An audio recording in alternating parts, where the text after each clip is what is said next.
Okay, welcome everyone to another production stream. Actually, I did not plan to do a stream today, but I thought, why not?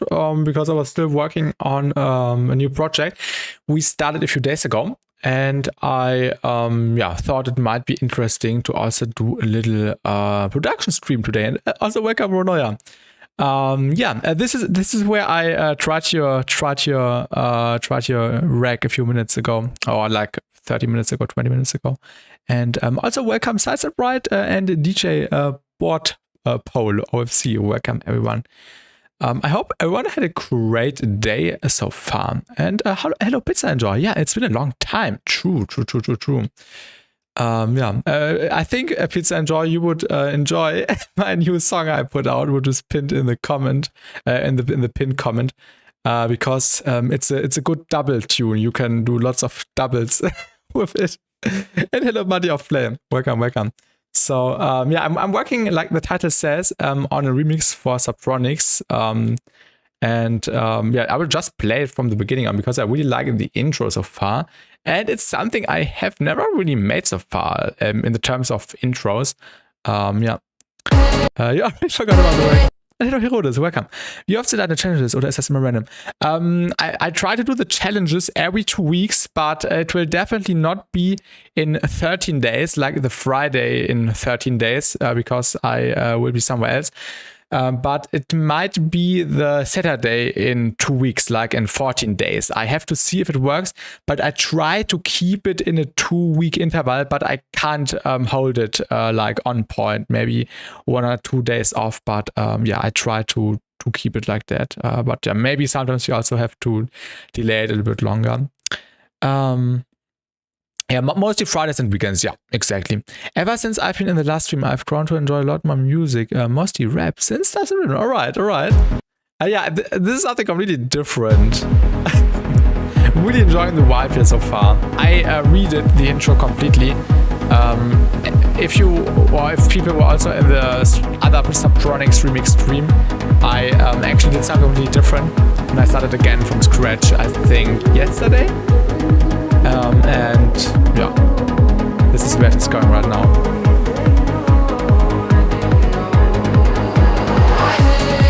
So it's going into more like a trance direction in the intro, which I'm really happy with.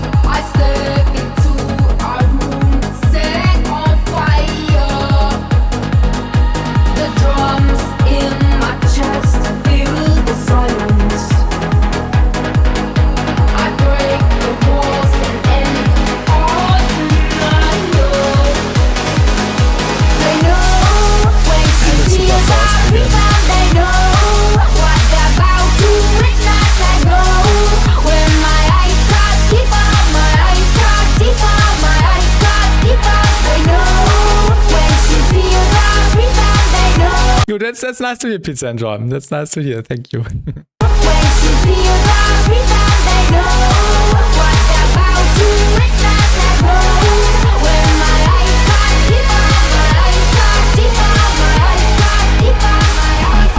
And yeah, now this transition. Now I try to start the drop. Like I laid down some idea already, like the sub basses. And I wanted to chop up the vocal, and then I did some stuff with a sign. This is like the plan for today, to develop a cool drop idea. And I'm really happy with the intro.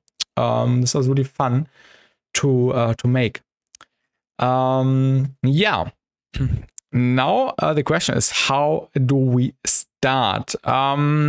I had this rhythmical idea in my head that we first start with this flow and then we actually accelerate it in like maybe the first bar, and then we normalize it again to this flow. I really like combinations of rap and dubstep, but I'm not the biggest rap fan without any dubstep context. All right. Let's just try to make that. Okay. Let's make some space.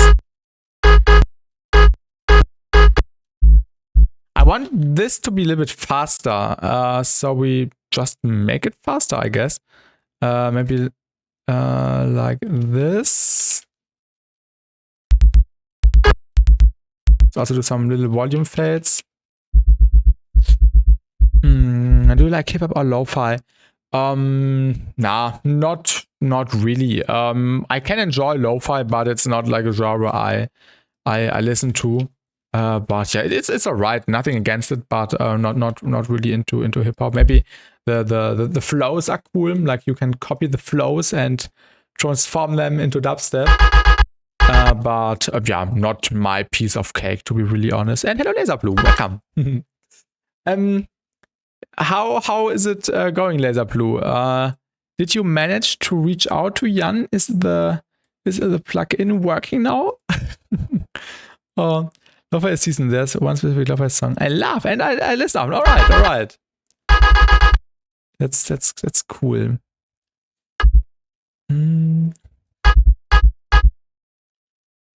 Yeah, this time we are making melodic stuff again. I try to create a cool, fast start into the drop. Let's see how it works. I haven't set up drums yet. Also do that. I did, but they still don't respond to me. I suppose they need a break. I won't rush them. Yeah. I don't know. I haven't written to Jan as well since yesterday.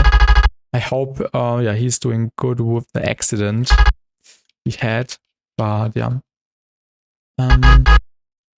Laser Blue, who's your favorite rapper if you have any? This could be a cool start, and then when we add processing, it really has this pulling feel. Yeah. And then we can do the same thing for this start again. Quadeka for sure.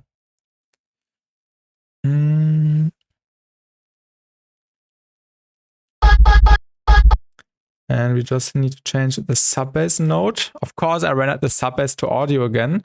Now we just have to scroll through the sample. Oh wait, the other direction. Oh.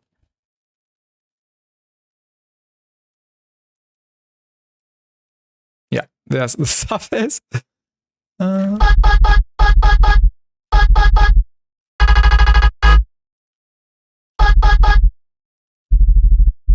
That's a bit weird. Okay, it sounds weird. Honestly, don't listen to much rap though, but that Quadeka from last year was really top LP material ever. I've been needing to listen to Rise and I've been sleeping. I don't know any of these. Can't contribute to this conversation.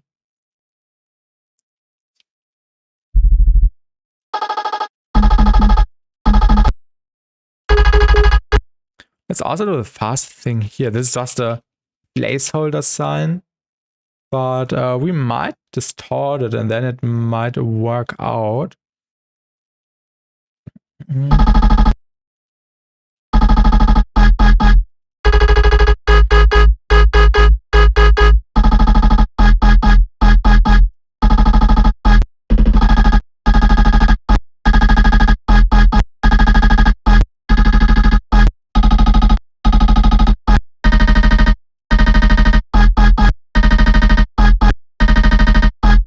We could also do a melody with the vocal chops.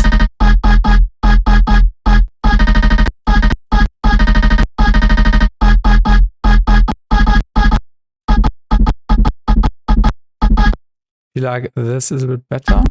Yeah, the tail is a little bit more information.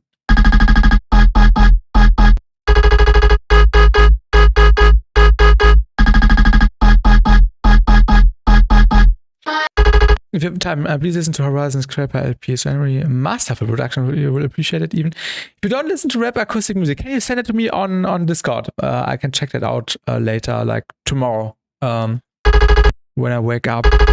Send it to me. If you say it's good, I trust you.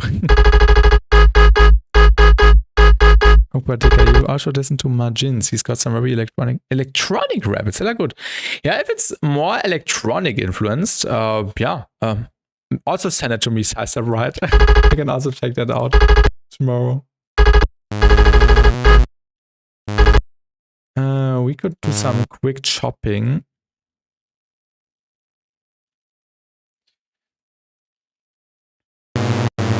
Oh. How many notes do we have here? 2, 4, 6, 8, 9. I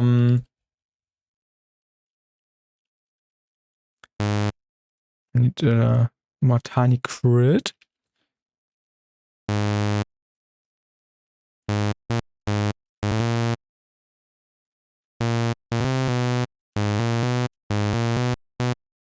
Hello Jerome, welcome. How is your virus problem going?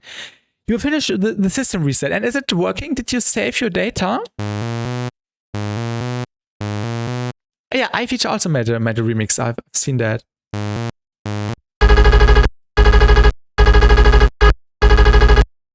Do you mean a rap song, Laser Blue, or do you mean the Subtronics tune right now?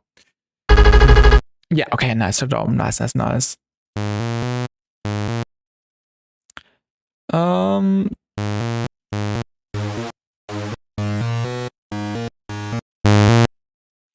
Yeah, I will just keep it like 1 on our some filter. Maybe we can even just use a square so we can put it through. The Subtronics thing, yeah. Maybe we can open it up. We could open up everything here. It's like a cool entrance for the drop.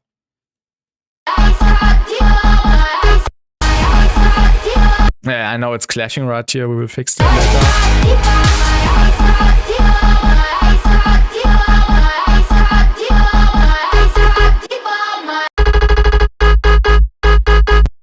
Yeah, this could work out. And then we do some more cool syncopations rhythmically.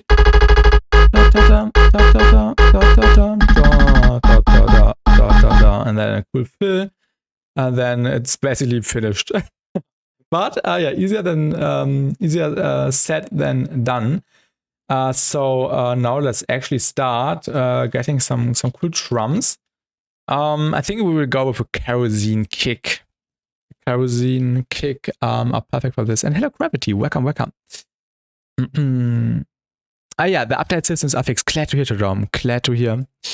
And I hope you don't run into any future issues with viruses.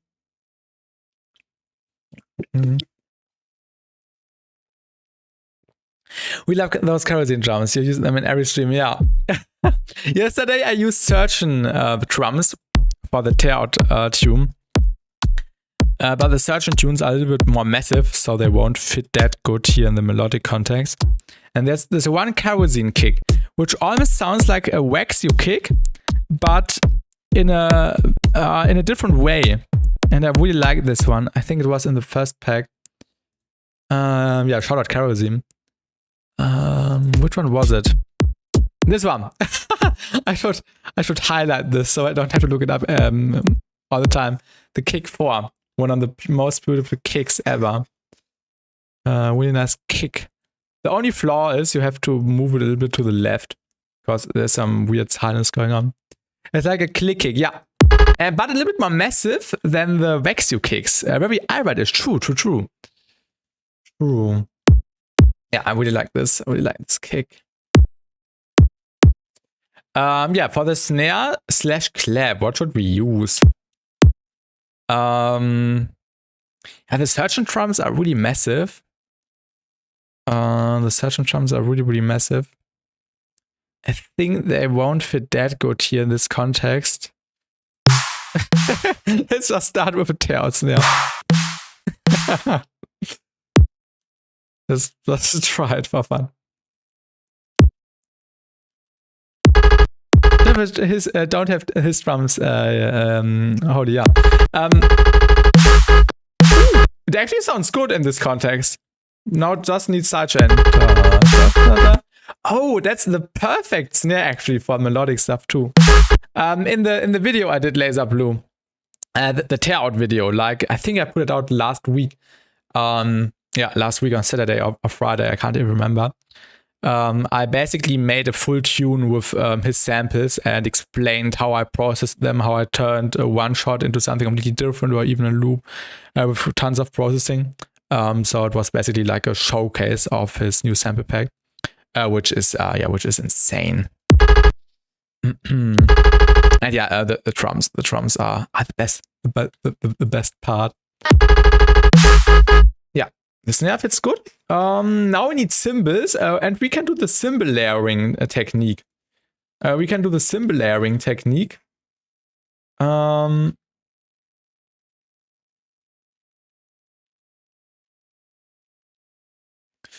We'll just grab a few. We'll just select a few also from the Surgeon pack. We'll do like a mixture of Surgeon cymbals and kerosene cymbals. This one is good. This one as well. This one. Yeah, and then a few kerosene ones. And then we will just level it and render it to audio. This one. I prefer the pack 1 cymbals. This one is nice and noisy. Oh, this one is so good for tear out.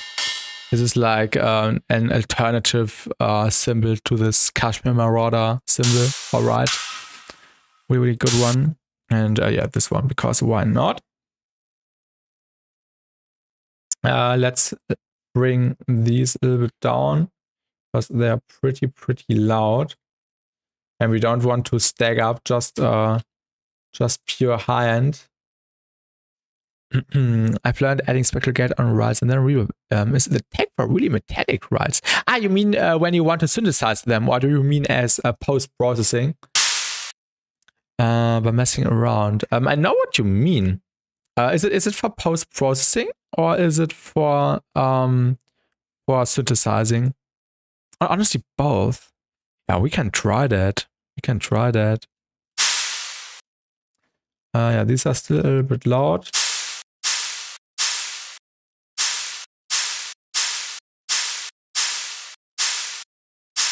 Yeah, let's try that. Let's get an EQ. And hello, EDM Cost Market. 30 more would work 100%. Yeah, this sounds really full already. What did Laser Plus say? A spectral gate. Like if you have a cymbal and want to boost the tonality, you can do that. Or if you make it yourself, you can also do that. What kind of reverb would you recommend? And how much spectral gate? Probably around this, like a quarter. And then some Pro R or Valhalla Room, or which one do you usually use? Or do you? I think you use the fruity reverb, right? Oh yeah, I know what you mean. Is there a preset for cymbals?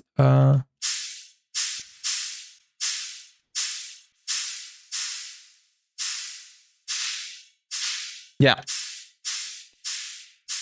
This definitely sounds cool. Like I use fruity reverb too, but I recommend really small room size. So it's like a metallic almost reverb. Yeah. So yeah, not long decay.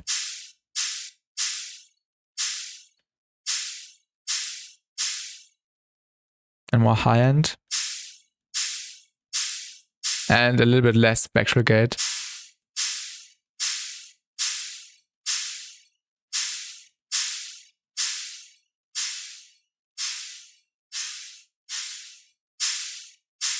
With my room size plus lowest decay, also make it quite wet. Yeah, it's basically like a chorus. Java Valhalla has some cool presets. Yeah, Valhalla Room is also really cool. Just try this one. Actually, I do have the preset installed. Plates, maybe a plate.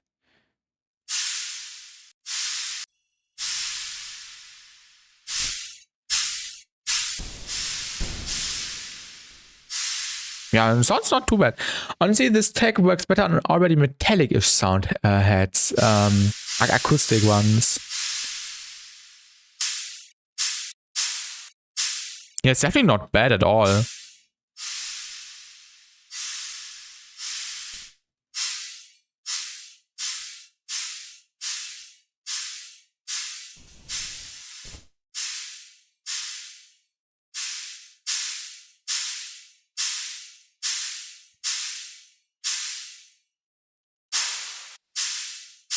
Let's render this to audio really quickly and see if it sounds good in context.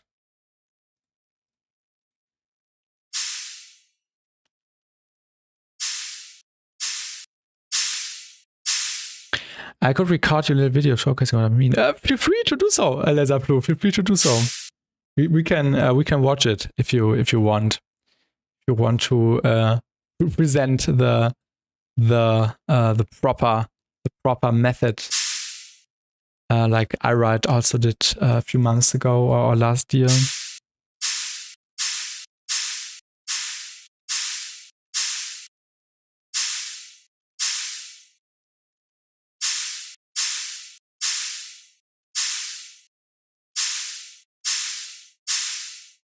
But yeah, sounds not too bad.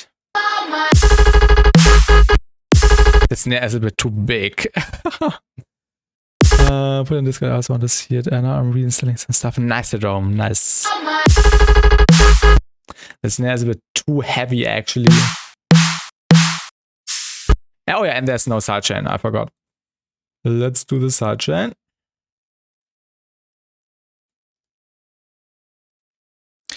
Even fresh to start to my PC, and maybe you can do like a better organization, Tridome. Like if you do everything from scratch now, you can start doing everything in the cleanest way. This snare, by searching from his latest snare pack, from his latest sample pack. Shout out to him. And welcome to the stream, YFC Eden. Welcome. I would actually cut out some of the fundamental of the snare because it's so massive.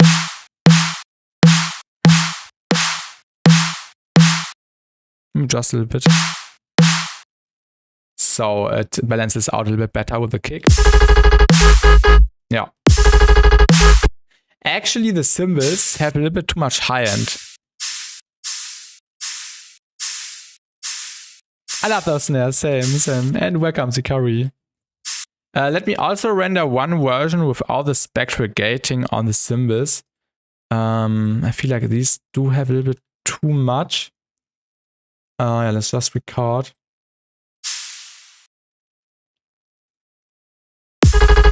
Yeah, I think that's a little bit better.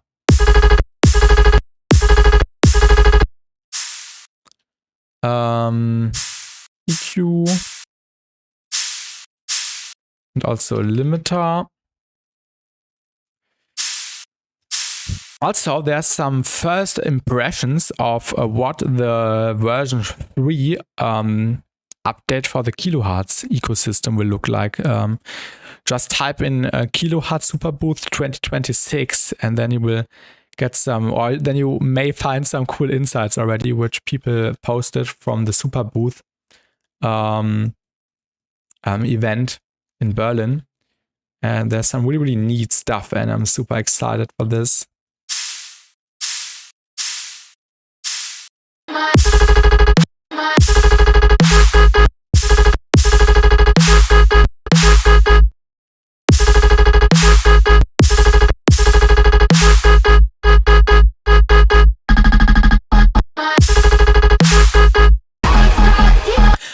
What's on the master? Nothing. We are in the production term right now. We are not on the mastering process. Like a year ago, I would have produced into my mastering chain, or even like a year and a half ago, I would have already put my mastering chain on the master, but don't do that. I got way better productions when I just ended the mastering chain or did the mastering chain when everything else was done. You have like not a bias, or you produce unbiased when there's no master already and you do cleaner productions. Yeah, don't produce with an already enabled master. Only do the mastering when 99.5% of your track are already done. Definitely something I can recommend. Homicide is upgraded, so the old version is no longer downloadable. Yeah, I've heard that there is an update. Not an update, like a new version.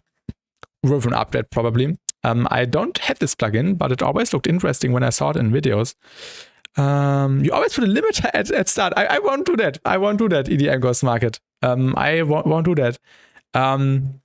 Try to produce with no mastering chain and then add the mastering chain or your limiter at the end when everything is finished. And this way you will achieve way cleaner productions. So that's definitely the way to go, in my opinion.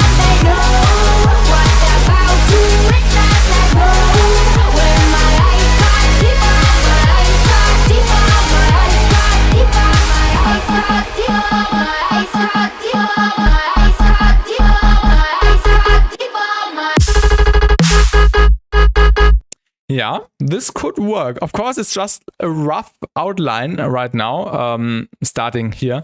But yeah, definitely a nice concept. And now we just need to build on this and start processing and everything. So right now we have the sub bass, we have the vocal, and we have this weird sign. So it's basically nothing, and now we need to make some sounds. So I think we will just grab a saw wave, or maybe even just a square. Legato. Use a clipper at the master.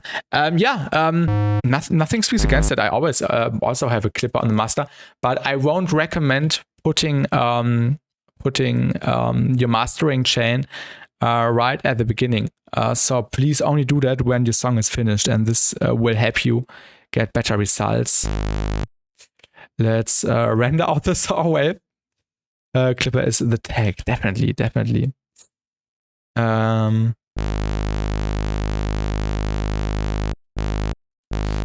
use L2 as a clipper as I work with low volume and push it later. Yeah, I also have a Pro L.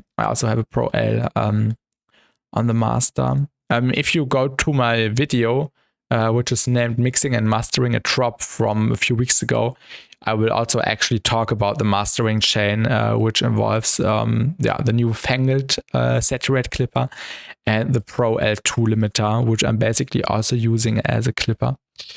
I explained that in the video. I'll just go into the video.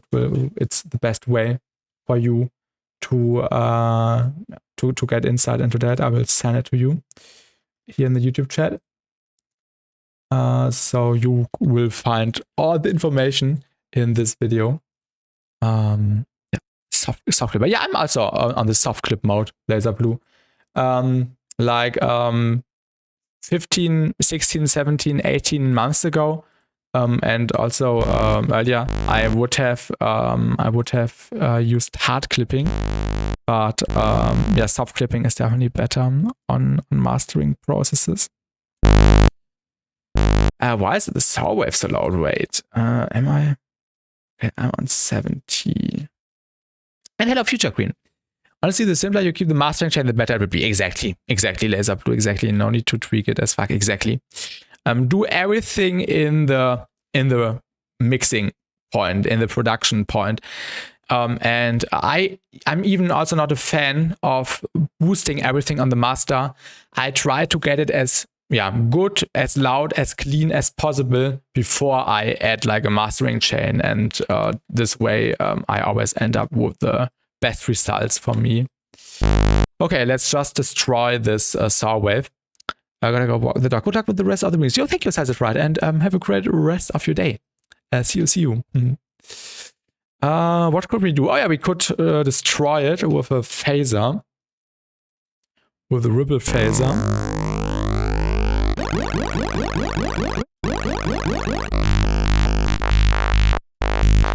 Don't tell anyone. I put compression on the master with threshold to 50 decibels and put a bit of phaser to make it stereo. Okay, I won't tell anyone.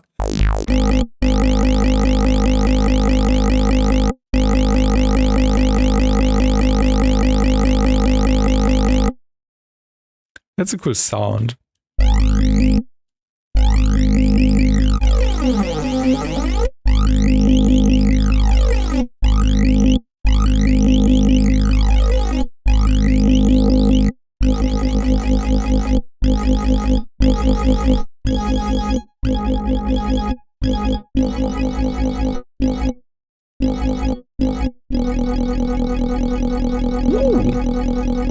That's cool. I'm joking. I thought you meant it seriously, Zikari. I don't know.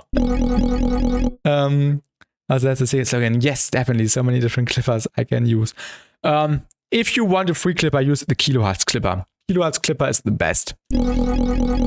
Left tone, same Future Green, same. And input sound is just a saw, ripple phaser, and then polyflanger. Yeah, we will resample that in a second. The standard clipper is so cool. Many producers work relatively low on monitoring volume. Helps with ear fatigue like -6 decibels or 8 at master. Yeah, I don't care about that. I always produce with my standard really loud volume. But of course there are different approaches which work out differently for people. Oh, I love minimal audio. When I heard that they brought out this plugin, I already knew how you could use it in this way. And I actually think they did not intend the polyflanger to be used for colorful stuff, because then like a week ago they reached out to me to actually make something for their blog post. Let me actually show that to you. Yeah, when you go onto the minimal audio side, I created something for them for the polyflanger. And I think they did not intend the polyflanger to be used in this. So definitely check this out. You can see me here. And this is like something exclusive I made for minimal audio. So all shout out to them. I really love their stuff. Sure, Laser Blue, feel free to skim through the video. Laser Blue wants to share a technique. So let me download this.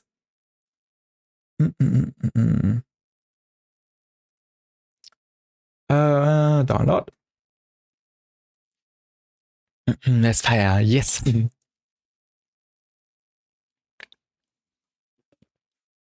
Okay, the video is downloading. Water clock. Phaser tag. Yes. Wait, is this the video? Yeah. Let me know if you have audio on the stream. I think you should have audio. I will turn it down by a few decibels. So this is the phaser blue, the laser blue method.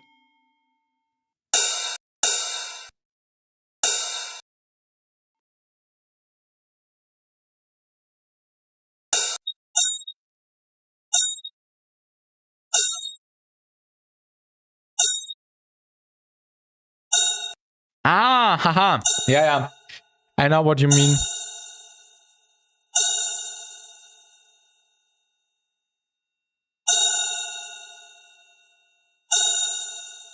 Actually really harsh. But yeah, I'm curious what the EQ does. Ah, frequency shifter? Ah, yeah. And Sooth.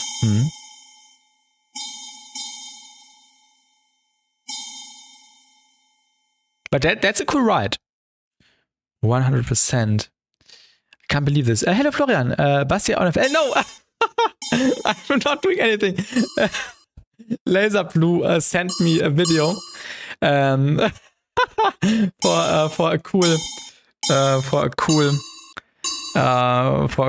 technique for rides. But Laser Blue. When we did our collab like almost 3 years ago, this was like the first project, or the first real project I did in Ableton, where I made this melodic dubstep drop, if you remember. And you had this really cool color-based drop at the beginning. And this was the first project on Ableton. So this was the right after I switched from FL to Ableton. Yeah. I already thought. Yeah, Laser Blue, yes.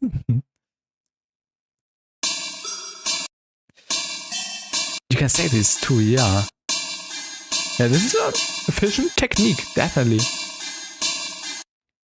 Changing the pitch, yeah. And especially it's actually beneficial to change the pitch because then they also sound different, and also the high end moves a little bit, so it sounds natural. So that's yeah, really cool. Thank you for sharing. I will yeah, apply this somewhere, pretty sure. Honestly, I want to use Ableton, but I'm happy with Logic. But Ableton is so much cooler. I mean, I will definitely try out the Bitwig in August. I really want to try that out. So this would be like a 3-year interval of me switching the DAW. Und hallo Felix im Twitch-Chat. Guten Abend. So viel der Mann von DHL platziert ein C4-Paket? Bei dir, Felix? Okay. Also wenn du denkst, der Mann von DHL. Okay, ja. Ich habe gerade gedacht, das wäre wirklich passiert. Okay. Ich hoffe, dir geht's gut, Felix. I've heard Bitwig is also advanced. Yes, definitely, Zikari. Definitely, it's really advanced. Lots of cool stuff you can do. Also the crit. Geht schon hier. Ja, mir geht's gut.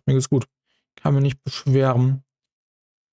I started out in LMS and then after a year to FL and haven't changed the DAW since. Yeah, and you are the perfect example, Laser Blue, that you can do insane stuff in FL too. It's just like a mindset and workflow thing.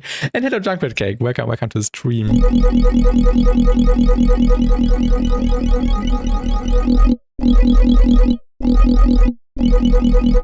I've tried Bitwig. I love some of the effects. Yeah, also be curious for that.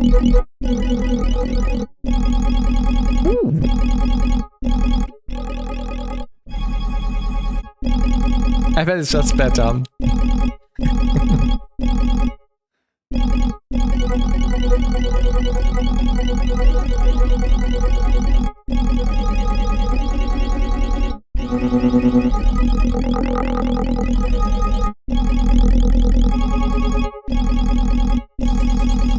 Okay, let's render this to audio.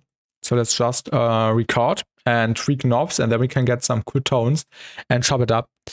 That killer bass is awesome. Yes, that's the new color bass method. Really cool for getting cool tones.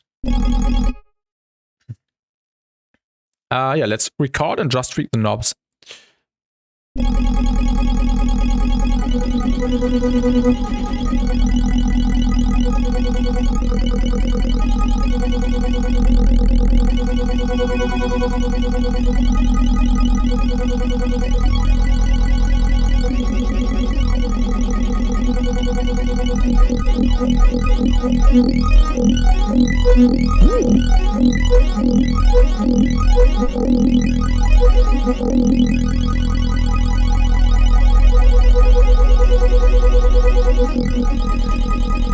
What's your opinion on Geometry Dash? I never played it. But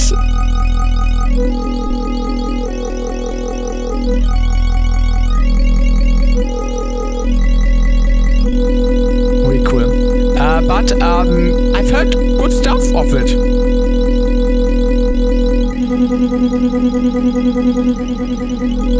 But yeah, nothing bad I've heard about it.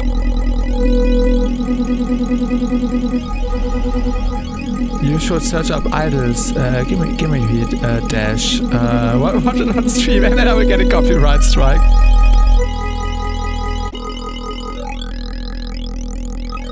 I will watch it later. Can you send it to me on Discord, Future Queen? Send it to me on Discord.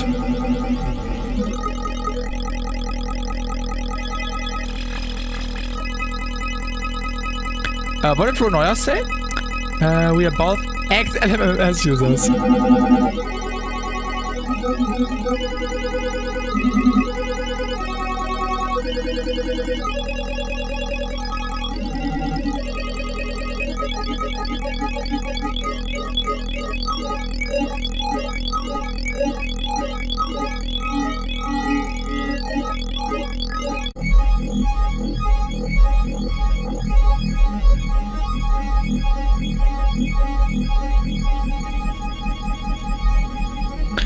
LMS is rough. I'm so glad I switched, honestly. It's cool beginner DAW, but like honestly it's really rough DAW to work with. Someone made a 3D game in the editor? What editor? You mean inside of Geometry Dash?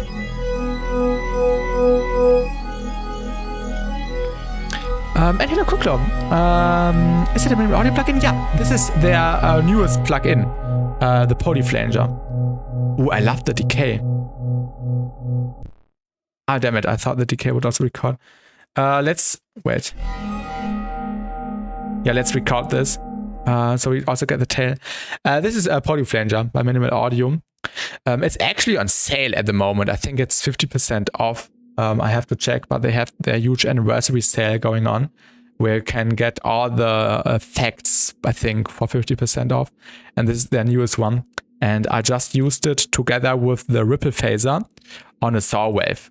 So we only have a saw and then ripple phaser, which is also a plugin by Minimal Audio, and then a Polyflanger for colorization.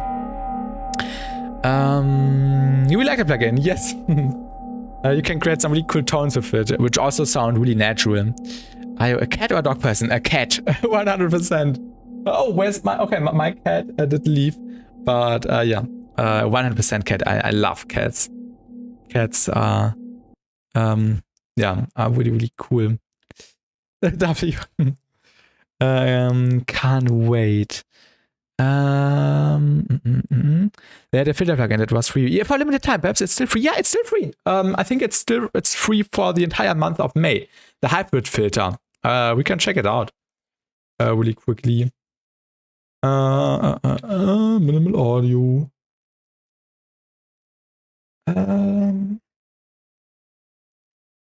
Yeah, they have the hybrid filter still free at the moment. And this is yeah, this has some cool modes like the voweling and stuff, which you can use for sustains. And you can also basically use it like an auto filter. So if you are not in Ableton, you can use it like an auto filter. And it also has really cool other filter types in there. Already got it, nice. And of course, if you don't know it, Squash. I'm really honest, I don't like Squash. Squash is like the only plugin I don't like by Minimal Audio. But everything else is really good. I never saw this. Time to get these, yeah, definitely. Yeah, these are always free, Squash and Formant, but this one is free for a limited time. And also at the moment, all the effects are 50% off, like the ripple phaser, the Polyflanger, for example, to just do some quick highlighting. Could turn any synth into Serum. By the way, there's a hardstyle song in Minecraft now with the lava chicken disc. Another OTT type of plugin. I made a video about it when it dropped and I compared it with OTT, but I did not like the sound of it. And yeah, I never used it again. Oh, really nice tail. Pretty sure we can use that. I love tails. Sometimes when you do sound designing and when you bounce something to audio, most of the time, or no, not most of the time, sometimes the tail is just the most usable thing of what you have made. So let's start by just turning the tail into something cool. Let me also mute the group here. And let's turn it into a cool riser. Hyper Potions made it, and he's pretty stacked. I got it a few times. Minecraft Hyper Potions does a lot of Minecraft remixes. Yeah, it's clashing, the sub bass is clashing a little bit.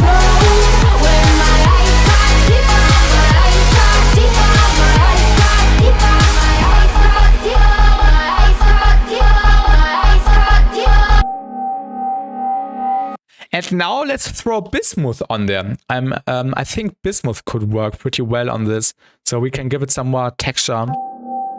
Let's set it to G sharp minor.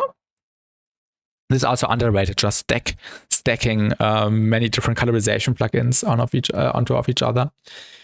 In Minecraft, it's in the game.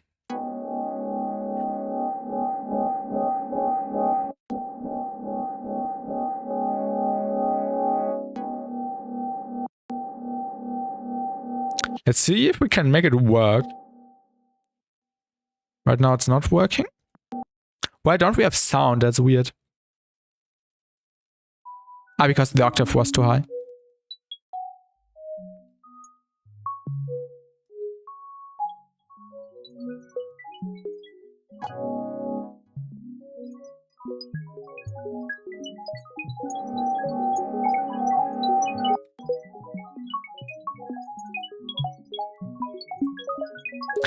Lava Chicken Dubstep Remix. Can we get Fuzzy in Minecraft?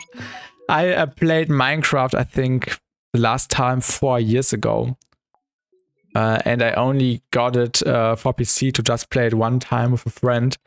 But I never played it again. But I played it on my mobile phone. I had the Pocket Edition, and I played it when I was 13 and 14, I think. I remember I had a cool base in the underground, and I grew trees in a cave. And hello Mozzie Rugs in the Twitch chat. Welcome, welcome. I wish VST2s had one defined folder like VST3 does. Yeah, I never install VST2s unless it's necessary. What's the OS name? I can't find it. I don't play. That's beautiful as fuck. Please record this. You mean the crystals?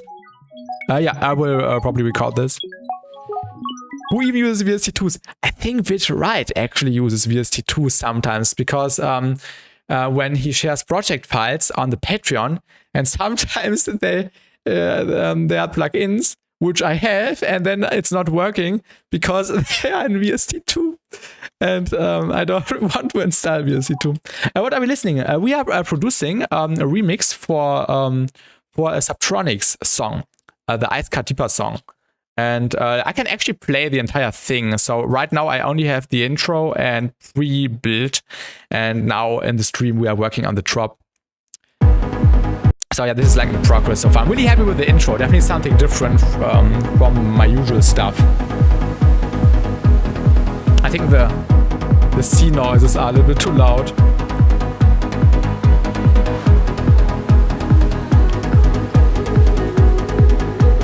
But the drop is going to be dubstep.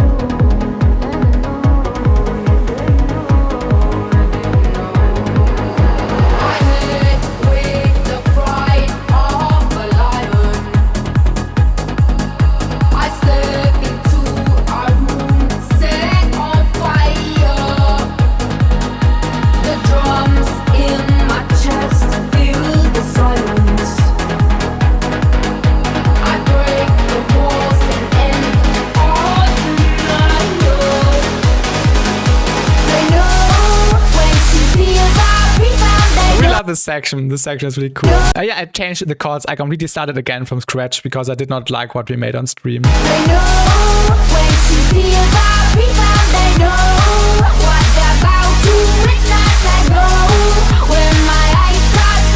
Zikari, I made a video about that because some people are framing that Chroma and Bismuth are the same, but they are not. And you can't really say one or the other is better. I can recommend you checking out this video because I explained everything you need to know about the differences and why they are both good and why they are not the same. Bismuth is a resonator. It's a Bismuth is a polyphonic modal resonator, and Chroma is a frequency mover. Yes, Laser Blue. Yes, two people use Chroma. Yes, definitely. I also use it. And both had their valid reason to exist. And yeah, unfortunately, some people are framing that only this is good or only this is good, and that's completely Quatsch, like you like to say it in Germany. So they both have their valid place to be.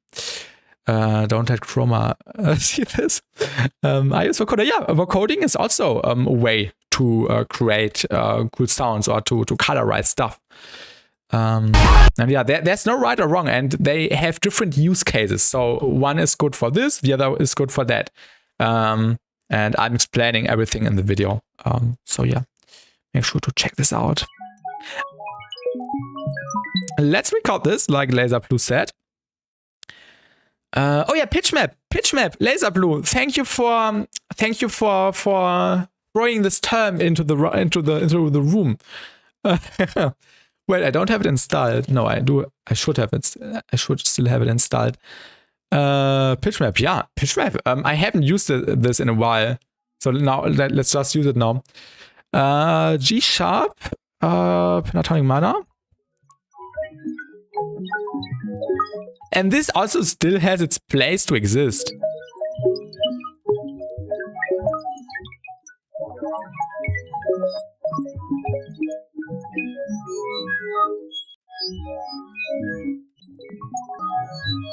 So yeah, that's pretty cool.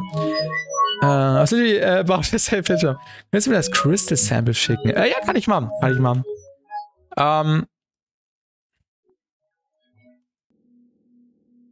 Which one was it? Wait, was this the sample? Ah, no. I have to resample again.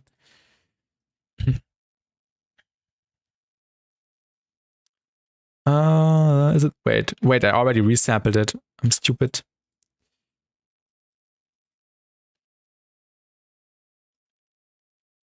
Yeah, I will send this sample in the Discord.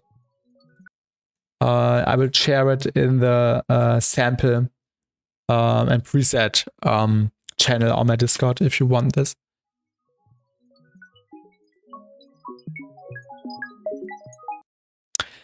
I wish PitchMap was cheaper. I just wish that stupid octave repeat thing didn't exist. In PitchMap, it's definitely overpriced. But yeah, they did not intend this to be used for that.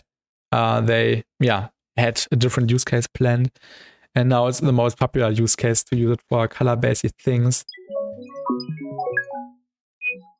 I gotta log in the scan thing I'm working on. I'm trying to multiplayer network and also 3D animation. Yeah, Future Green. Keep it going and good luck with that. It is a good plugin, but also kind of heavy on CPU. That's true, Zikari. That's true. And PitchMap has the highest resolution when it comes to colorization. The intended use case for PitchMap. Yeah, PitchMap, I think they made this now, I think 16 years ago or 15 years ago, because when I first heard about it, I think it was already out for 11 or 10 years. And they put it out to turn songs into different keys. What are your other talents? Probably for vocals, maybe even vocals. I don't know. That's a good question, Zikari. I don't know. Just do what I like.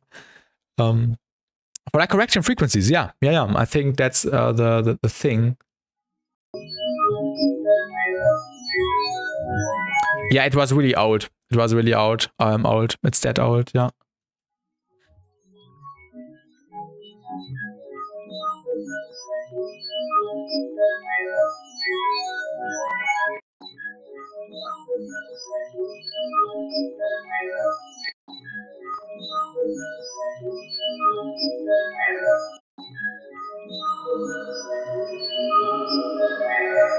Was it the first color-based song? I think the first time people talked about color-based was actually because of Chime. So Chime made this term popular, I would say. But I'm pretty sure there were also songs which used color-based elements earlier before that. Didn't Zed tell me to write about it? I think Future Queen. I think this was the story. We have to ask him. The stuff even Bristol is working on is crazy. Saw it in the Discord. Was it this frequency thing where there were 2 frequency shifters and something in between? I think I saw a clip on Twitter, but I can't remember right now. Rest is a mad lad. I really like Uzu. And Uzu was actually free like a week ago, I think. We could also use it in this process. Let's just have a look what this would do here. before Bismuth.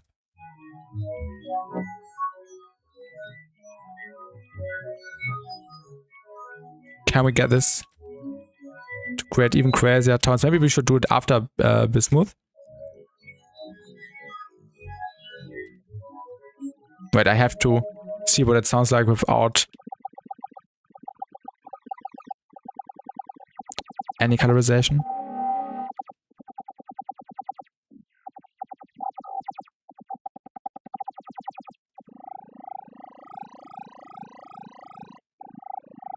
Yeah, something around that could be good right now.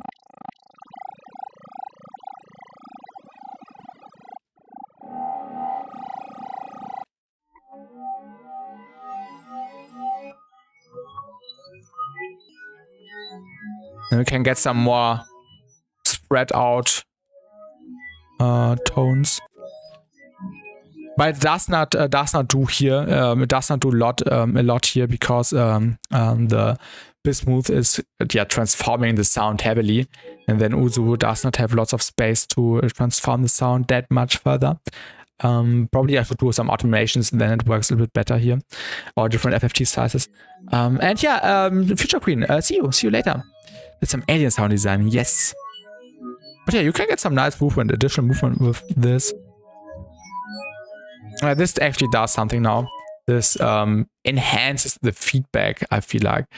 Let's also render this. Then let's decrease the FFT size again, because this will end up in more latency. All right. Now we can just make this louder.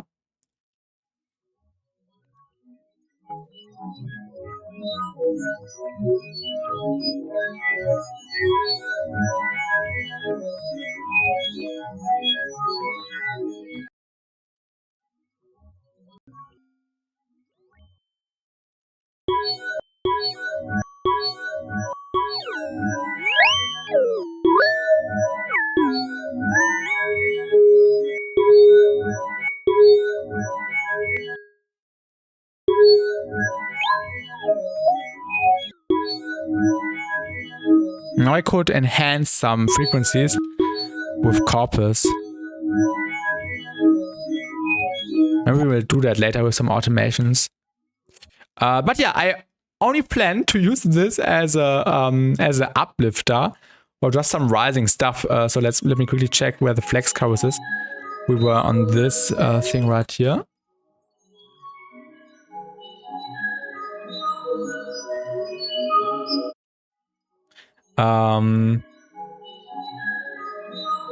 Let's also add a limiter, because sometimes the frequencies are getting a little bit loud.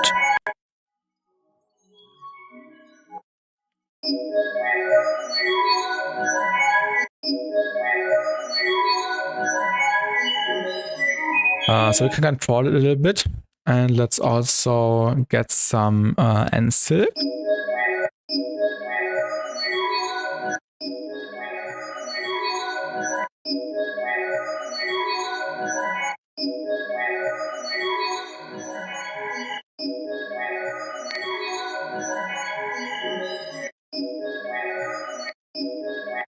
And then maybe just some reverb. Let's use the Reason reverb, which I'm exploring at the moment.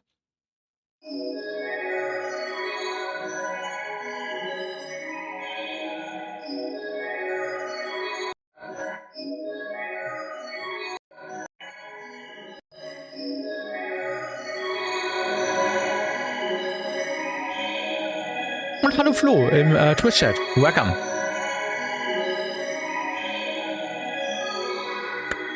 Let's also render this to audio, and then we can automate some filtering. Let's also mute some other tracks which we don't need right now. Mein guten Abend.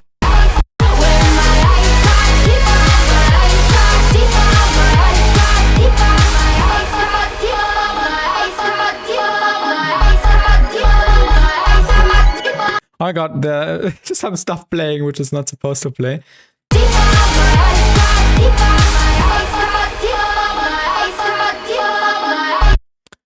Wait.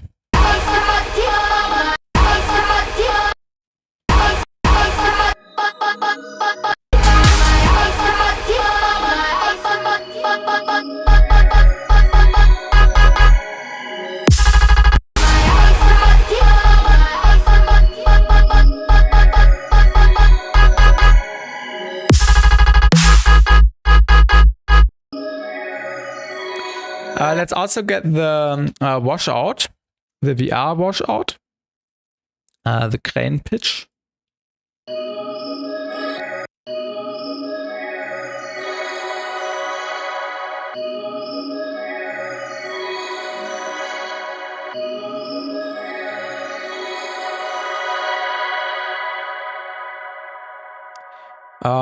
And actually, let's record that and reverse it. I think that's a bit cooler. Oh yeah, wait. Let me mute the auto filter. Let's press OK.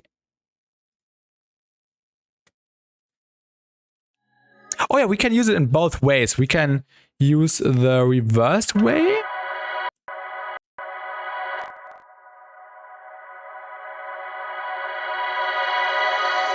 Yeah, like this. And then let's say we make this a little bit less, no, actually more intense. More intense, record again. And then we can just keep it the way. So let's bounce the bounce of the bounce of the bounce of the bounce from the saw wave. And now we have a bounce of the bounce of the bounce of the bounce of the bounce. So a bounceception essentially.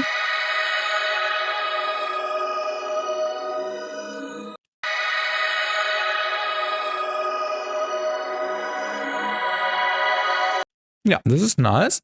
Let's actually group these and do some quick EQing. What's your favorite era of Dubstep? I kind of like the 2017 to 2021 which ride stuff. I would also agree. I like the 2019 which ride stuff the best. Like everything save yourself related. Yeah, it's just phenomenal. And hello, Curry, welcome. With this much bounce, this should be a house remixer dubstep. What if I tell you that the section before the dubstep section goes more into a trance progressive house direction, like this. They know when she feels that rebound. They know what they're about to witness. They know. And now we are transitioning. And now I want to transition into dubstep. They know when she feels that rebound. They know what they're about to witness. They know when my eyes got deeper, my eyes got deeper, my eyes got deeper, my eyes got deeper, my eyes got. Make it faster, please not. Hardstyle is one of the genres I can't stand at all. I'm really sorry.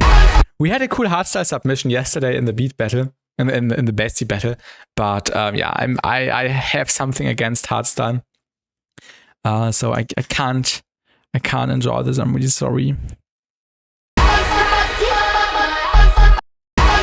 Yeah, we have to watch out if we do the vocal here. Maybe we will just get rid of it here, or we do some automations here. So we will definitely start with the post-processing a little bit in a few minutes, and make this fat. Really hardstyle is huge in Germany. Yeah, hardstyle is unfortunately really huge in Germany. But no, it's that's wait. Did Findus bring a mouse? Findus, what are you eating? Okay, no, Findus is not eating a mouse. But yeah, no, I don't understand why hardstyle is so popular. I wish it would be the other way around. That dubstep would be the main thing in Germany. I can't really enjoy hardstyle. I'm really sorry. Especially the Deutscher Krach shit. Oh my god. Nothing for me. Okay, now let's start layering and processing, because right now it sounds shitty.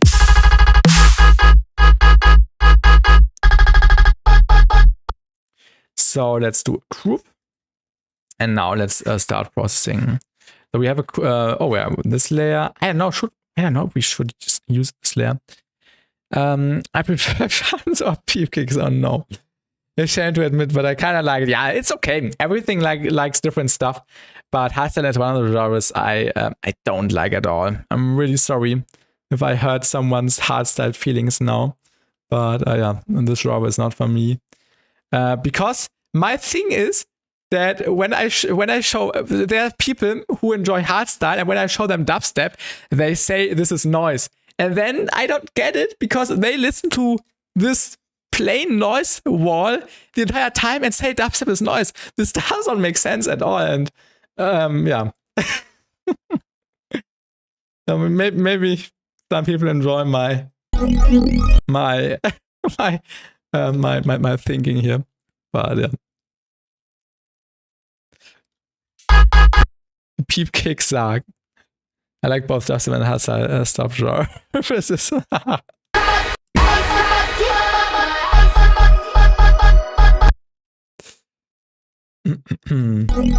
Yeah, and there are some tunes, like there's one tune by Craft, where there's also some hardstyle elements in the second drop, which is cool. And also, I don't know if you know Dr. Dong, but he has this show format which is called Sargstep, where he also combines dubstep and hardstyle elements, and that's cool. Like when you do a mixture and stuff. But and when you share both worlds, but yeah, just hardstyle, just this noise, or just this wall of noise without any rhythmicality, that's not for me. Yeah, he's an awesome dude. Yes. And now the good thing is, if you have seen this a few minutes earlier, I recorded this gigantic phrase now with lots of different notes of the color-based sound of this resonated sound now from the polyflanger. And now we can just isolate this in this really short thing, and now we can just scroll through and have like infinite variations right away. So we can just choose from many different tones and just take the ones that you like the best without having to do any arrangements in Serum or any other synthesizer, and we can just do everything in the audio file for variations, which is awesome. He had a back-to-back with Pandora. Yeah, on the boat. I think it was a boat where the show was. I saw a clip on the Pandora channel, I think. And yeah, this is why resampling and just working in audio is my favorite way to work with sounds. Because you can do so much stuff. They played absolutely nasty tracks there, yeah.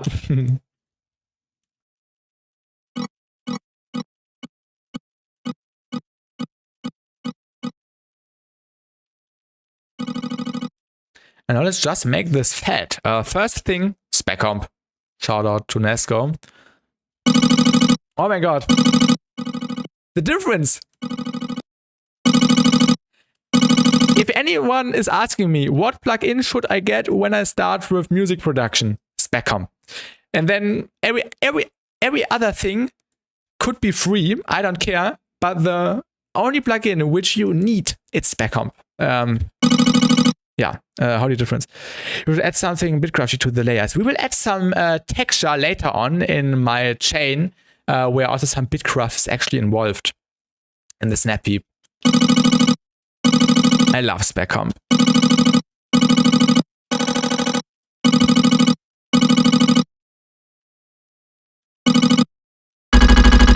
And hello Whiplash, welcome to the stream. I think we have to find a different tone though. Da. Da, da. Has to go down a bit, I think. We could even fix the tonality with an prism, also by Nesco. So we can turn the color base signal into a different note with an prism, which is really neat. So now we could say, I just want this to be... Oh yeah, we have to select the key, I forgot. We are in G sharp, pentatonic minor. Now we can just say, I want this lower. And that's also insane.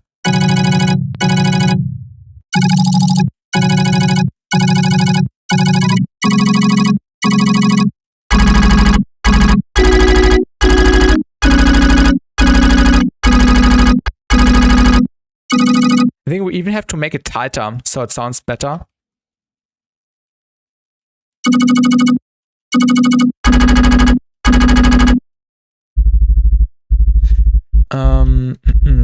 It's also dispersing the signal a little bit actually, because it's many bandpass filters. Is it realistic to get 4 songs done in 2 weeks? Good question, Whiplash. If you really grind and don't get distracted, I think it's possible. Those harmonics are delicious. Yes, if we want to do disperser but keep the Nesco chain, use Iris. Yeah, we can also use an Iris, which is actually free on the Nesco Patreon.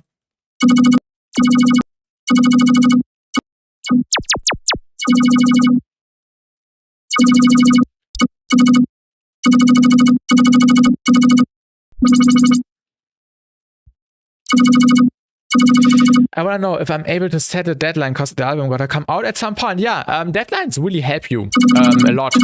Like this remix basically also has a deadline on SoundCloud. It's not for a remix contest. It's basically just that Subtronics will listen to a few remixes, and I really like the vocal, so I'm basically remixing it more for fun.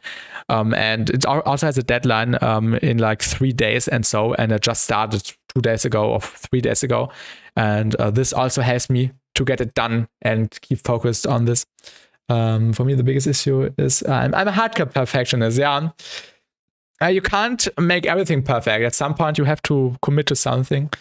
I love those happy swappy sounds. Yeah, they add in a lot of cool texture. Let's make the vocal a little bit bigger. Oh, don't want to access the editing tab. I think the vocal is a bit off in the key, like a few cents. Don't know. Let's use Chroma to fix it.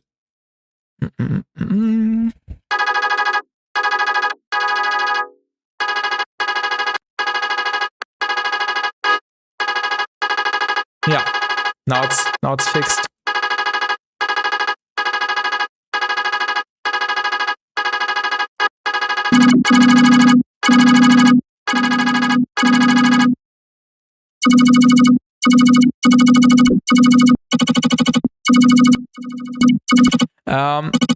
Let's find a different tone. Let's save this for a second and see what kind of other tones we can get.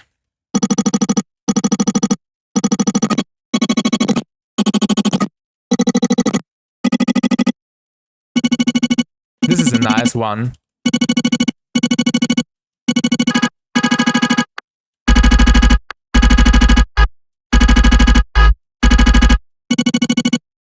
Da da da.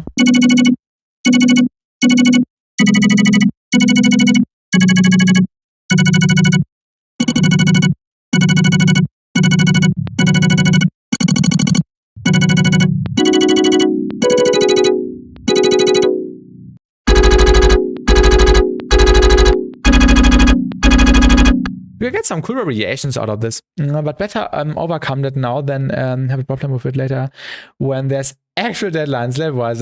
Yeah, I know what you mean with that. But yeah, maybe just try it out and see if it works out for you. Definitely something to try and see if you can handle the stress.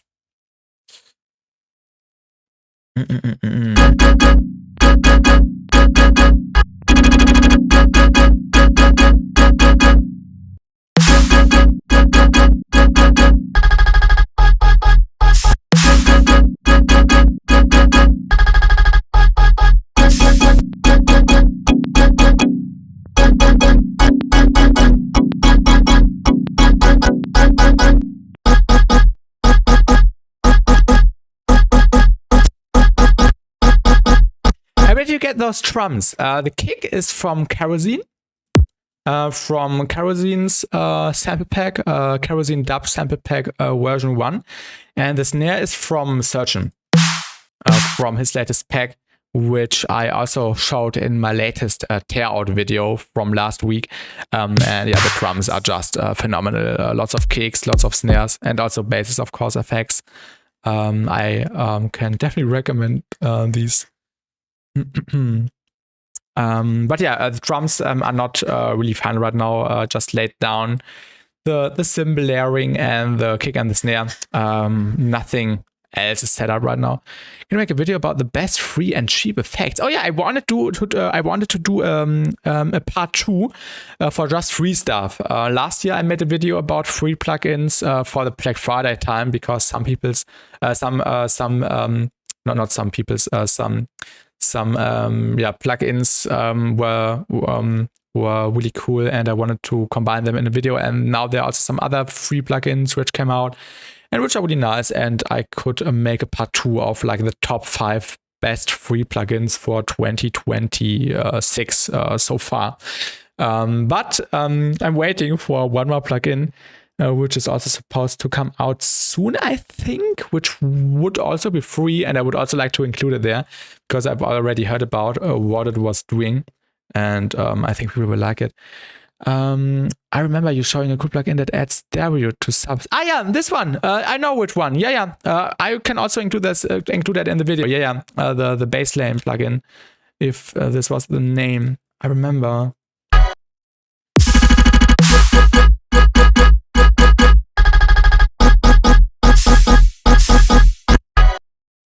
I forgot to get it. Yeah. I think it's always free, so make sure to grab it at some point. I would like the tonality here already. That's cool. So let's quickly do the volume envelopes, so we can keep it the same length. Oh, what's our plugin? Bassline. Bassline for stereo subs. Oh wait, I can show it in a second.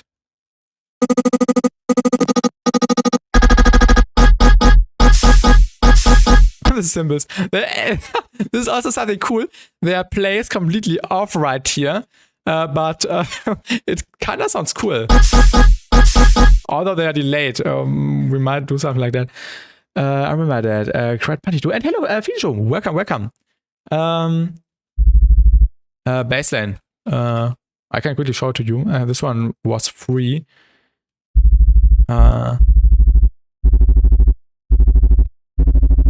And you can add stereo to the sub. Let's open millimeters really. Oh no, let's open the stereo tool, which is also free. The stereo tool is free, like the metering plugin I always use in the feedback streams.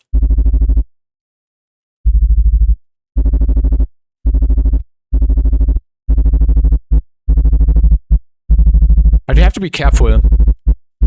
Don't just slam it onto something. You have to know what it is doing to then be able to use it in a creative way and understand what it is adding and how to make sure it's working in the context. Yeah. But we won't use it today because today I don't need a stereo sub, I feel like.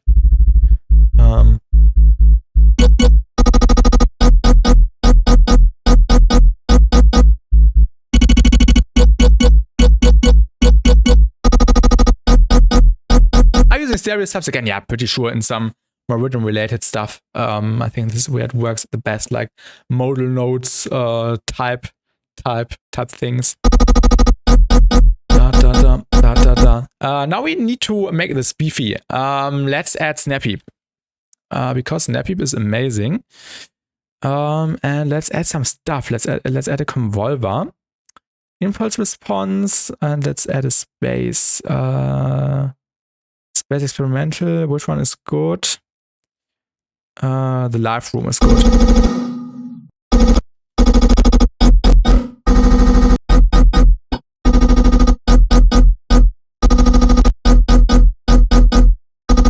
Echoes, stereo sub. Is Echoes using stereo subs? Honestly, I want to know how to get a sub like Hardstyle Drill 2009 Nokia handles as long as rap. Not okay, not Hardstyle, by the way. It has this really cool stereo if sub.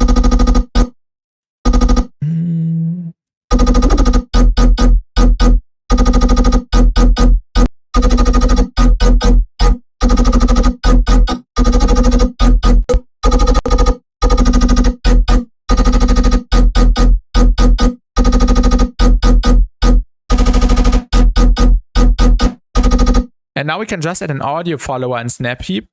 And now we can say I want the audio follower to control the drive. So we get a little bit of distortion at the beginning or at the peak here.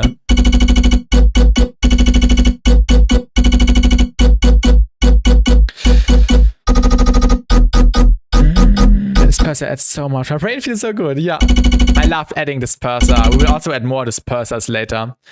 Hot take disperser is expensive as fuck. Welcome, Osmium, in the Twitch chat, and thank you for the follow.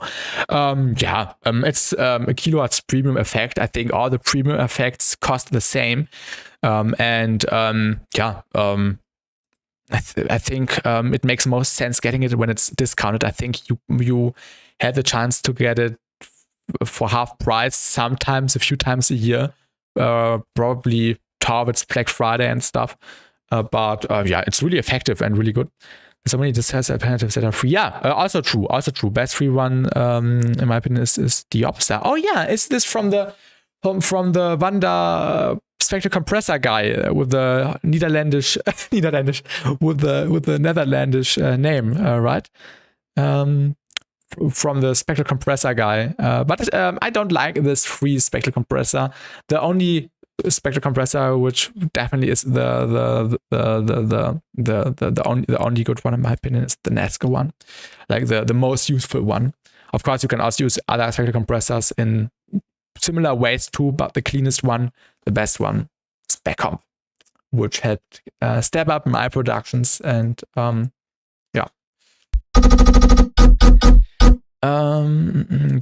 a good cheap vocoder, like one that let me make eliminated spaces. Which DAW are you, Sikari? I forgot. We definitely said that once, I think, but I forgot. Sounds like a square wave with some unison. Probably can do something pretty similar with Hammer. Not Hammer though. I don't use FL. You can push it really hard. You can make it act like 100 dispersers. Logic. Yeah, you said it a few minutes ago. Yeah. The stock vocoder sucks. So in the recent, no, I don't want to talk too much. I don't want to leak anything. Although it was leaked publicly, so it would make no sense. It would make no difference. Wait, actually, let me pull up the screenshot I made. Wait, was there a screenshot? Let me quickly find that. Oh, we can quickly have a look. I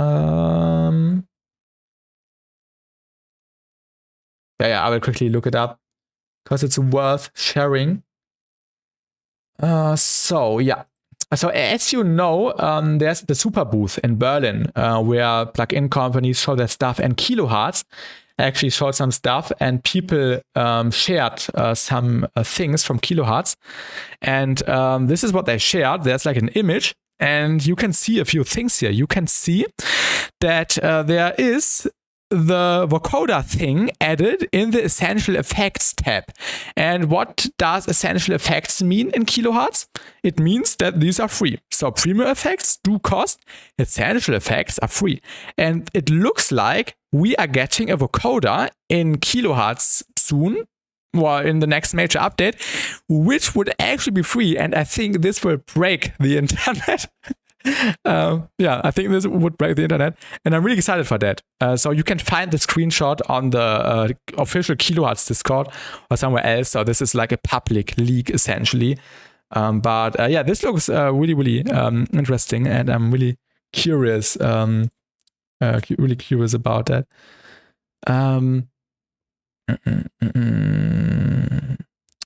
I think Uzo is not free anymore. It was just free for a week.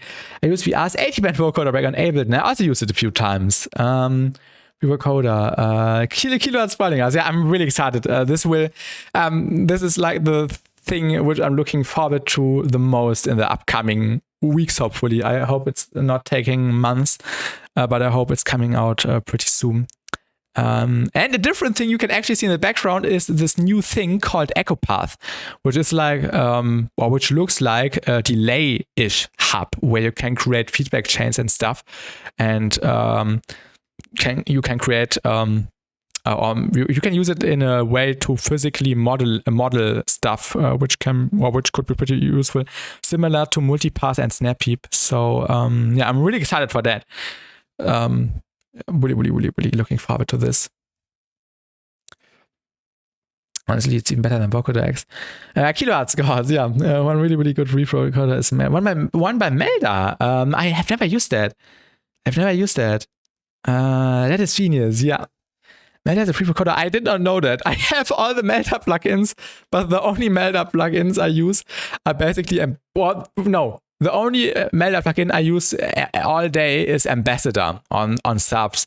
Although I have all the other stuff from the subscription, but I never use it. I don't know why I don't use it. Sometimes I use the spectral dynamics thing for sound designing. I used the M-Wave folder, I think, a few times. M-Vocoder. I've never used that. They have lots of stuff. I have never used most of the stuff. And the M-Stereo processor on the master. What else do they have? They have crazy stuff. Laser, oscilloscope, frequency shifter, drum stuff, delay stuff. Oh yeah, the delay stuff could be cool. Oh yeah, the charm reverb. I used that a few times. Surgeon recommended that in a stream, I think. M-Cabinet, I also use that for sound designing sometimes. But yeah. M-Saturator is underrated. True.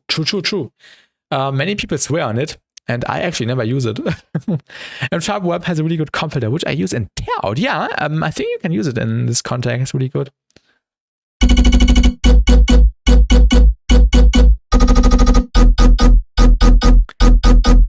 Now we will also do something crucial. I think I've saved that patch somewhere. Let me quickly type in lead. Because I think I have saved a lead preset somewhere. Instrument rack, future rhythm lead. No, this is not the lead I'm looking for. Stack, was it called Stack? I saved like a cool, or maybe it's in the user library. No, in the instruments tab. Source stack. Lead. I saved a cool preset once, but I can't remember what it was named. It was a layer. Deep Future Garage, a bass, high layer, no. No, not this one. I see on Tearout drop snare layer bass, also from the 3 years ago. M-Phaser is a good free alternative for disperser. Advanced tab. Yeah, the advanced tabs in the Melda plugins are always really good. You can really emulate FMing in Vibrato. Okay. I use spec delay so often. They do have a spec delay Melda, right? M-Spec. Oh yeah, I should also use that. I think I used it once because Alright recommended that in a stream.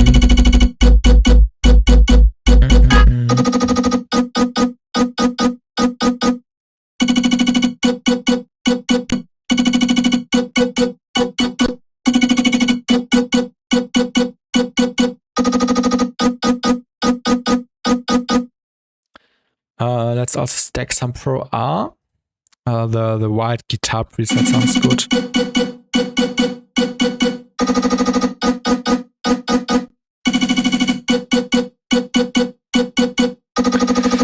Freeform phase. I use M-Spec delay for spectral glitches. Haven't used it for otherwise yet.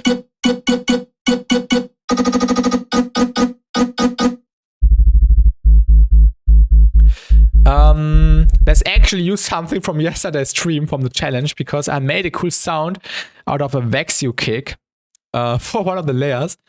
BassTi Battle stream, and I really like the layer, and I thought it might be useful to also use here.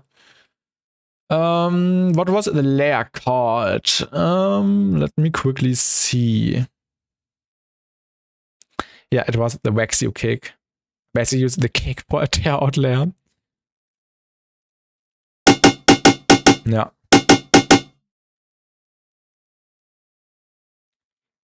Poor Vaxio kick. Also shout out Vaxio, check out his music. He makes insane stuff. He's so underrated.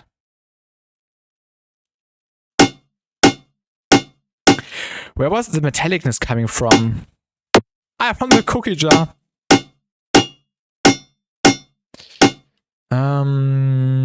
Astaroth uses Melodyne tag, and Chartweb is in the free FX. Okay.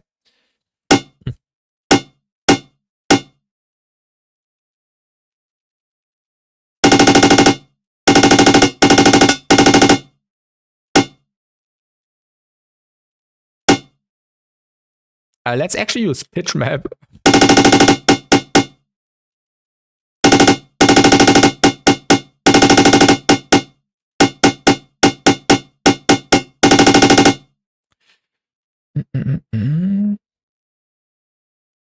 In my opinion, pitch map colors. Pitch map colors is unnecessary. Don't buy this. I remember buying it when it came out, but no, don't get it. It's never too late to color that.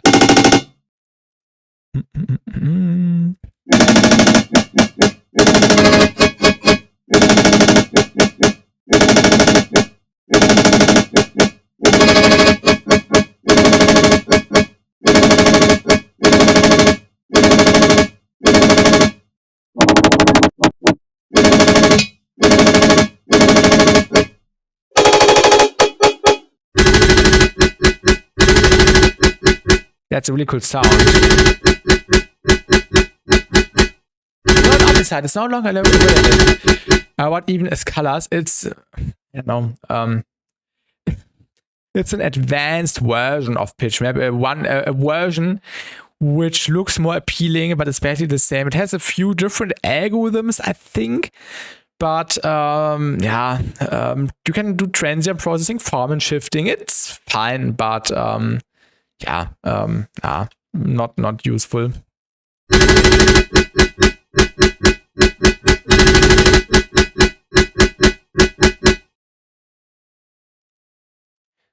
Let's just set it bipolar, I feel like. They focused more on color base. Yeah, well, this one, to make it more appealing for the target grouping. Set free, but not anywhere, sadly. Was it free? This looks like doo-doo. As pitch map was not intended for that stuff. Exactly. They must have removed it. I low-key wish changing out samples in Ableton was easier. If I have 200 samples in audio form, I do not want to spend the time to copy and paste it. I actually never use the audio replacement tool. I always do it by hand.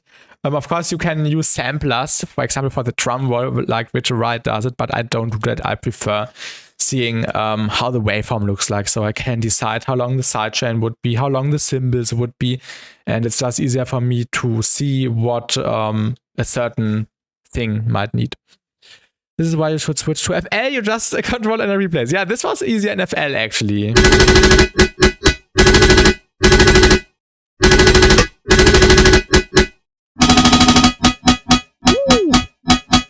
This is beautiful. I think I should make a pitch map video again soon.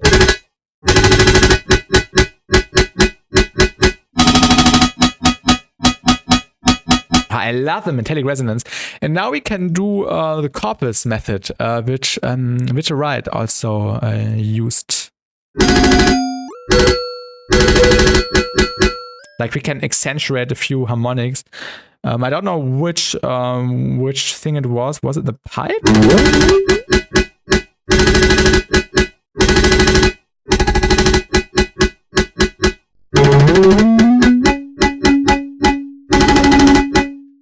Maybe less low mid. Yeah, I would definitely cut it out. I think I will also resample that so we can work with the audio more precisely.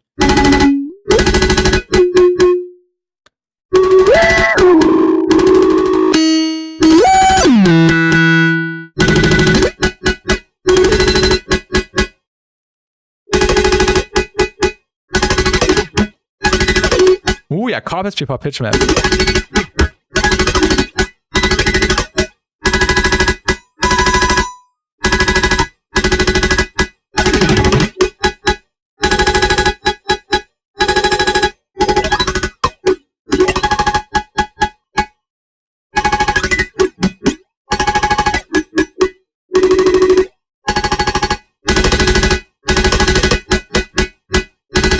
It's not necessary, it's cool, but I think we don't need that right now.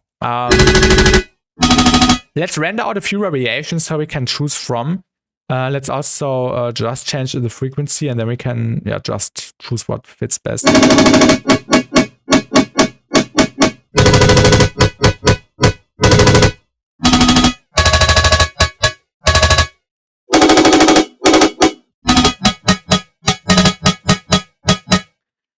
Let's resample that and then we can process it further.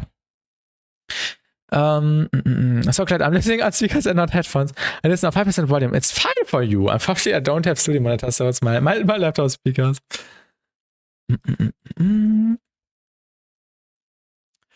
Okay, and now now what I would do is just chopping it up individually, so we can get the most precision. I think we'll actually cut out the short ones and just replace them with the longer ones, so we can make it cleaner and cohesive.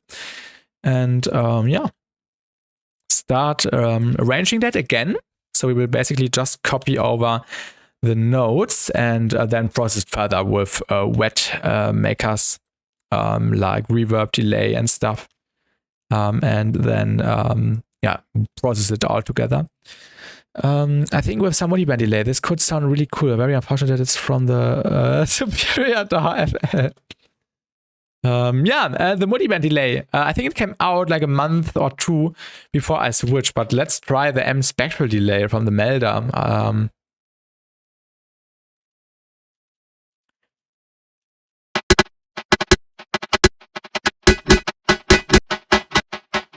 Yeah, how should I use it? Edit. I think transform tab right. And then right click, triangles or saw, and then.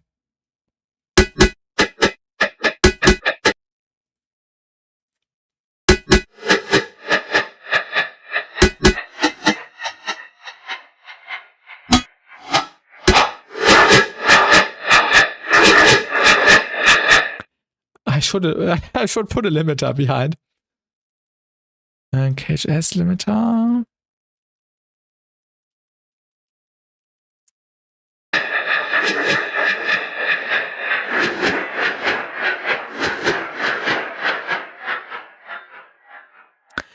Less feedback.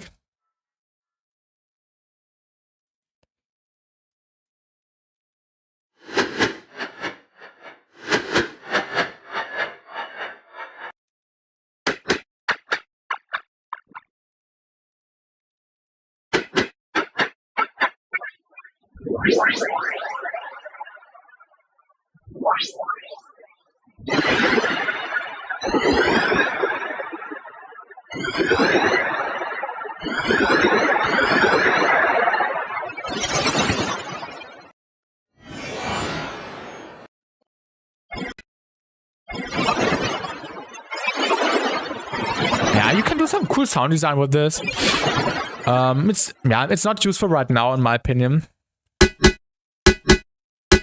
It's not going into the direction I wanted to have, to be honest.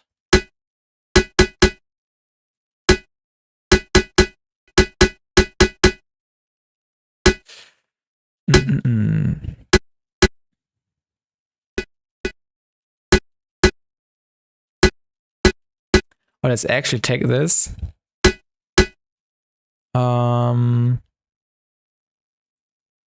And set this onto Complex Pro.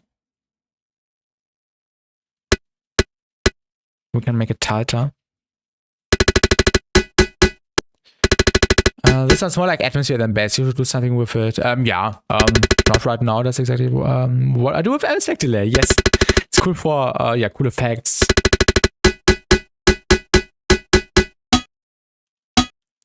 Yeah, let's also set this to Complex Pro, and then wait, now I need to do measuring. How long was it before I did the stretching? Okay, it was this long. So I have to move it down by what amount? By this amount, and now we have the most precision.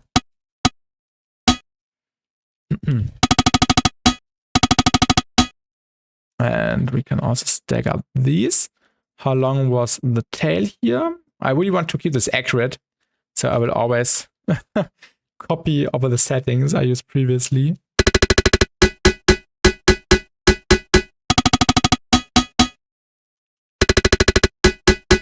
Now we'll do some EQing, of course, because there are some frequencies which we don't need.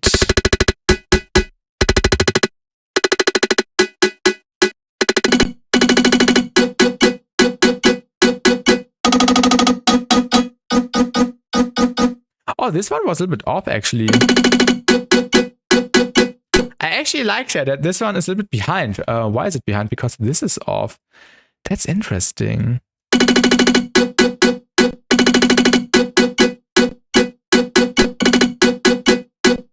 What if we moved all of these off a little bit? Because this was sounding cool.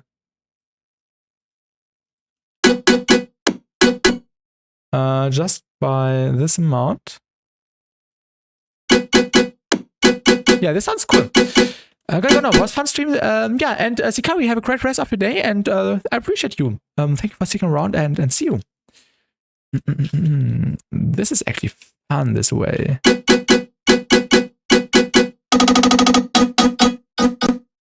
Let's also make this accurate. Just move these.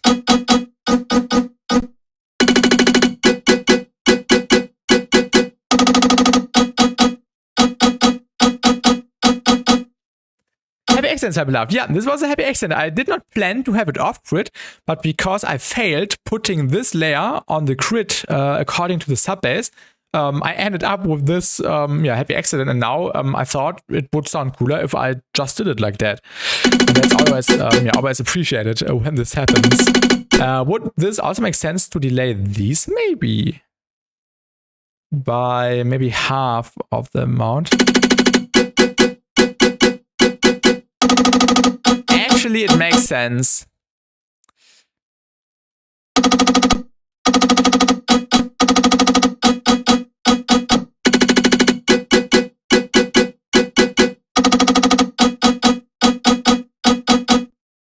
Yeah, awesome. Now we need another layer, a perk. I made a perk a few weeks ago in Current. Let me quickly find it. I think I saved it somewhere. No, I did not. Samples recorded.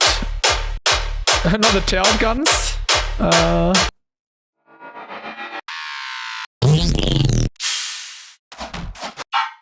I had a perk somewhere. I don't know where I used it the first time. Was it in this? Oh, what was it? This was something cool. This was also a happy accident. I don't know what happened there, but it was sounding cool.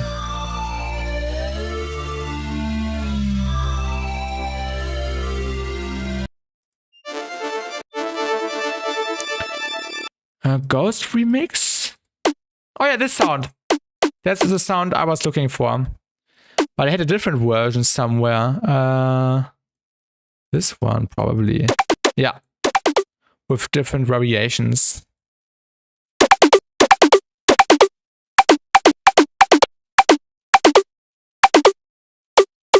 think we'll use this one.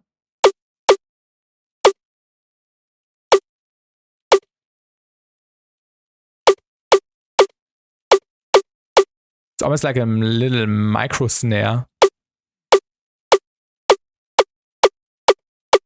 Also, before I go, just want to say it's my birthday. Oh yeah, it's your birthday tomorrow. Are you on the Discord? Can I say happy birthday to you tomorrow? I don't know what your name is on Discord, but if so, just say yes, and I will try not to forget to say happy birthday to you tomorrow. You don't use Discord. Okay. And then I unfortunately won't make it to wish you a happy birthday, but I wish you a nice day in advance. So enjoy your day tomorrow and make something fun.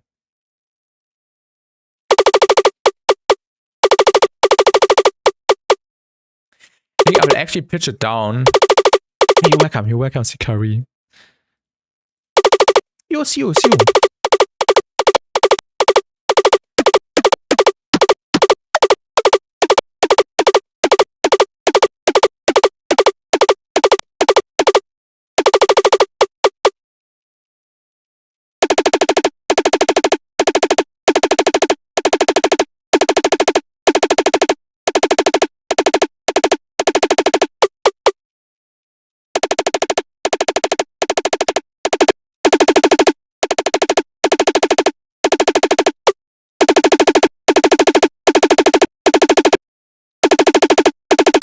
Now we need to use this algorithm.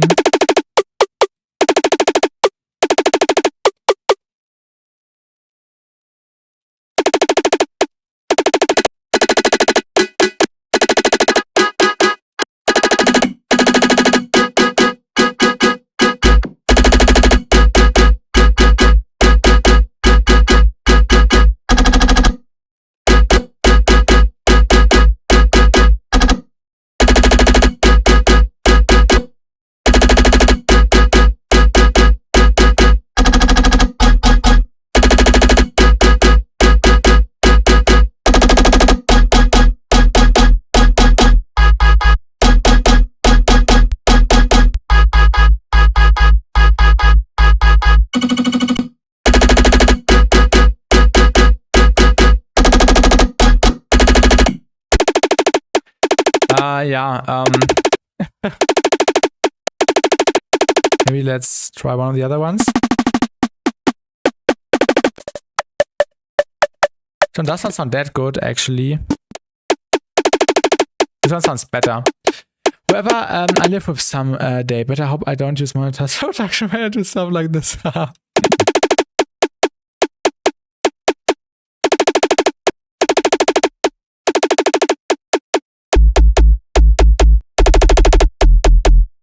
Now we'll start the cluing. We might frequency shift this a little bit, or maybe you should just throw chroma on this. Let's get my chain. I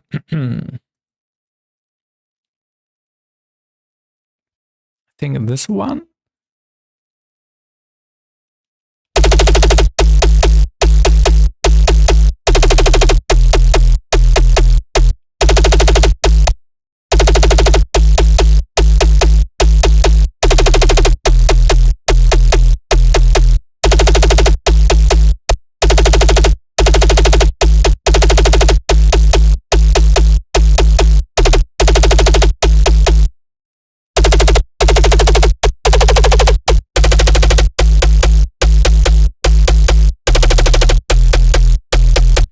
Should let this frequency shift around. I will just apply a macro and then we can just use it in the bipolar way.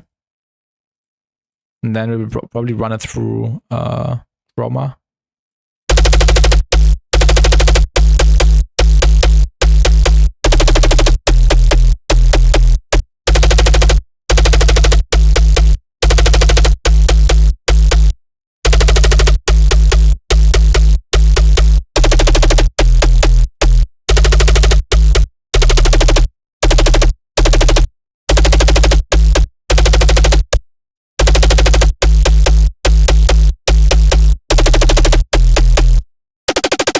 Let's also throw some saturator, not disperser, saturator.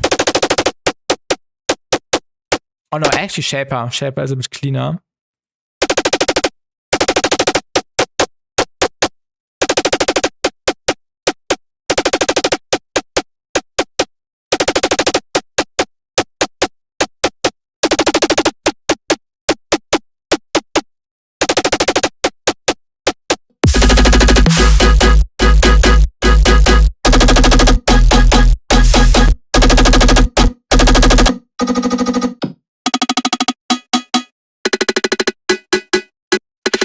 This layer also needs some reverb, also some more processing.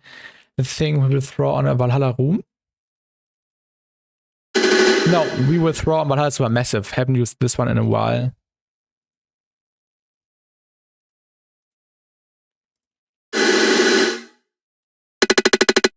Shout out Dogma for showing this method to me 4 years ago.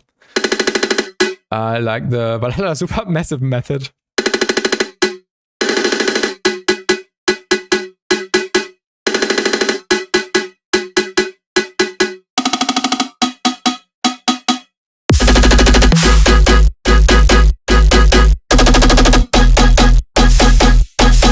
Yeah, the drums are not ready yet.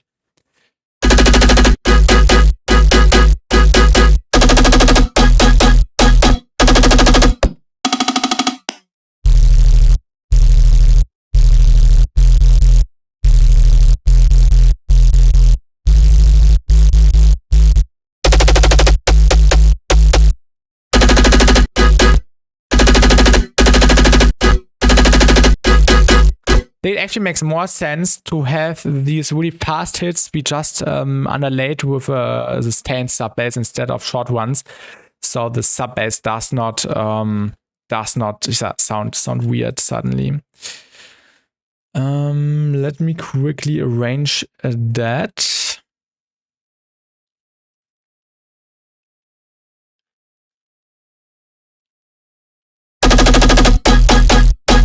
Yeah, that's cleaner.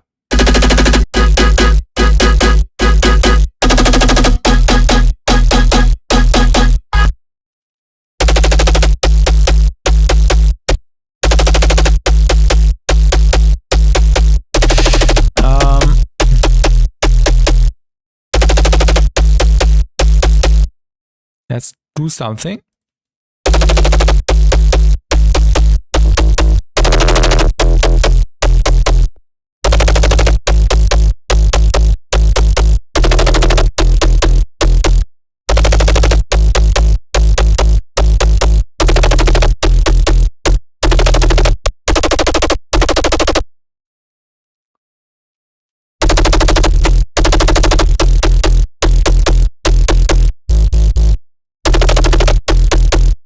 Sounds a bit weird on the quick hits. Probably cut it like that and give them a bit of a gap. I think that makes a little bit more sense.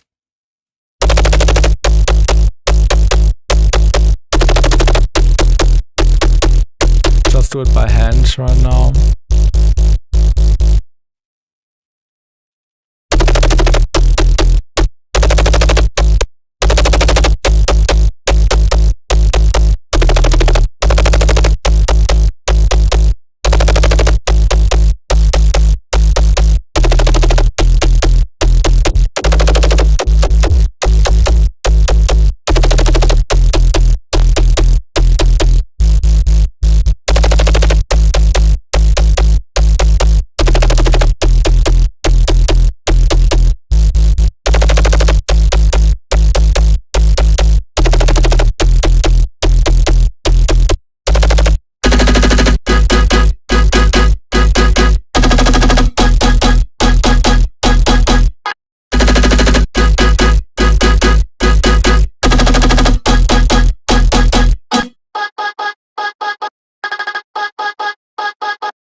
Yeah, this sounds nice so far.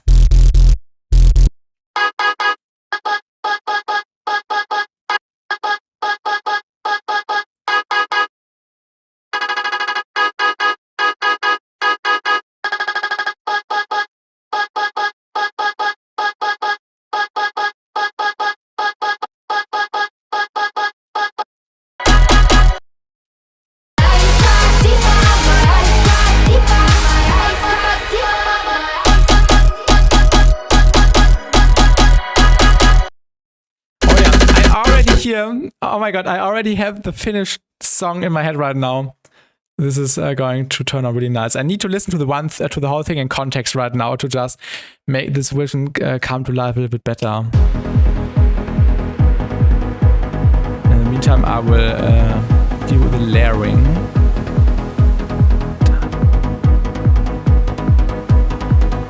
Check if everything is alright in its spot.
transition. The transition is not there yet, but just for the context, it definitely works. Transitioning into this is a bit unexpected, but it has this really nice feel to it. I will smooth out the transition more with some delay, reverb, effects and stuff.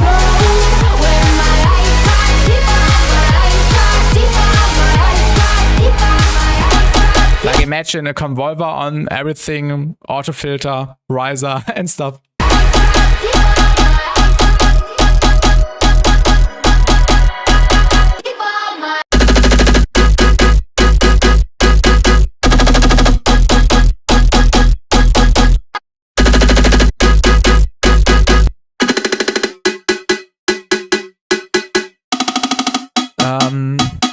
I think this could actually have some spec comp. This layer right here, this resonant one.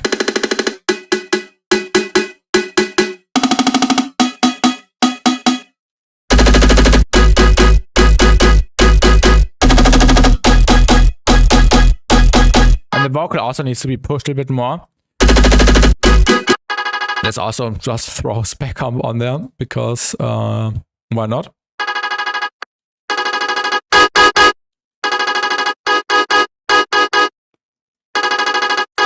We'll also get rid of some of the high end.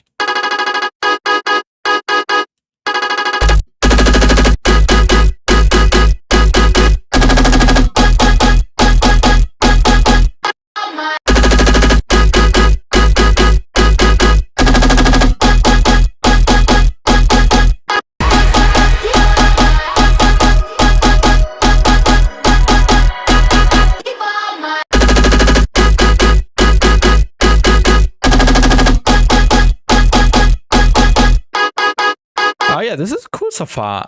Now the next step, we will make the drums ready. So I just set up the sidechain while I was listening to the intro again. And now we can set up the sidechaining. Not the sidechaining, the drum placement. And we might have to delay the whole group a little bit. So it makes sense in the flow context later on. These hi-hats, these cymbals, which are placed there without any purpose, were sounding good. So we might do something like that. This sounds weird.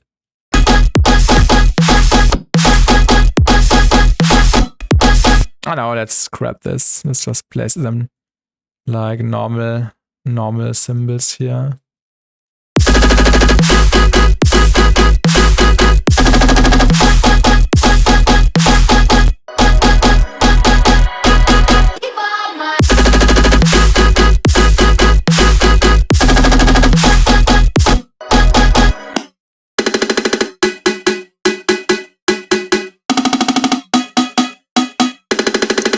I think this one does not need to be stretched that much. Maybe like that, so we get more of the tonality going.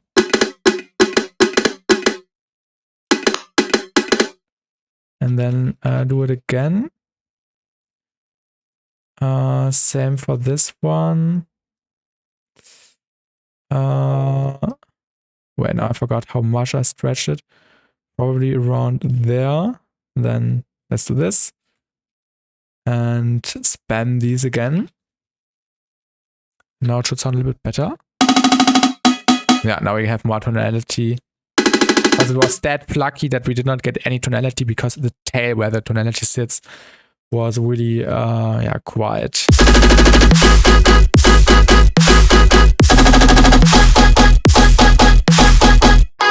Alright, we had the main elements arranged. Now everything needs to make sense in like the mixing term. So we need to apply reverb and stuff and do some grouping. And for this I would recommend now that I group the melodic layers. And that we do some group processing.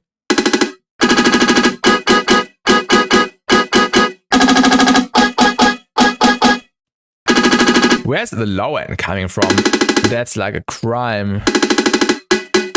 There's some low end here.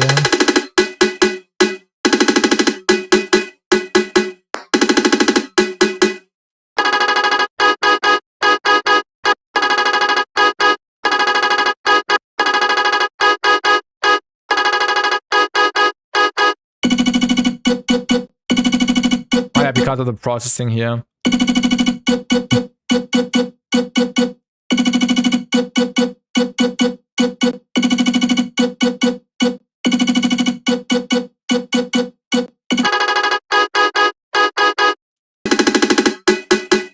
The vocal definitely needs some reverb.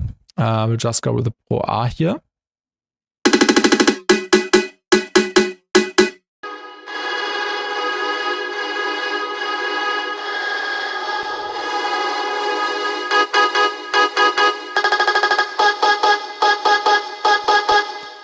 I think I would also not include the vocal in the chain, so it remains clean most of the time. Melodic tear-out, basically, Filju, basically.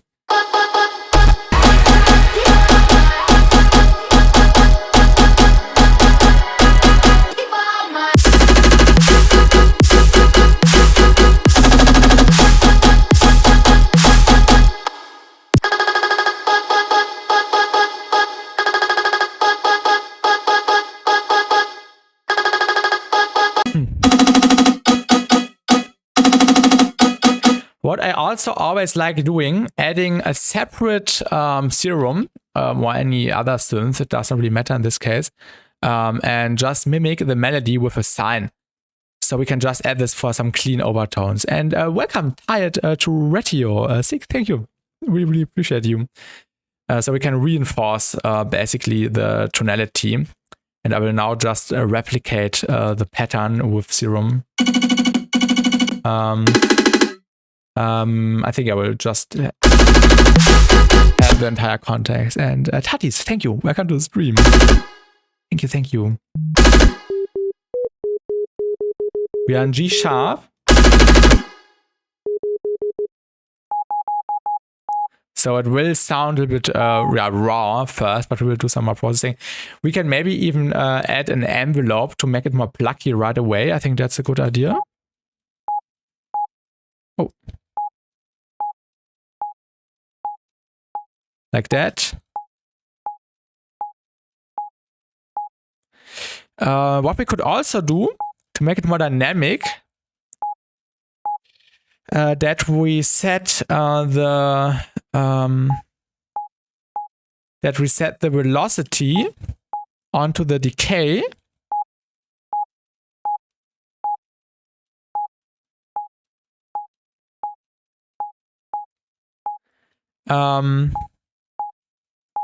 And let's say we want this one to be really short. Let me actually zoom in a little bit.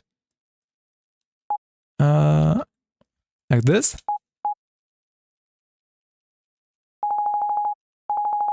I don't know if this makes sense yet. Yeah, like that. Yeah, we can... Oh, wait, let me actually reinforce that effect. We can highlight all these and move them down.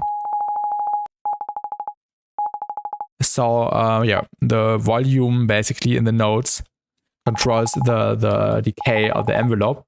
And now on the longer hits, we can say I want a longer pluck. And you hear difference already. Like these are a little bit more plucky. And this one is a bit more open. Actually pretty open. Let's actually decrease the effect here. Yeah, like that. And then we can create some cool overtones. Maybe even draw some chords. Maybe do some quick little arpeggio, some flames.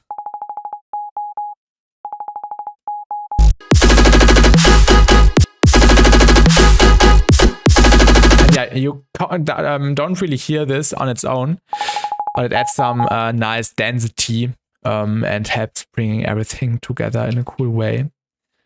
Then we are going on to an E.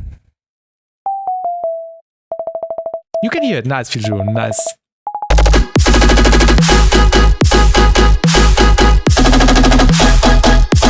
Oh, actually not E. Wait. Da da da. Da da.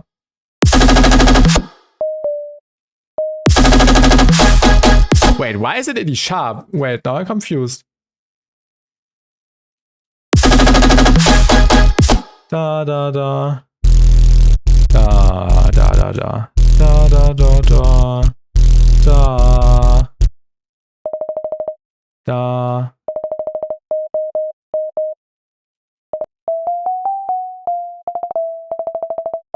Da. Wait, now I'm confused. Good addition, we remember, yes.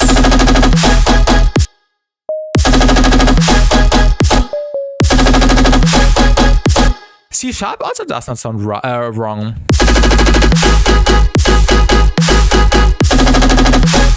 Maybe we should go up. But it sounds a bit too exaggerated already.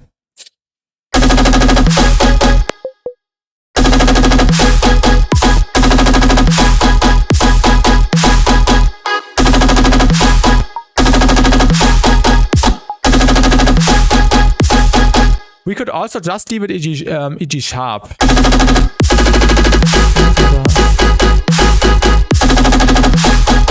Because the tune is in G sharp and it would only make sense to have this in a sustained way.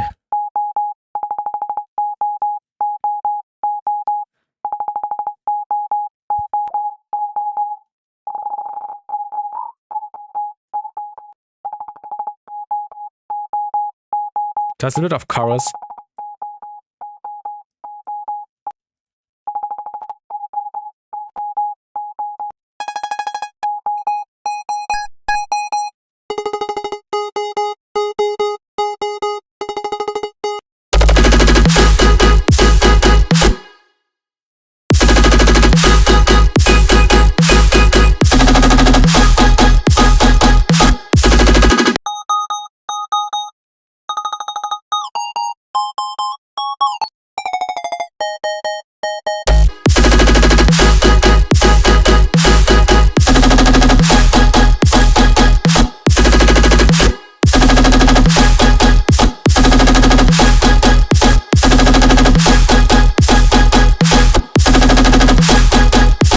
Let's also include the square wave on top. Let's do some modulation from -5 to -9. So let's set this to -9. Hello Akuma, this is your moment to write a melody with that one sound. Was catchy for a second. I don't know which one you mean right now. Probably one thing I was just playing around with, and I yeah, forget the moment. But yeah, my idea was to now just do some little flanges here. Just created a phase correction impulse response for minimal squash. What do you mean, Junkrit Cake? Do you mean importing something? Like importing an impulse response into squash from minimal audio, or what in particular?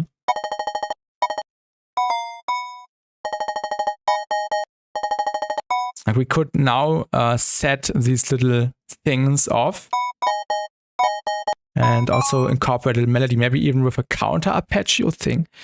Doing finals with no canvas. What do you mean? Doing finals with no canvas? Or do you mean like in the study term?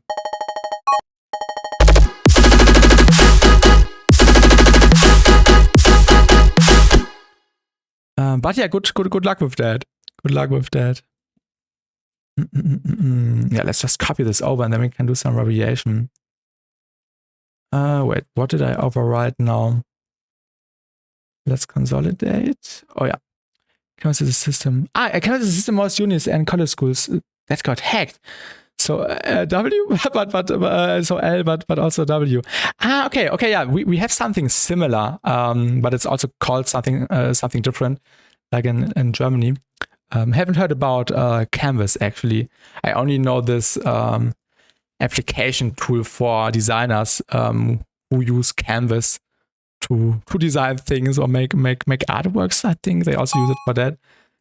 So I first had to think of that. When you bounce an impulse click with a multiband effect with 0 tri-wet, so it only has the crossovers active, then reverse the recycle click and import into KHS combo. Yeah, I think I've seen that somewhere. Yeah.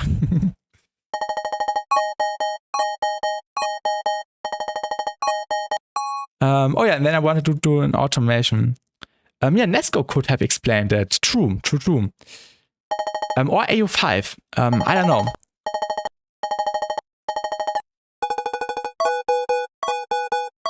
Yeah, I think this could be cool. And then some more effects and some more distortion and everything. Also, it's a bit loud, so we should turn down the volume here so it's also shorter. Let's do this and also turn down the volumes here. I said I made my eyes yeah. Okay, nice. That's nice.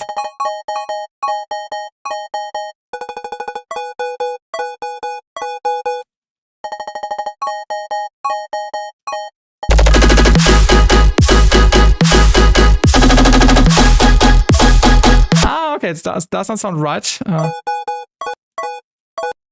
Wait, the stupid square is annoying me.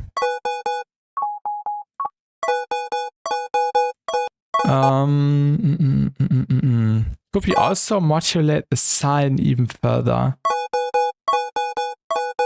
I think it should go lower a little bit.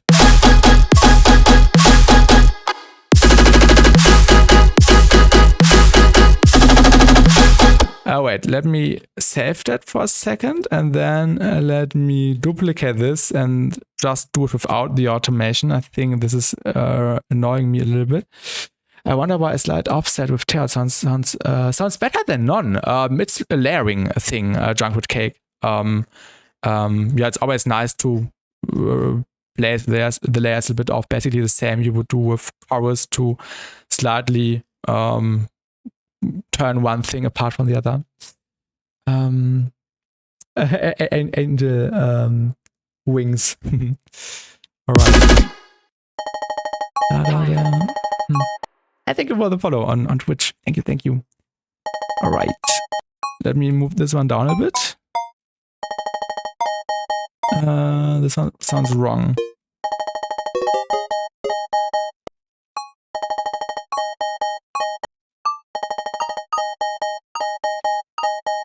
This could sound a little bit better. Maybe we should add another note. And then place it.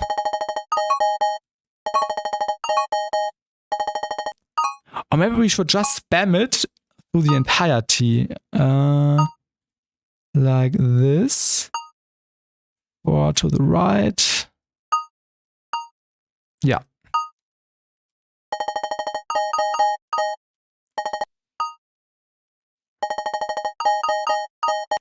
The thing is, the distances between these two notes are not equal. So, how do I do this? This sounds wrong. We should move them closer. Yeah, this sounds better.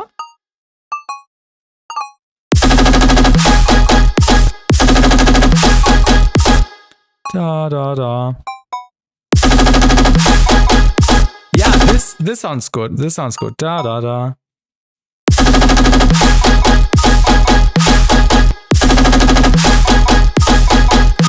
the timing is a little bit off.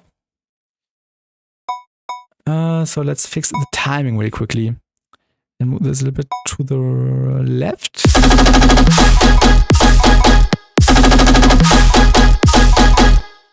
Thing like this. I feel like a soccer mom, but instead it's music production and I'm just cheerleading. Nice, thank you. This one's a bit off.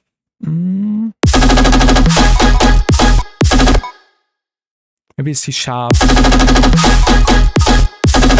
No, that's too much already. We should stay on a pattern a little bit longer.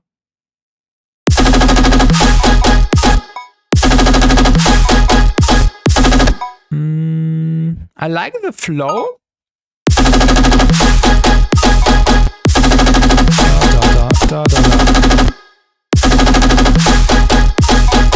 Wait, I need to listen to the context right now. This sounds wrong. Yeah, of course, there's no real transition right now. But yeah.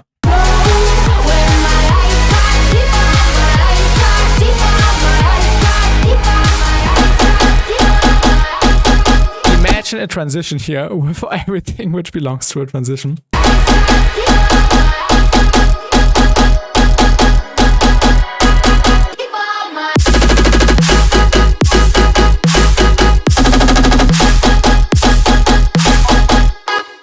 Yeah, something like that. I like the first half better than the second half. The tonality is a bit more pleasant. The square, the fifth. When we, yeah, I think I won't do the modulation.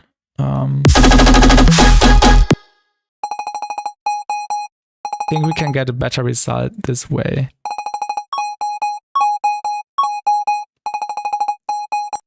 Yeah, let's just try it again. Consolidate everything and copy this over again. Get rid of everything and try it again.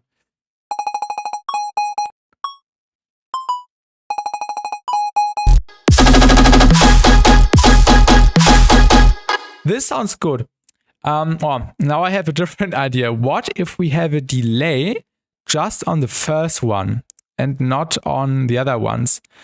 We could also do that with note, with the velocity thing, or the note thing actually too. But I'm too lazy to set this up now, so we'll just duplicate this and let's get rid of this and let's put all the volumes on 100 again, and let's just load in a new serum. And yeah, add some cool delay. Maybe we could even just do it with a saw, so we could add a different flair to it. Maybe even a little super saw thing. Oh wait, in which room am I right now?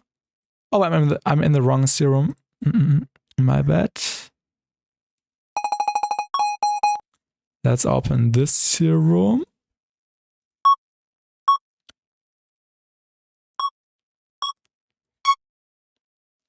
And yeah, now let's just add some delay.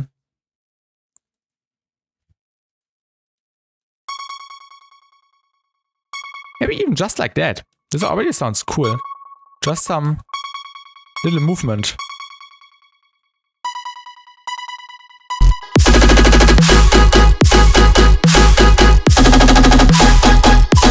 This adds so much. This adds a lot.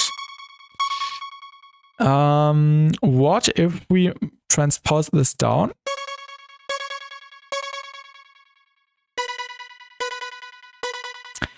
What if we add another octave?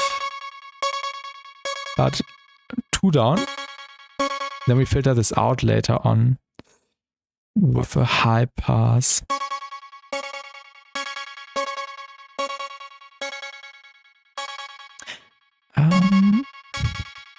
Yeah, it's a little bit too low. I think that's fine. The triangle also doesn't sound too bad. Oh yeah, I forgot about the chorus. What if we add some boat? We blur it a little bit. Make it even more detuned, essentially. And maybe a short convolving effect. Let's just see if there's any good one. I don't like the Ableton convolver, I'm really honest. I prefer the kilohertz convolver. Let's just go with the kilohertz convolver.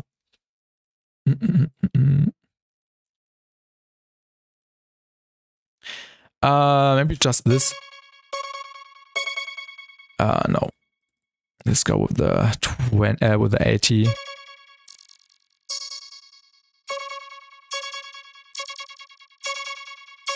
Yeah, this sounds good. And then maybe another convolver for some room. Impulse response. Space is real. I really like the live room. But not 100% mixed. And I'm even thinking of, let's do it that way. We will do a parallel chain now with the tri signal and with the wet signal, but we will make this mono, convert to mono.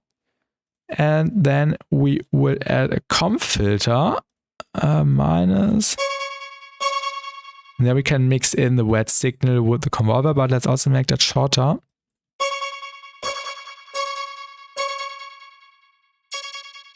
Yeah, so it sounds a bit fuller. And maybe we even stack it up with another convolver, because why not? With the synthetic white blur. For even some more widening. And yeah, then we have a cool little zappy sound, I think.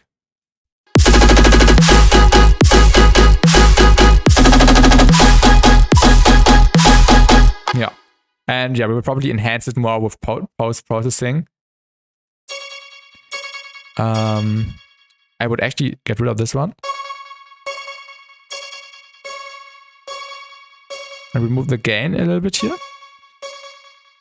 And also in Serum, let's add a little bit of compression.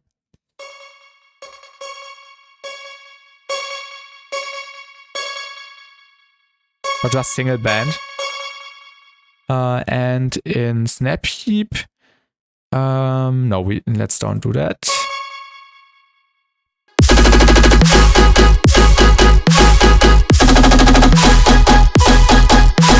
This sounds fun. I like that.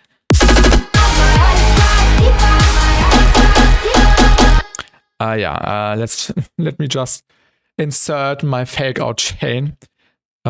Fake out. The one which I also used yesterday. Which one was it? Fake out bass processing, fake out convolver before. I think. Wait, was it version 2? I think it was version 2 one. Before kilohertz distortion. Yeah.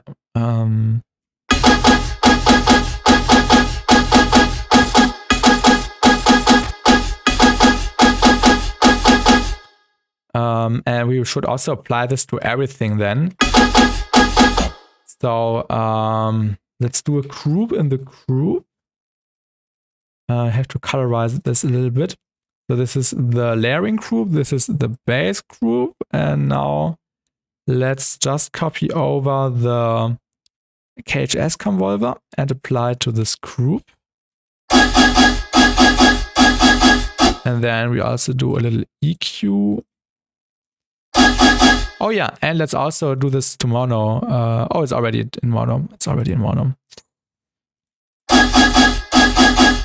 And do some Q things.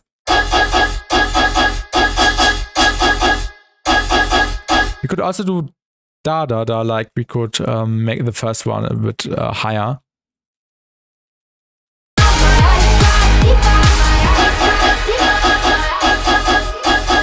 Also, the high end is a bit annoying. Oh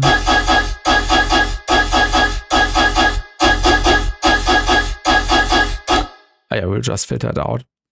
Let me do an automation.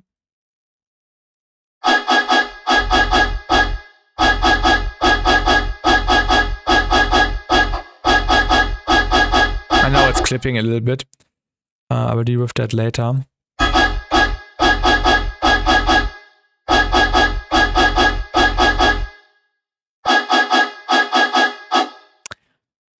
Let's group this. Yeah, never mind. Let's just get the kilohertz limiter really quickly. So we can fix the clipping immediately. And now we will also do some automation here with this one. Usually I prefer the auto filter for this, but yeah, now we'll do it with the EQ. We might even mix down the convolver. I think this would also make more sense here to not blur this with the convolver. so we don't lose all the color textures. Maybe just like 50%, and then we go down towards the end, maybe to up to 14%.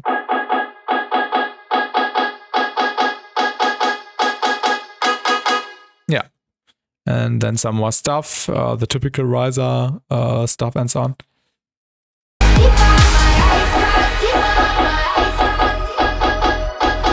Oh yeah, I totally forgot about the bounce of the bounce of the bounce of the bounce of the bounce. I think I want this to be chopped. Also, this needs more reverb. Let me get the Pro R. Where's the golden plate? Yeah, let's do some filtering. You can just have it subtle in the background. I think that's the best use case for this.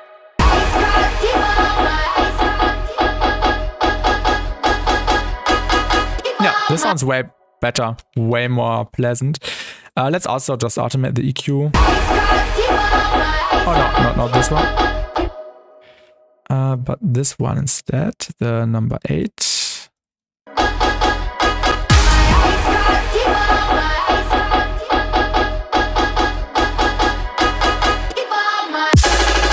Oh my god, what's happening here?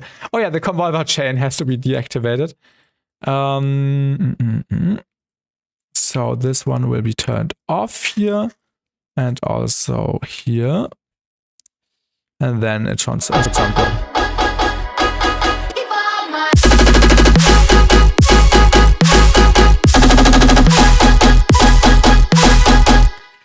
Yeah, not 100% happy with this sound at the moment.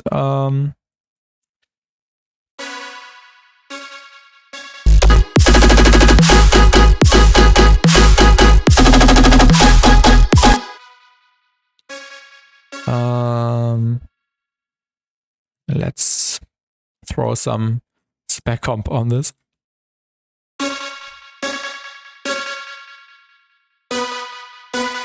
And to get rid of the metallicness, I would actually also just throw in some chroma. G sharp. Wait, I forgot how to select it. Oh no, it's already selected. I just thought I forgot how to select a key here. So we can keep the metallic resonances also in key.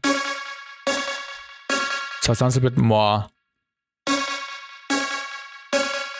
a little bit cleaner, yeah. Maybe even a little bit less feedback.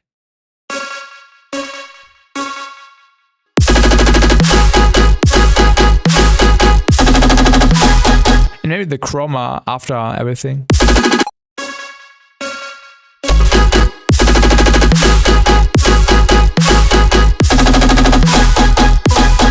And some Pro R reverb and some Serum FX. Like this.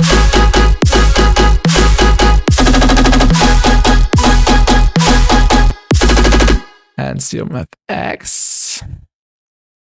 And I think now we should do some sound designing.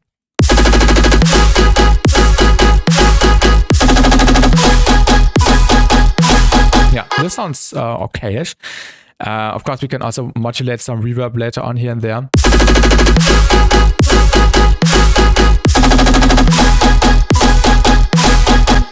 It might need to be delayed a little bit, but yeah. Let's do some sound design. Let's just grab the render of the saw. This one, I think. Yeah, let's just take this. I'm lazy. I don't want to touch a synthesizer now. Just work with a render of a saw.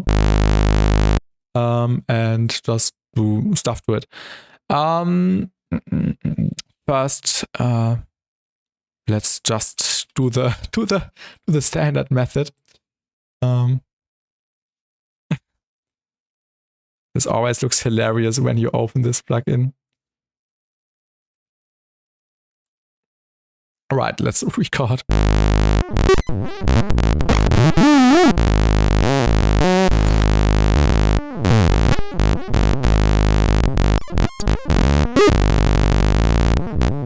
Alright. We got some material. And now we can just do shit to it. Open an EQ. Let's get rid of the beginning here. And do the standard stuff. I should save this as a rack apparently. I always do it from scratch when I need this technique.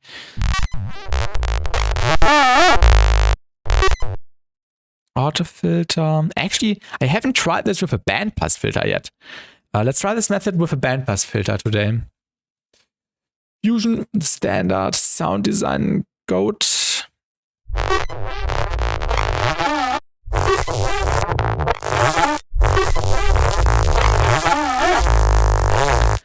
Let's get a bandpass filter. Oh yeah, we can get some cool tones out of this. Can we modulate this randomly? LFO?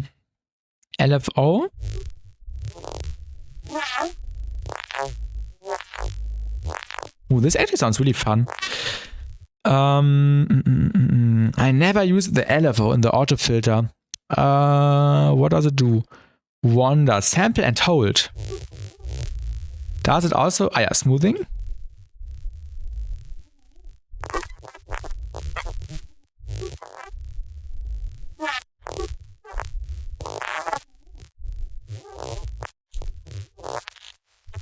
Yeah, can I limit the range?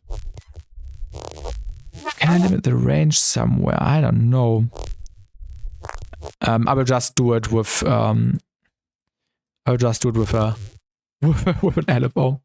I think this would even be easier to just do it in Snapheap. I prefer Snapheap for this. It's quicker and easier to set up.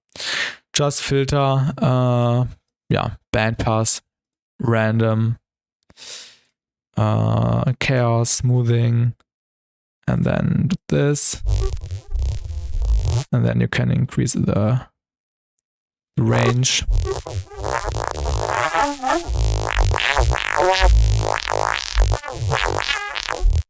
Some nice bits in there already, although not much processing is happening. Let's enhance that effect with the same Snapheap, but on a notch.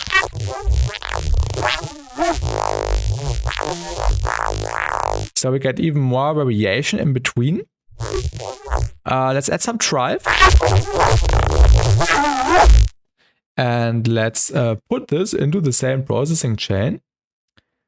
So we can already get a feeling of what it may sound like later on. Which one? This one. And then now let's just have fun experimenting. Also, dispersers in here could do a lot, and maybe some spec comp. Not maybe spec comp, definitely spec comp. Oh yeah, I haven't done this in a while. Let's copy the random and apply this to the position of the disperser for some more intense results. Maybe another disperser here. Just on the low end to simulate a little bit. Also let's get two more, actually only one more auto filter to cut out a little bit of the high end. Because the high end is getting pretty intense. And now let's add spec comp. And now the really fun part can begin, like texture mode, grain size, and stretching it, and then just having fun.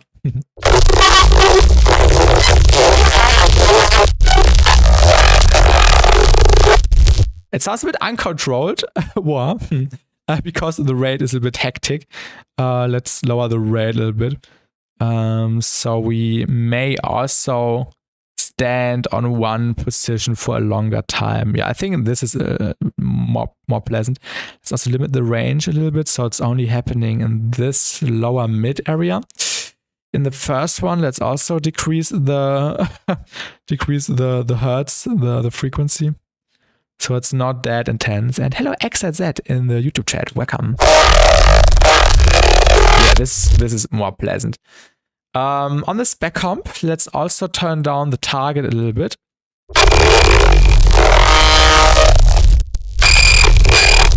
Ooh.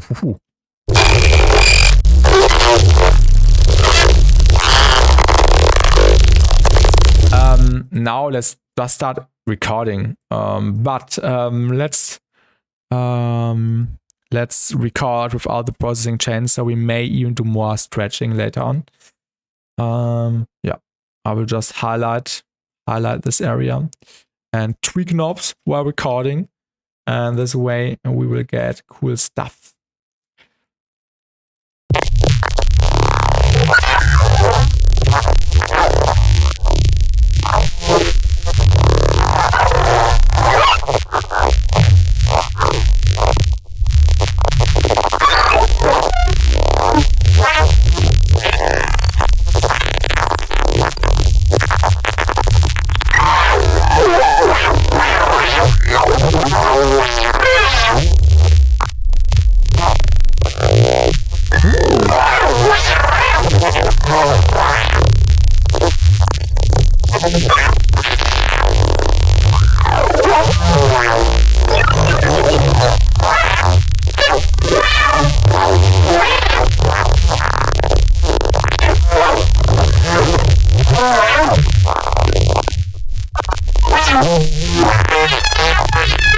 Most of the time it sounds like an angry cat. But really good material in there. Nice results.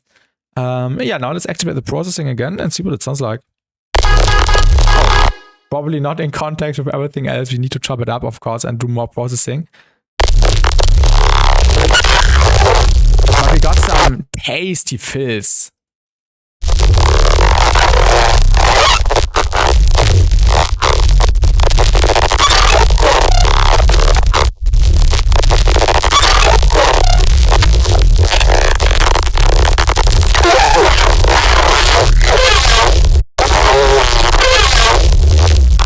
Crunchier than my grips. Yeah, lots of crunch. Ah, yeah, this one. Ah, beautiful. Yummy, yes. I could do this all day. I could sit down 12 hours and just tweak knobs and record these fills. Of course, not everything sounds good here. But we have to find the best snippets, and that's the fun part. The tone. Pause. Which one? Did I skip it, or do you mean this one? Chocolate cake. This is my favorite one so far. Really nice growl. Oh, what if we also add a phaser? We will try that out.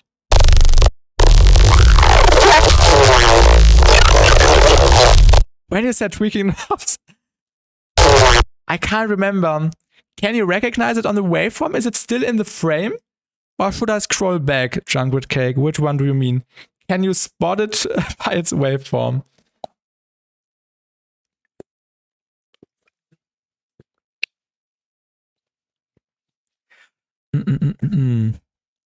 Yes or no? Is it still in the frame? Or should I go back?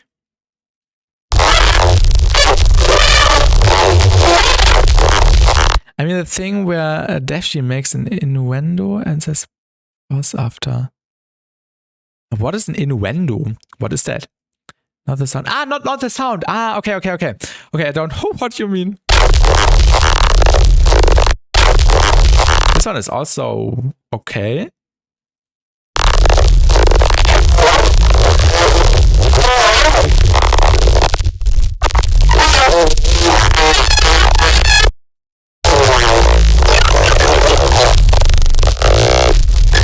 Yeah, we already had that. What I also really like doing is just doing the same again, which means just stretch it.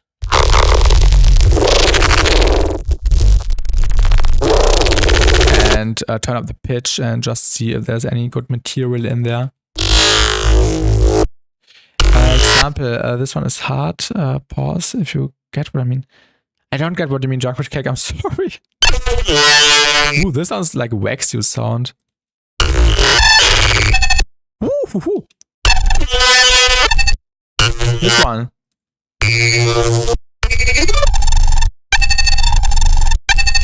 This really short one. This one. This one is cool.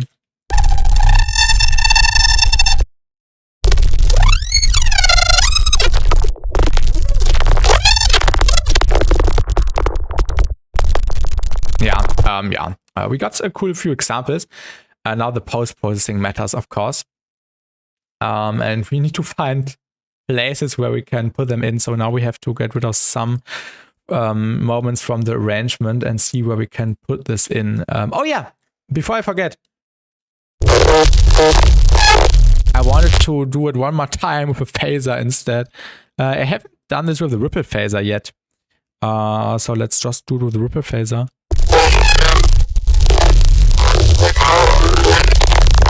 Like, is there a cool one?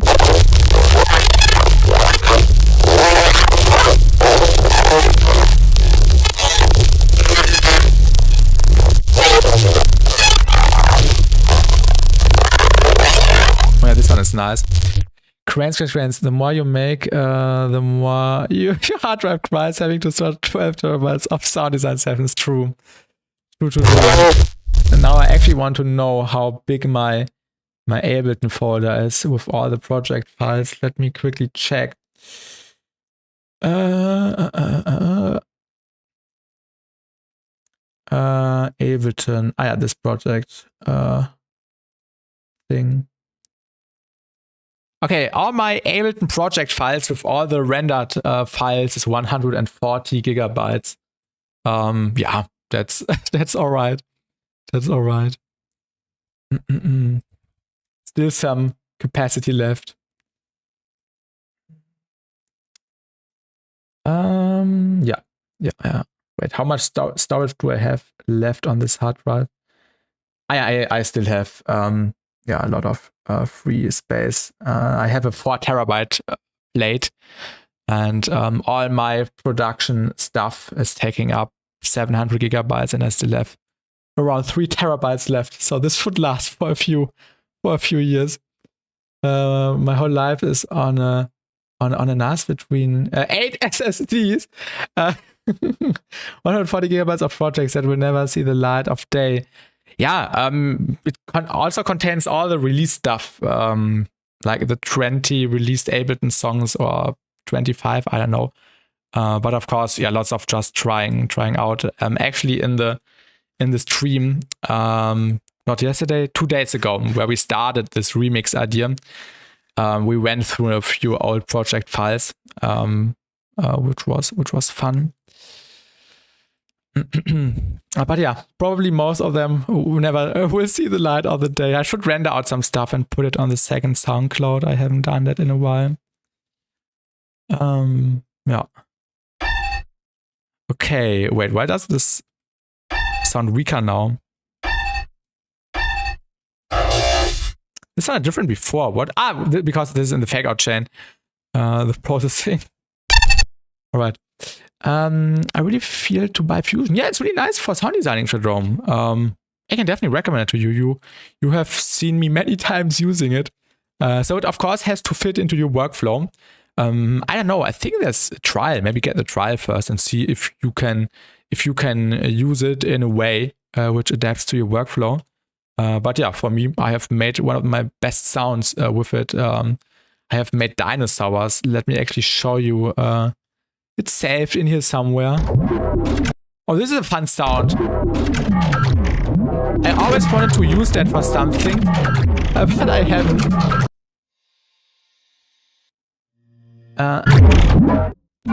This is a propagation.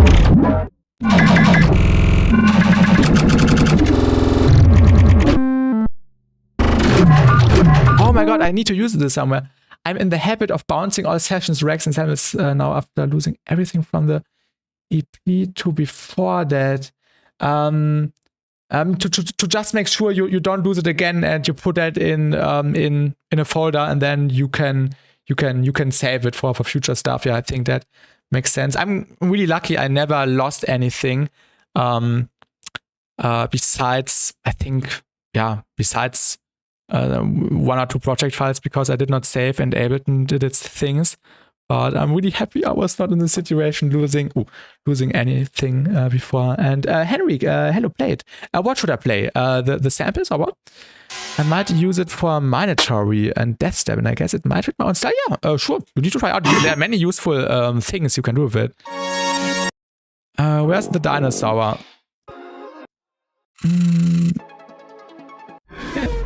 Not this.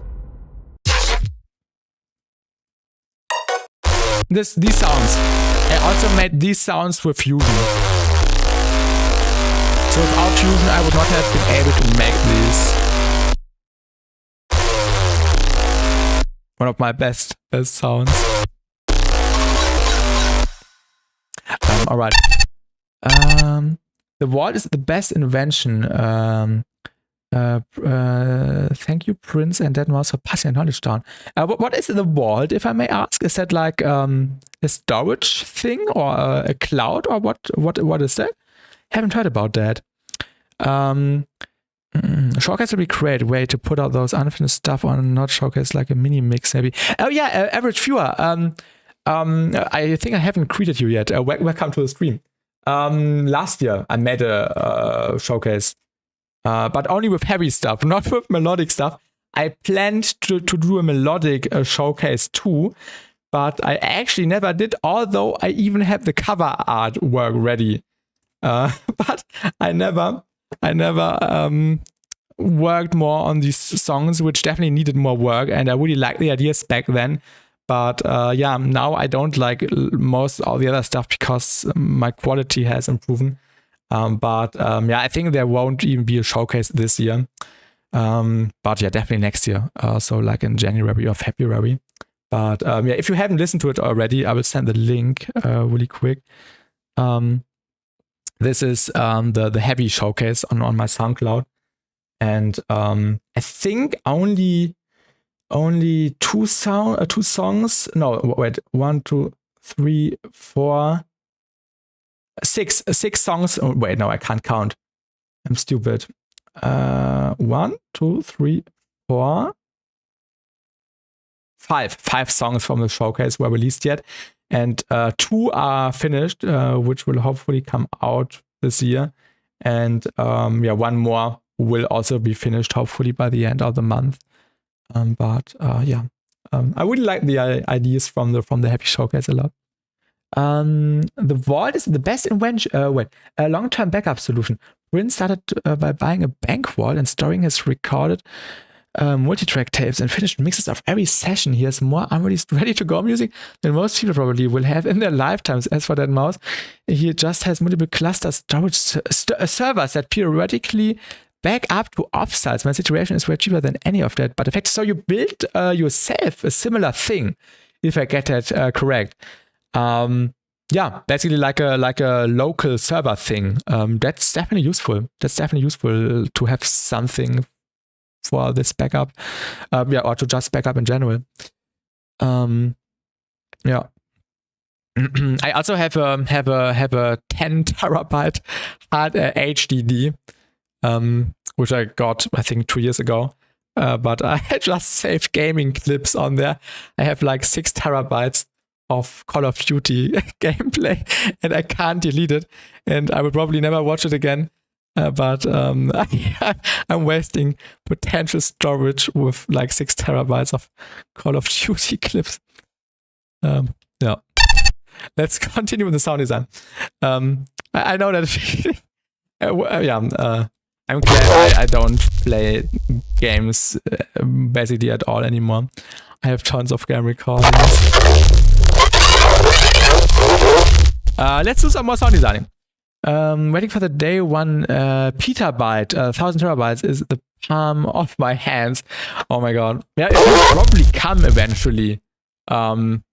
because yeah, everything is demanding or is crying for more storage and also taking more storage and stuff. And all these cloud services are really putting you into like a dependency. I'm not the biggest fan of cloud services. I only have like a terabyte because my dad has a family cloud and I'm also using it. But yeah, the cloud services where you have to charge monthly and really not the best thing that I don't want to touch. Yeah, where was the sound design? We had the ripple phaser. It's just doing some random stuff. And now let's tweak some knobs again, just for a fun round 2. And then, yeah, we have some more variation, and then we will continue with the arrangement and with the adding effects and post-processing. Oh my god, I love this sound. Wait. I have to press resample.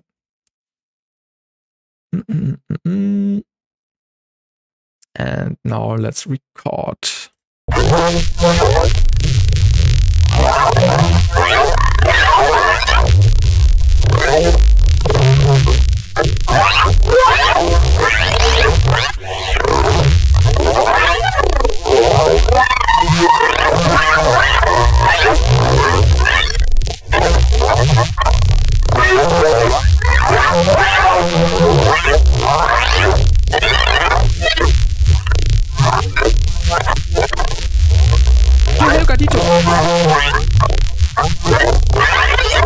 Thank you.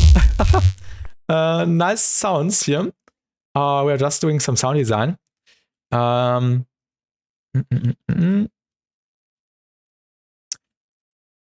yeah, let's see if there's anything good in here. Plus, it's also so loud. Yeah. It's really loud. Because of spec comp. And now we will add more processing. Oh no, not in the fake out chain, please. We'll move this to the left a little bit.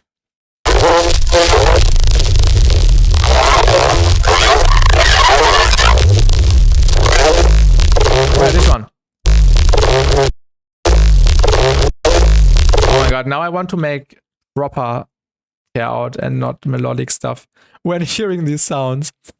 Working on my Unreal Engine 5 limited space game.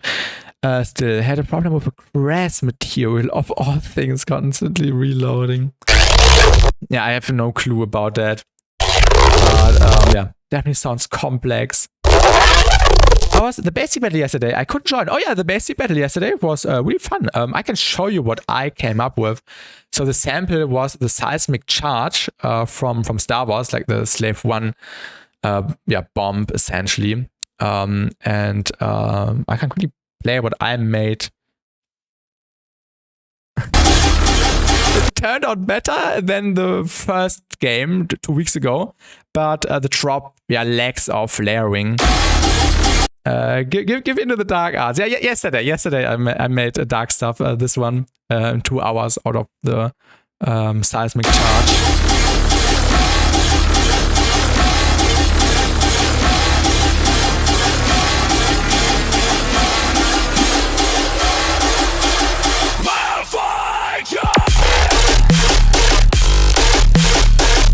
It needs more layering. More wetness. But yeah, this was really fun.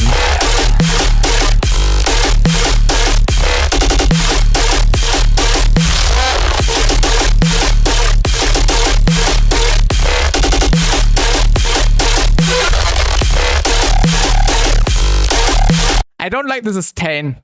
The sustain is bad.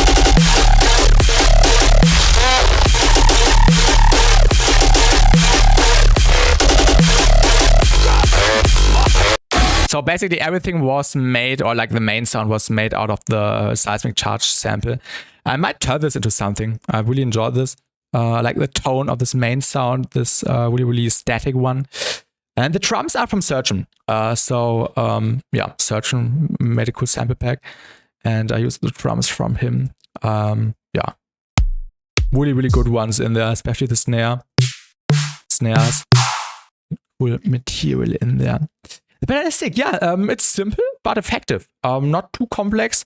But yeah, as I said, it needs more layering. It needs more background stuff. I did not have time at the end to add some more density with some, just some sustain stuff in the background, some quarter note things, the basic stuff you usually add. But yeah, I might add that. And yeah, now we are making melodic stuff, so we are constantly switching. But this is also refreshing, so you don't have to just commit to something. So I always make what I like best at the moment. Where were we at? We were at the sound design. We were curating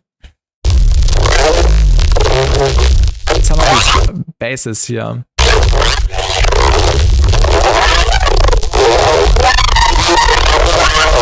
This is a little bit unusable.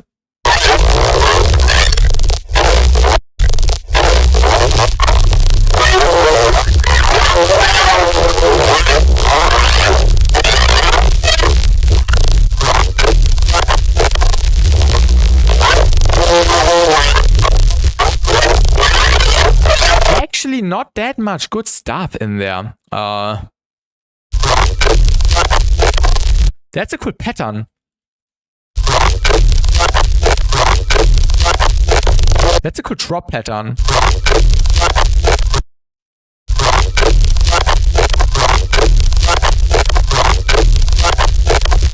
That's a really cool drop pattern. I will save this. This might be a cool flow for something. Yeah. Let me consolidate this and highlight this so I don't forget. Favorite. Okay. Now let's just start with the production and continue.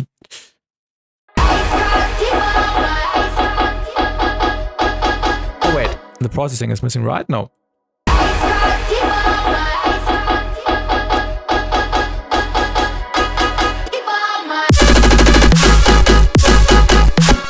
Something sounds weird. Oh, we had the saw web in the background.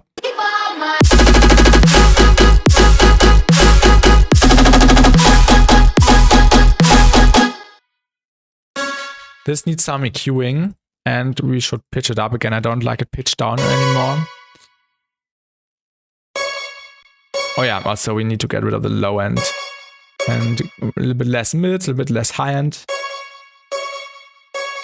And maybe a little bit more. Something around there.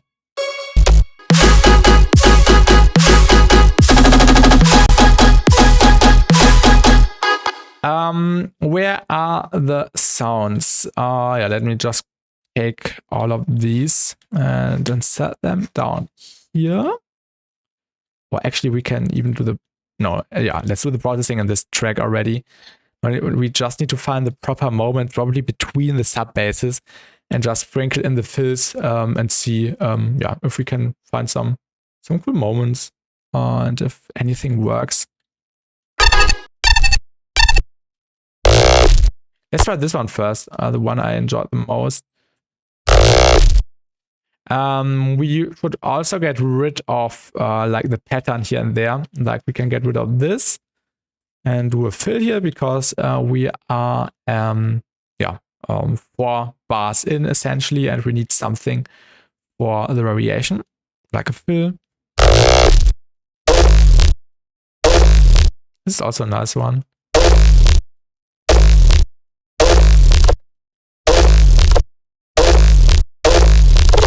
Maybe even reverse it. Yeah.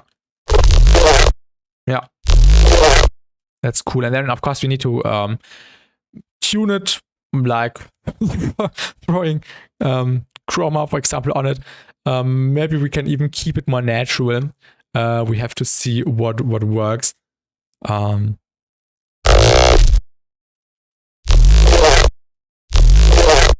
Maybe even filter table to add some more movement to it. But I will quickly go to the toilet and then we'll continue. I'm back in around 2 or 3 minutes. And then we'll continue for around 2 more hours, I would say. So I'm back in around 2 or 3 minutes, and then we'll continue. I'm really enjoying the progress so far. I'm really glad with how this is turning out so far. All right, I'm back in 2 minutes.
All right, I'm back, and now we can continue. In my opinion, the bass are way too strong in the mid frequencies, and now you cut some highs to leave space for the tops. It feels it needs a bit of texture in the highs.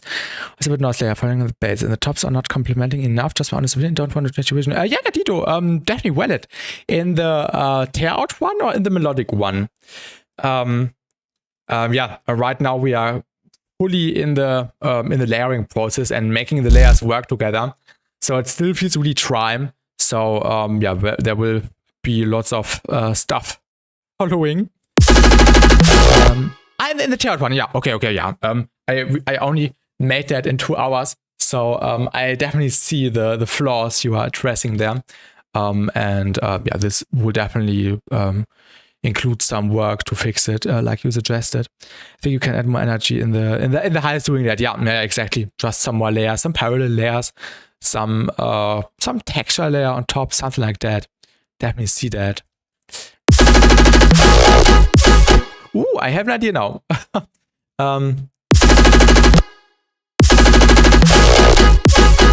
Okay. I have a cool idea now. We could like a da da da da da da da. We could like a cool syncopation. Let's see if that works. Let me group everything. Isn't there anything I can move somewhere else? This one, we don't need this at the moment because we rendered it to audio. The kick render. Yeah. What would happen if we move this to the right a little bit? And then we have a little bit more space here.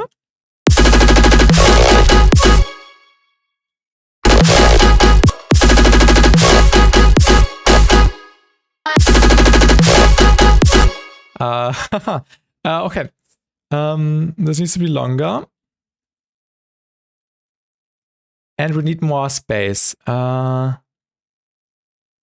What if we just cut out the sub bass? Or we just do it in the background as a cool stereo thing. I think that's the cleanest way. That's the cleanest way we can do it. So let's... Oh, wait.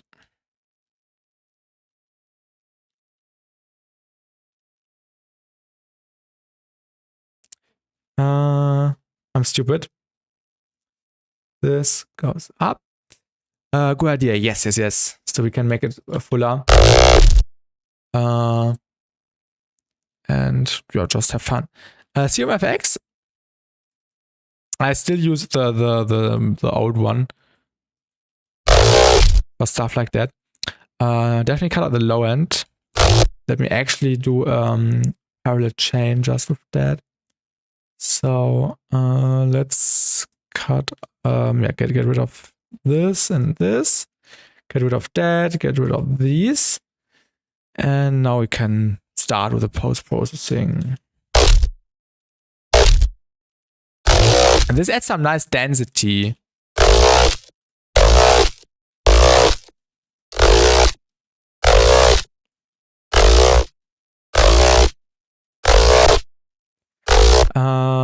Yeah, now we need to tune it. Maybe we can just pitch it into the right tonality, or we just throw chroma on it.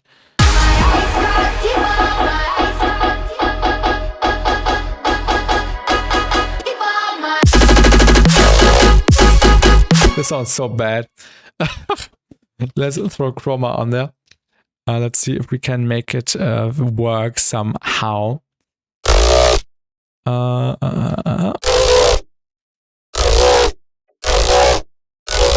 Shout out Nesco for implementing the morph feature. Without Nesco pushing through, we would not have seen the morph feature.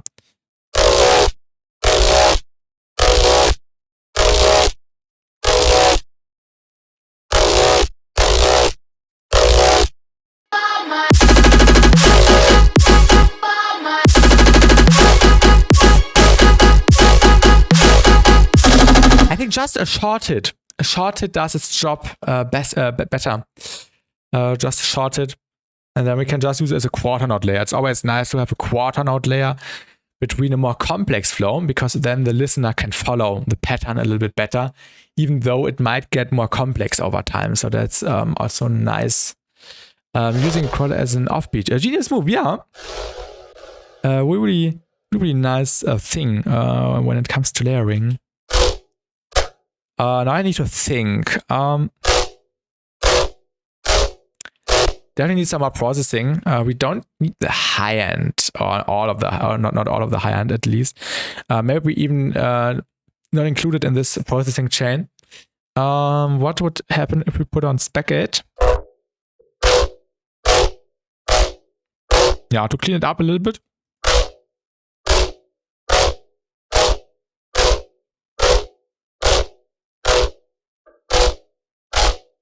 Maybe even get rid of some of the high end.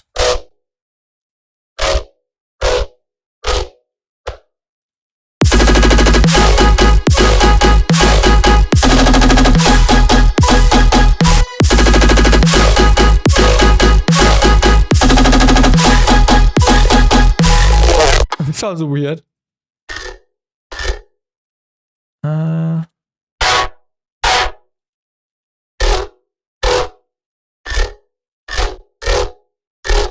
one could work.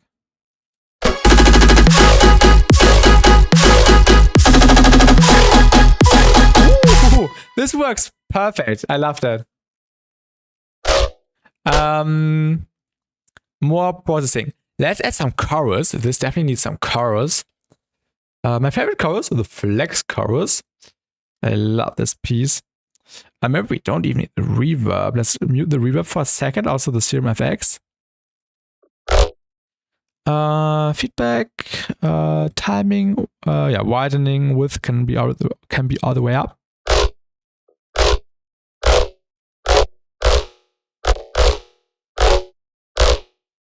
I love the multi-band.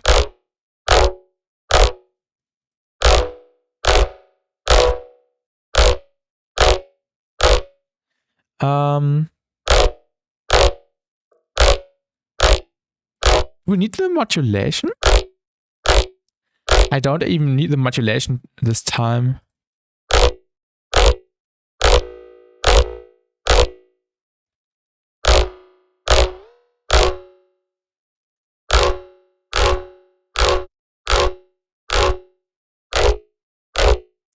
Maybe before the chroma even. Not, yeah, like that. So the feedback also gets a bit colorized.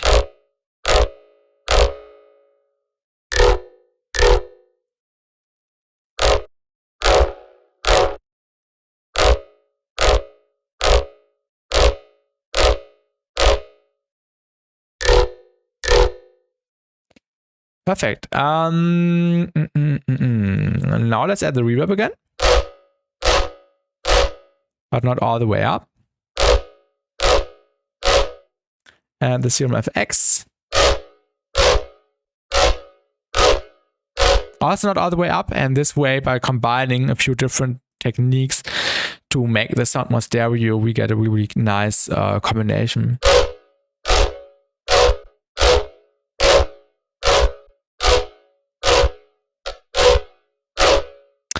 Polyflanger, we used that before in the sound design process. I can show you. And thank you for reminding me, Gatito.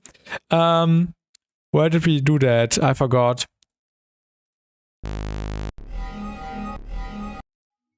We did a long recording.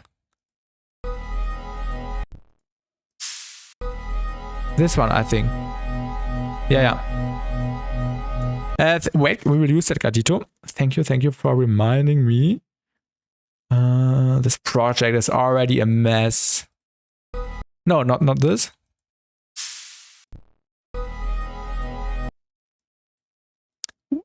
Wait. Haha. This one. We use Polyflanger to make these cool sounds. And I want to use it as additional layers as well. So we can create like a cool call and response like that, like a forth and back, by just chopping it up. This is beautiful. Da, da, da. And I love playing around with this because you get random melodies out of this by just tweaking the knobs, and then you can use this as an inspiration on the one hand, but also as like the starting point for a completely new idea you haven't thought of before. And that's also really fun when just tweaking knobs and not thinking about what you're doing, just tweaking one or two knobs, recording, and then getting infinite ideas. Da, da, da. Oh, that's really nice.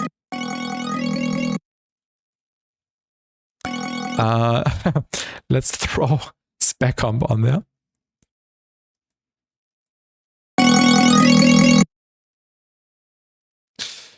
I love this. Oh, I have a good idea. We will also include it in the fake out. Polyflanger is so sick, definitely. And I said that before in the stream. I think Minimal Audio did not think of this use case to actually be useful to create colorful sounds in the term of color bass, whatever, melodic genres. I think they more just thought about using it in like the term of being an alternative to creating arpeggios in the standard way. But yeah, when you turn up the rate really, really quickly, like the sync on 1/64th or 128th notes, you can get these really, really cool, colorful textures. And I think they did not consider this as a potential use case. Ooh, this sounded good, although it sounded messy. Wait. Let's do the Valhalla Supermassive method. It's the new color-based power tool. Yeah, all color-based. I would not really call this color-based tool. I would call this a tool which can be used for color-based, and also for other stuff, of course. Most of them are all different. Of course, sometimes they share similarities when it comes to resonances, but all of them work different for the most time. Like you have chroma, which is like a spectral scaler because it moves the frequencies. It's more like a mixing tool. Then you have pitch map, which goes into a similar direction, but actually with a higher resolution than chroma. But it's actually it's actually in the same family, I would say. Then we have N-Prism from Nesco, which has lots of really, really tiny bandpass filters, and which is actually the cleanest way, in my opinion. Then the Polyflanger, which is basically using resonances, because a flanger is basically nothing else than a short delay.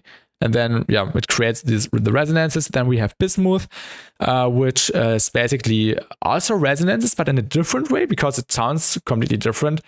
What else do we have? Vocoding, morphing, so much stuff. Lots of cool methods. And you don't even need all these tools to create color base. You can also just record a chord, chop it up, add a lot of compression, reverb, and all the kind of stuff, and you can also create color base without actually needing a color base plugin. You don't really need all this, but of course it's nice because it makes the workflow easier and creates new ideas and stuff.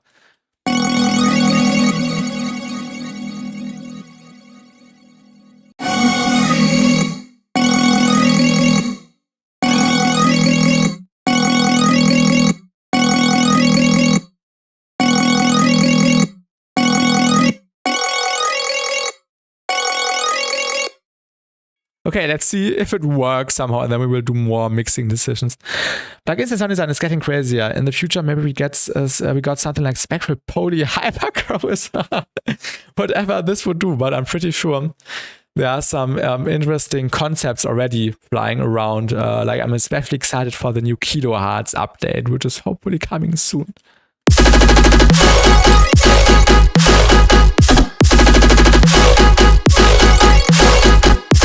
Now we need to find a way to use this. Oh, I have an idea.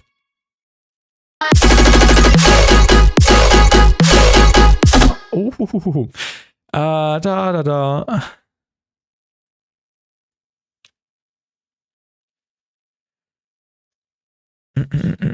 Oh, yes. Or we do the crawl, the crawl on the second quarter, and do this on the first quarter.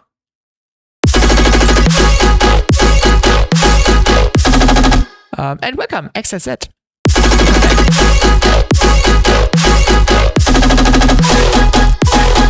I like it better when the crawl hits on the first.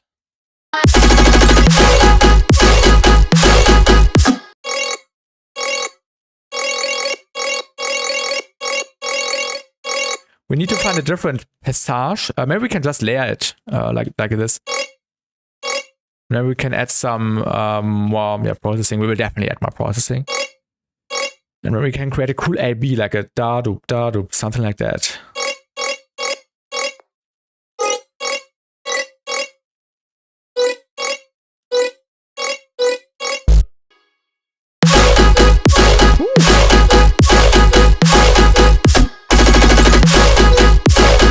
Oh, this is always really fun.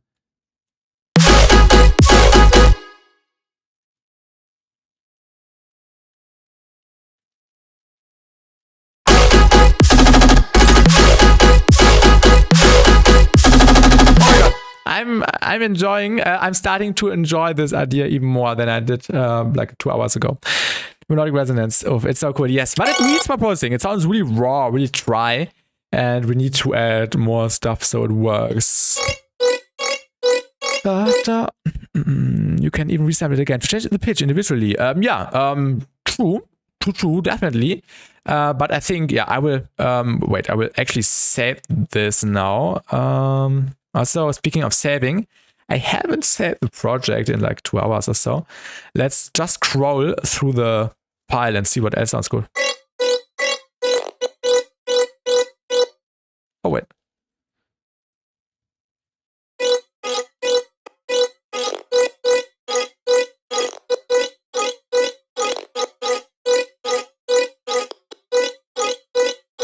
The second one sounds really fun.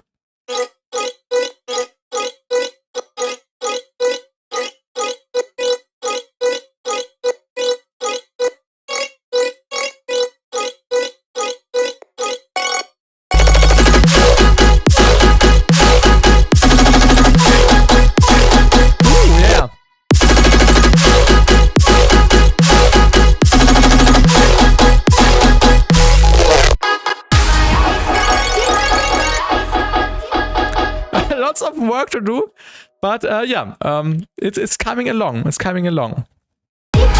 Let's listen to the whole thing. I need to listen to the context again.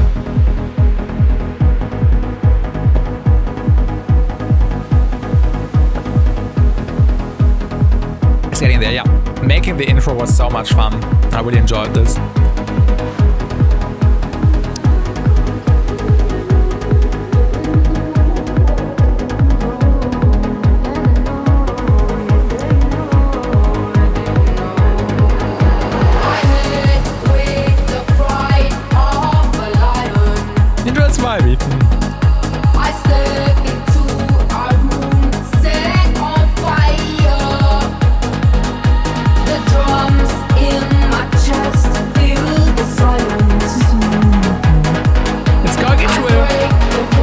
Into a trance or old school progressive house direction.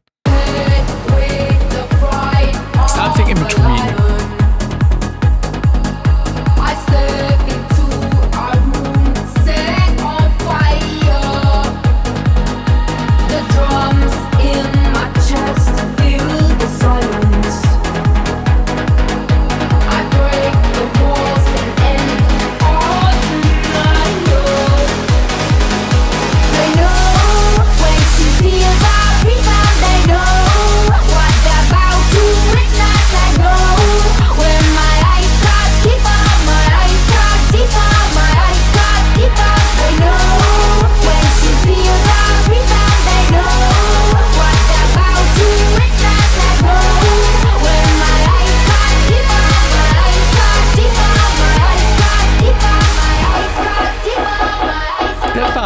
Thank you.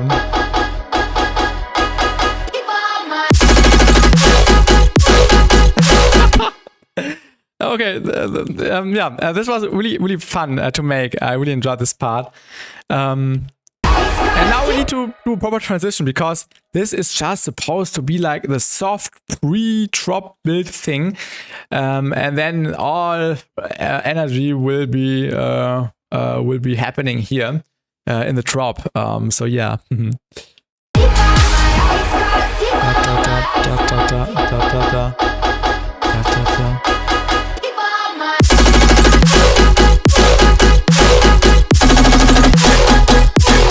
I think this needs some spectral or more spectral processing.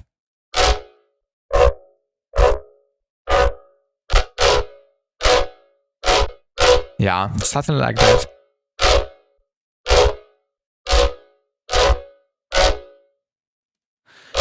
Sounds a bit weird, I'm honest. Why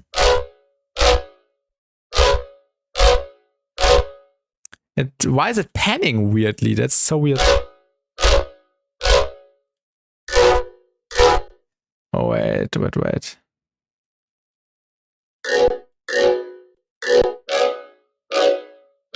Yeah, let's don't include that in the main processing chain. This would destroy like the the whole layering, in my opinion. This might sound cliche, but for the start of the build, I think it needs a subdrop. Yeah, exactly. Yeah, Gatito. Give it a pitch or something in the lower, like an impact. Yeah, definitely. I also have that saved up there. We will definitely add that. Probably not in the stream, because in the stream I want to focus on the drop, and then later I will do like the connection. The idea is already there with the fake out, and then I will add risers, effects, a sub drop, whatsoever. I think I will just copy over the sub drop from the UK remix, from the Thief remix I did. Like this one. I will just copy over the same sound and pitch it accordingly. This one. The sub drop. I think this would fit perfectly in there.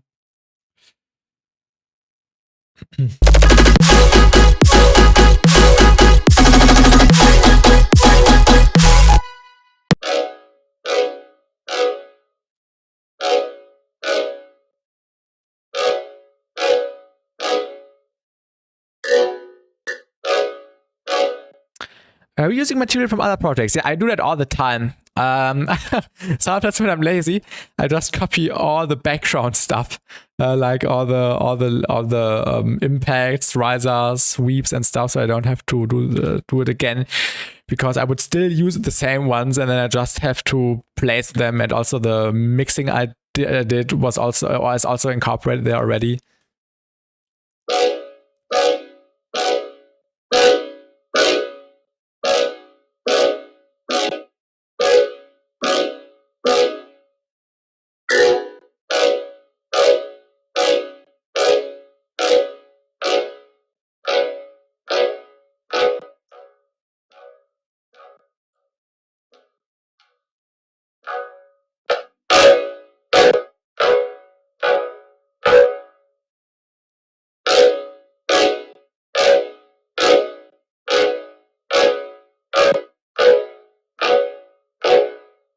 Oh, we should probably do a fade here.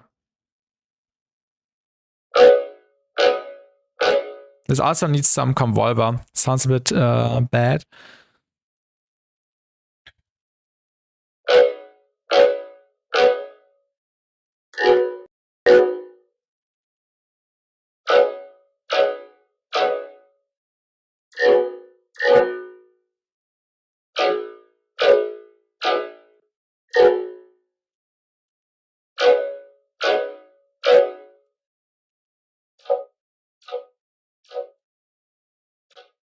That's not a new spec comp. Don't save.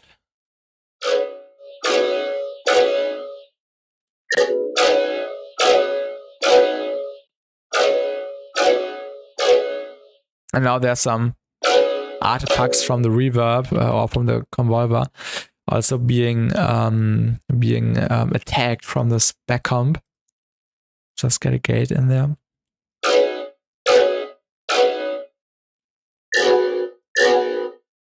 That's a bit weird. Maybe too much chorus. Oh yeah.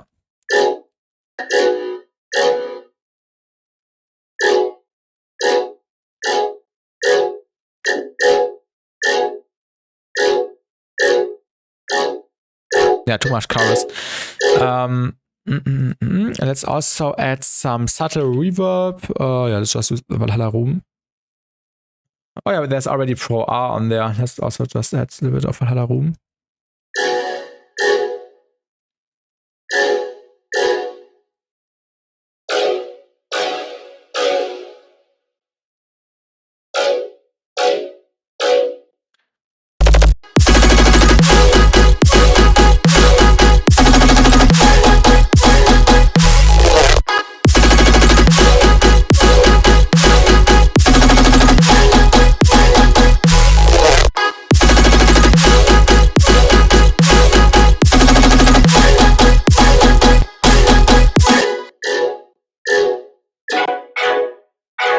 This one is good.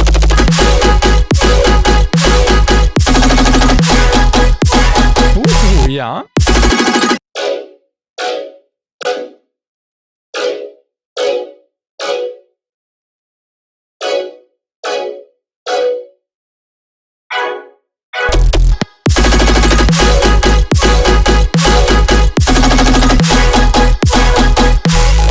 think I also need a different one here. Like one with more high-end information.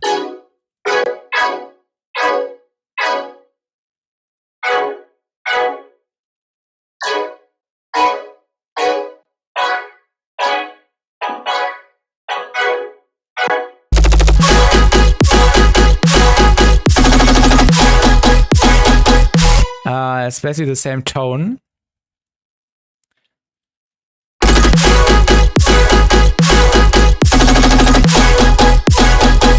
We need a different one here.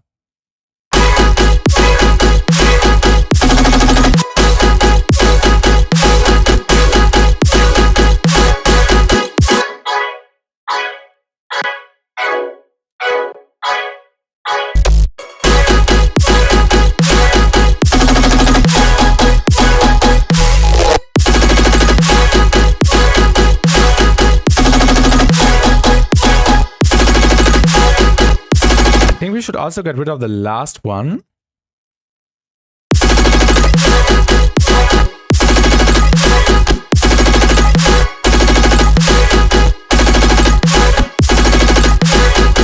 And just add the cliché laser sample. The laser sample everyone spams.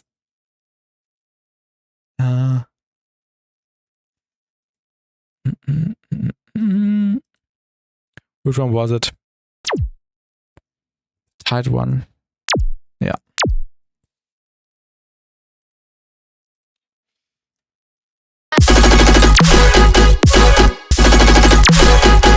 And let's also do some syncopation.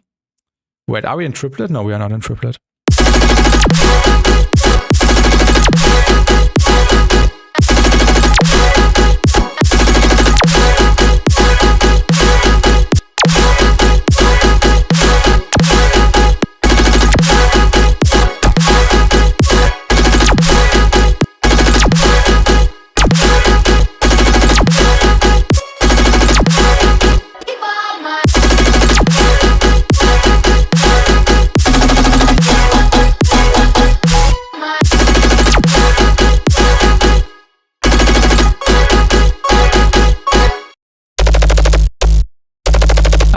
We need ambassador, right? No, actually not. We need more distortion.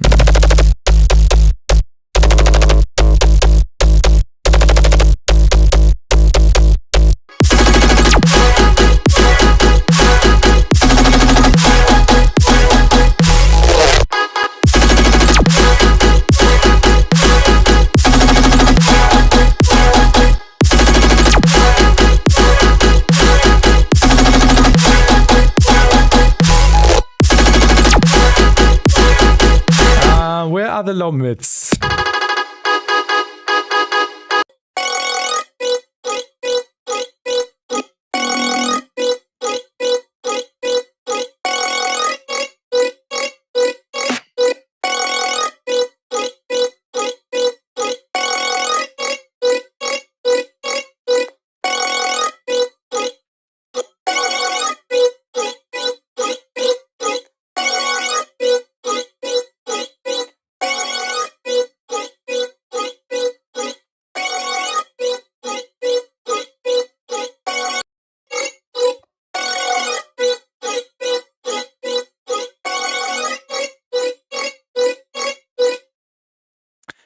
Also a little bit of the synthetic one.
Let's use the Reason reverb.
The vocals are annoying me a little bit right now, but we will find a way to make that work.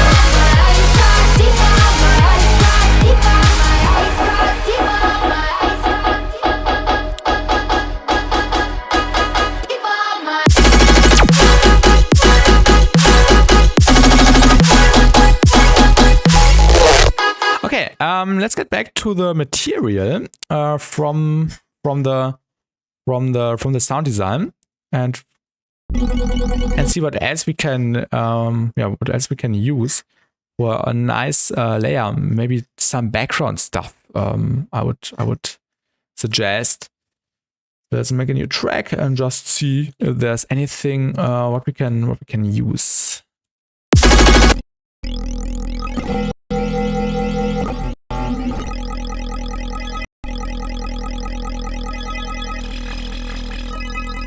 Ooh. This could be a cool sustain. It sounds like a melodic tractor.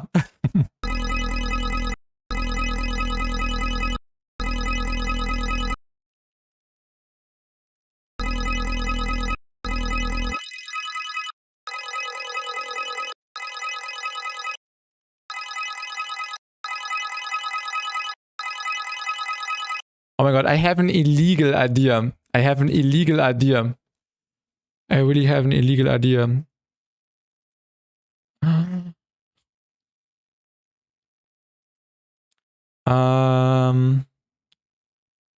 Let me quickly find something really quickly.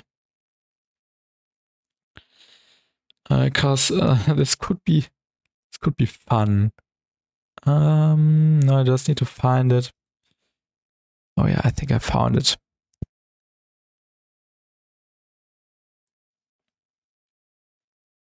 Oh yeah.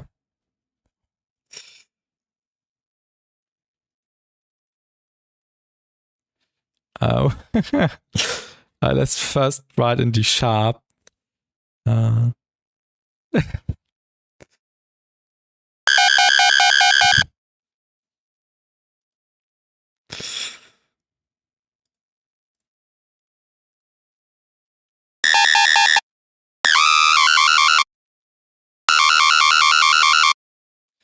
Why is it so large?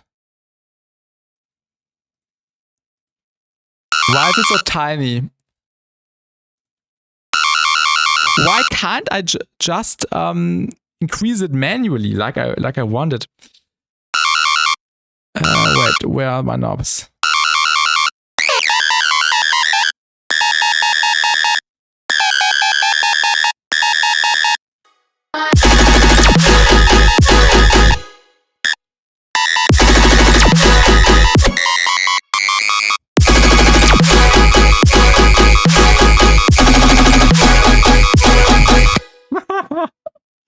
This sounds hilarious. This sounds hilarious. A little bit high.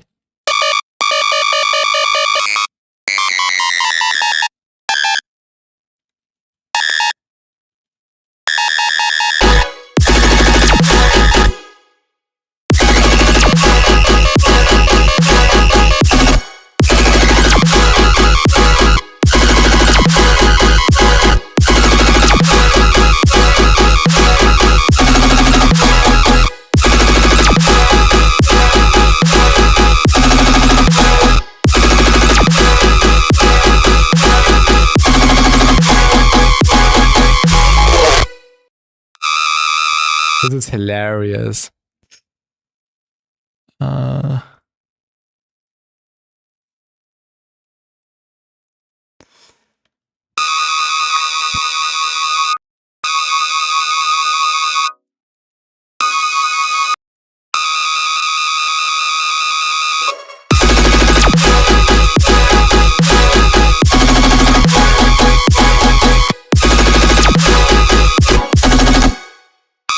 Da da da. We should go down. Where's the pitch envelope?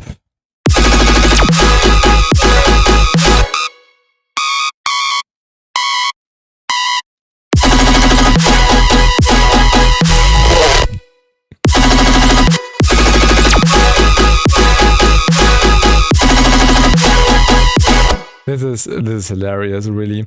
But I like it. Let's chop it up. Let's resample and chop it up so it actually works. Then we can add some more processing. I'll just chop it up according to the length of the sub bass. Could be good as a more distant layer. Yeah, definitely not that present like it was sounding right now. Just chopped up and sprinkled in as an additional layer for some more depth.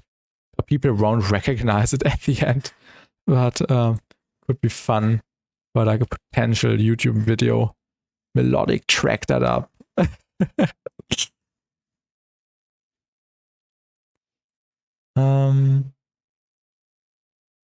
All right. There's now a story behind this layer. Exactly. That's what it's about. Storytelling.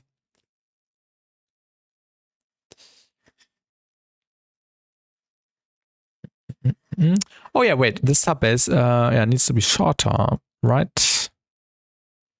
By 1. And this one goes away. This one also goes away. This one. Also this one and this one. What was this layer even doing? This was the inspiration for the tractor. I know I could just duplicate it, but I will do it from hand now. So we even have some small micro variations. Wait. Yeah.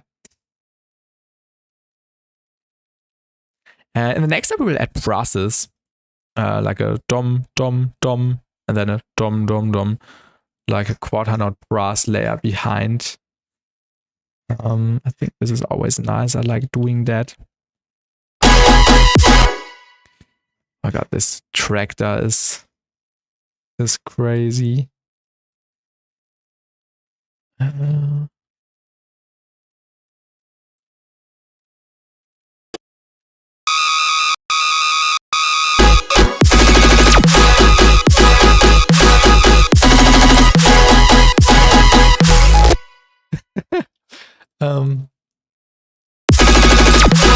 Need some more stuff. It's also slightly out of key. Yeah, but it's okay. Some slight detuning is always nice. Let's add some Pro A. Or not the metronome. Because the drops will only be 16 bars long. I don't like doing melodic drops, but 32 bars. I think 32 bars are better in the third context and also in the rhythm context. I don't like 32 bar long drops in melodic contexts. Oh, not the synth wash.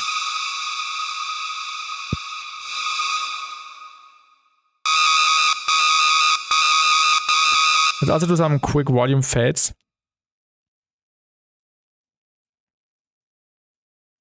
Which we could have also done in a more efficient way, of course, by just doing it with a utility. But yeah, we can also just do it from hand really quickly, so we don't need to load in an extra utility.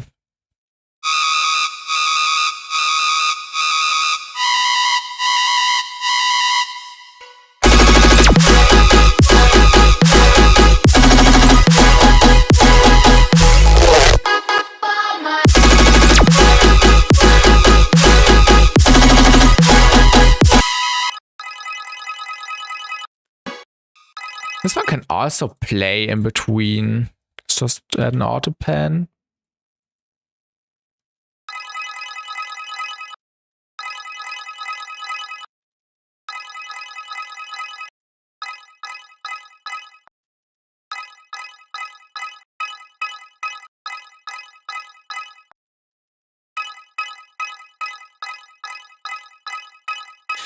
It would actually be the other way around.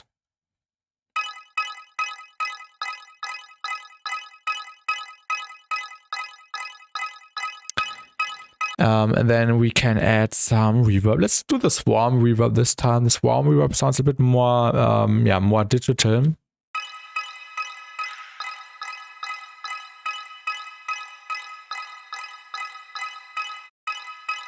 That's already great. We can even add a delay before the auto pan. Just get some little, or maybe after.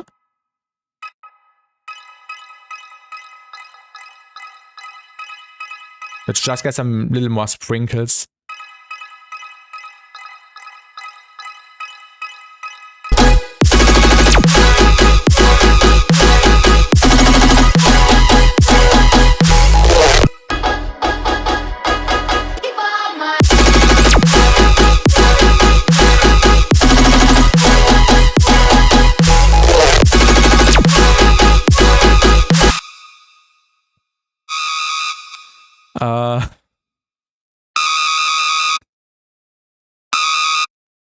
Let's try something different.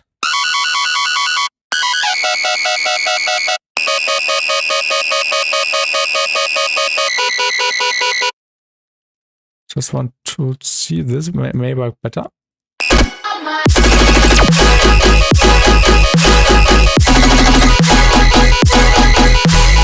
This surprisingly works a bit better. Let's do it with a more mid-focused layer, because we have so much high-end already. We don't really need too much of it. So we can also keep it a little bit cleaner, a little bit more yeah, straightforward.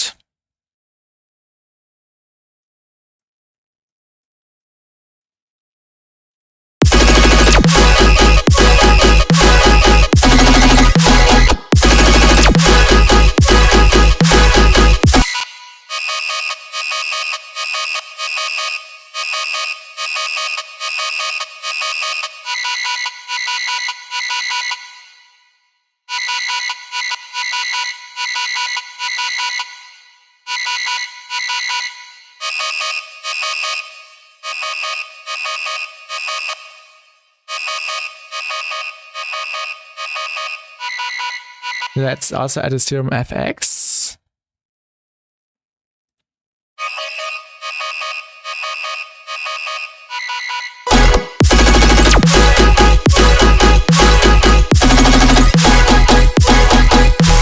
Now it's really subtle, you can't even hear it anymore, which is good.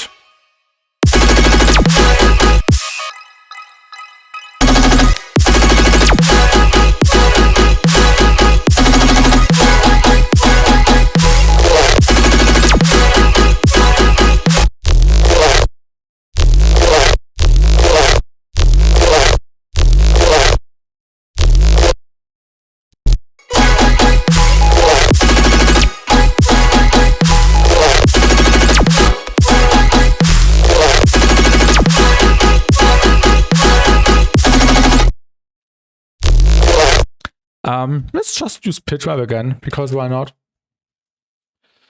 Let's use the tool. So let me drink some water really quickly.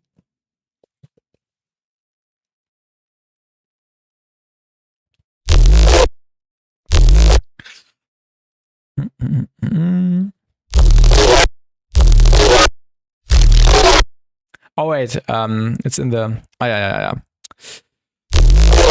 I forgot it's in the processing chain.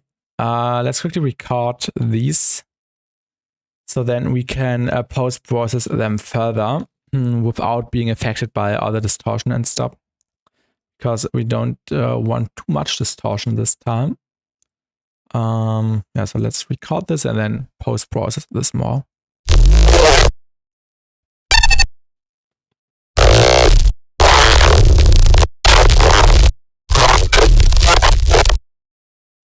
Nice. Now let's disable this track. Move these to the right because we don't need them. And move the pitch map to 26.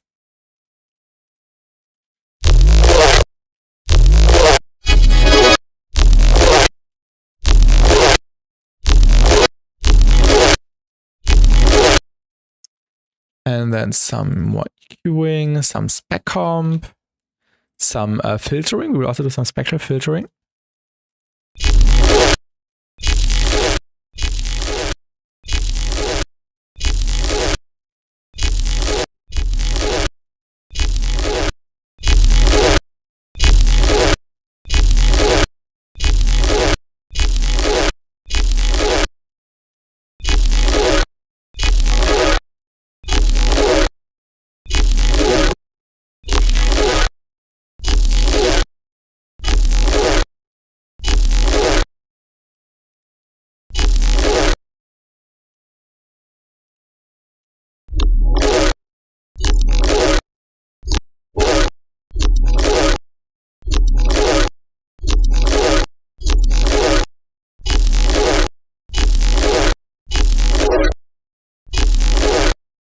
Let's just wait, how do we do this? Let's just automate the gate.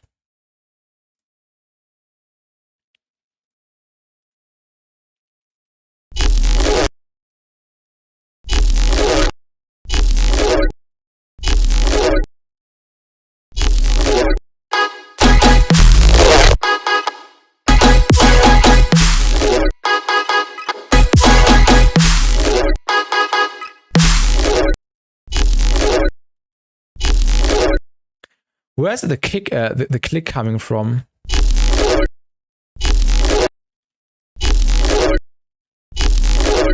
Probably in there.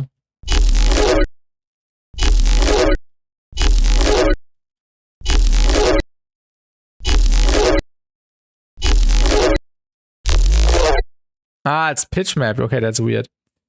Let's just get an EQ.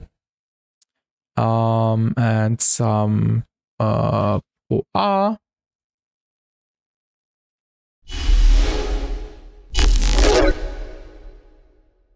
And some little chamber. Actually, let's render this to audio first. So we can get rid of the click and then we will do the reverb.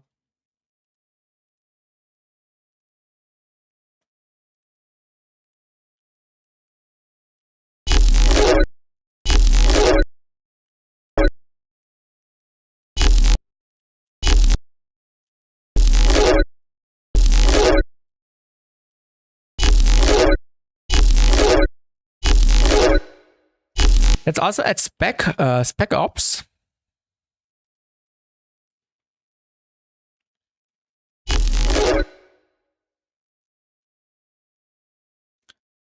Three to 1. Bit of gain.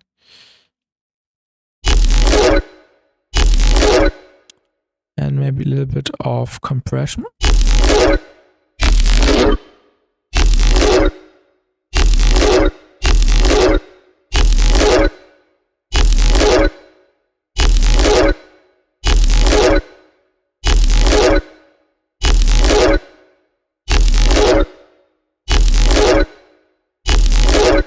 Like that.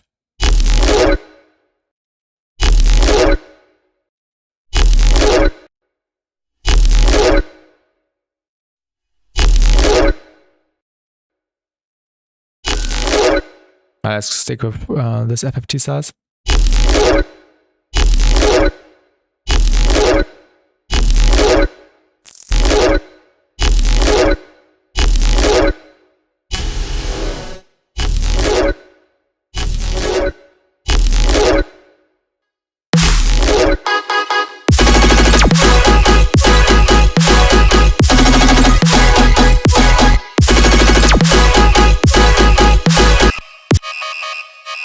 my god, this tractor.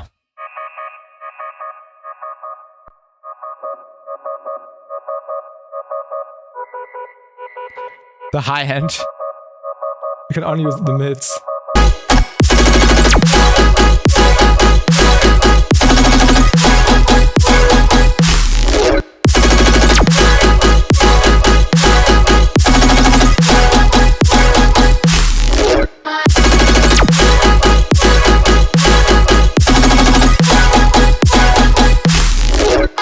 Yeah, this is coming along nicely. I really enjoy this so far.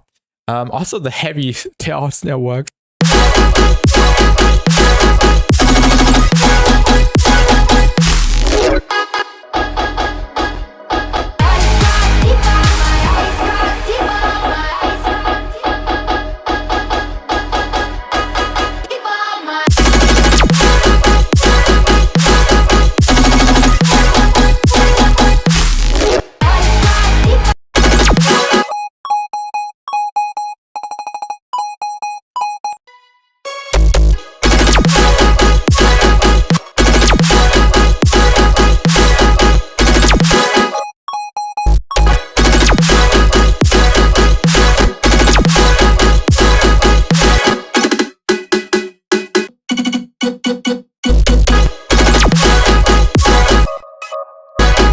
I think we should get rid of the tractor. It does not really fit. It's cool, but I think we should not do that.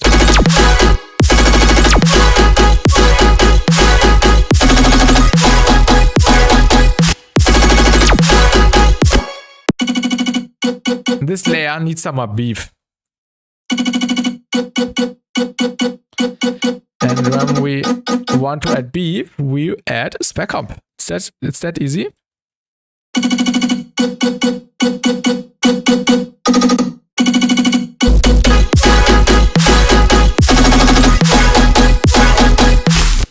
To compensate for the high end,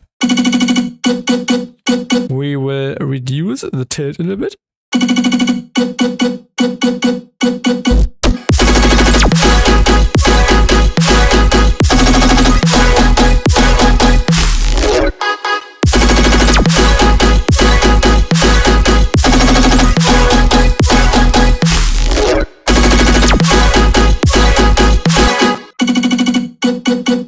Let's also have a look at the mids. Yeah, a little bit less mids could be nice.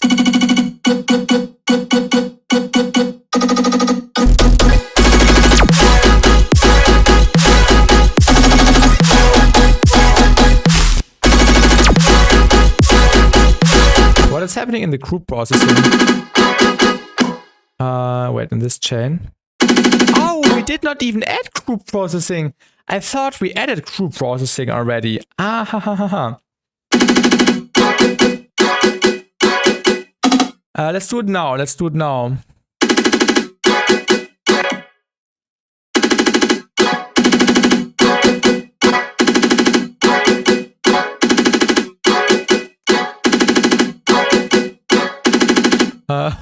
When I say we need group processing, I mean we need spec comp.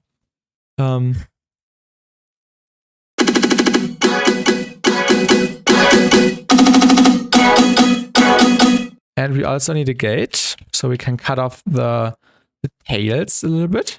It's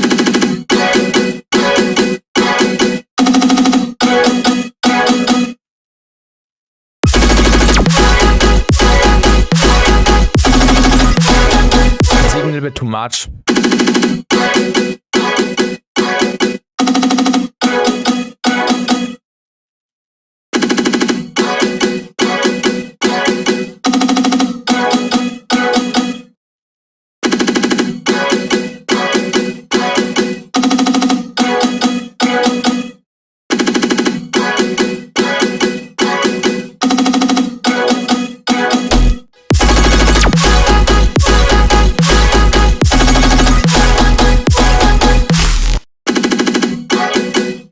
Also do some EQing, and then we will add some more reverb. Because the mids are really strong here.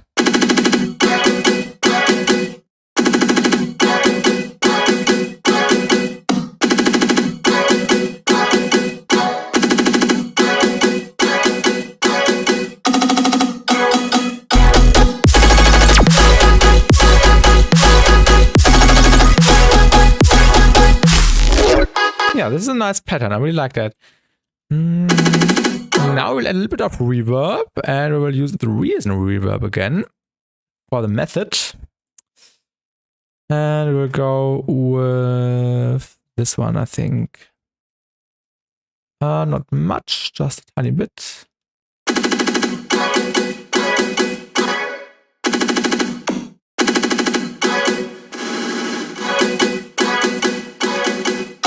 Maybe a different one.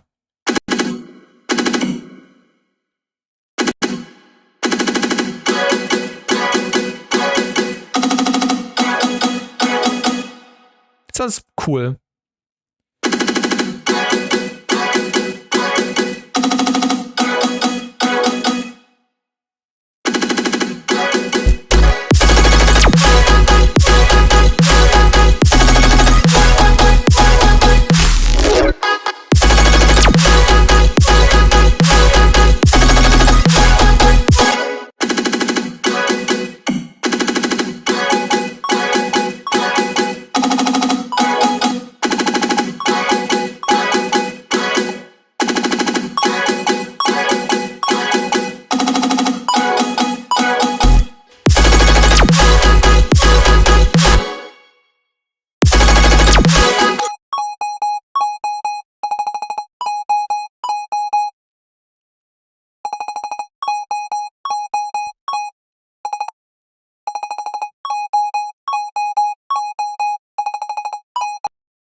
And a little bit of corpus.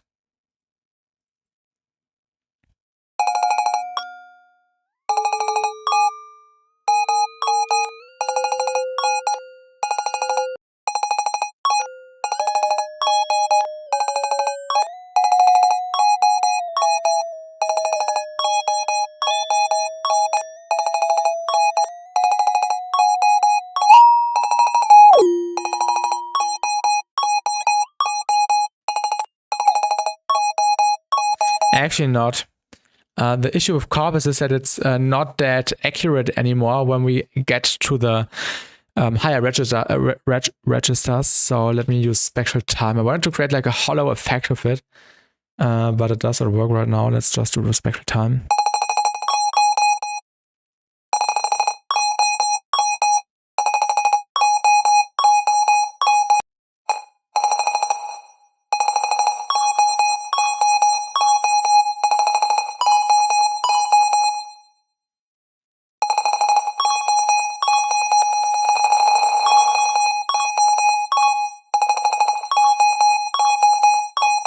And now the high end is a bit ear piercing.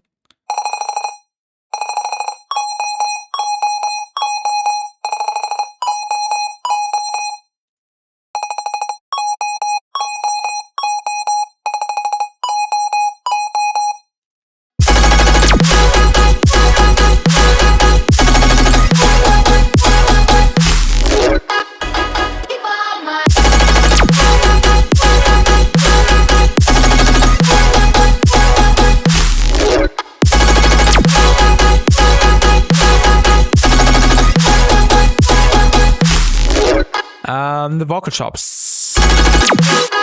Da da da da da da. Da da da da da da. I want to go down. Da da da. Da da da da da da.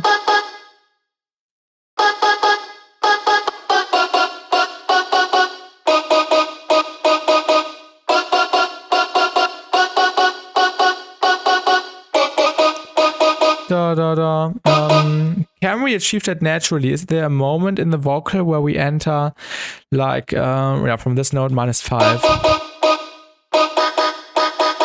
Sounds funny.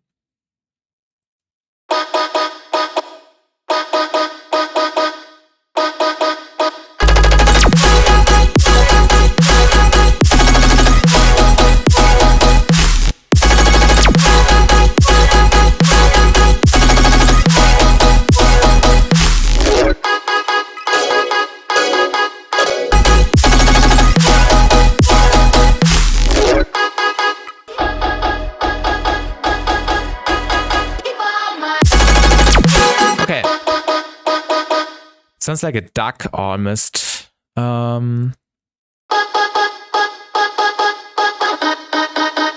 there we have it.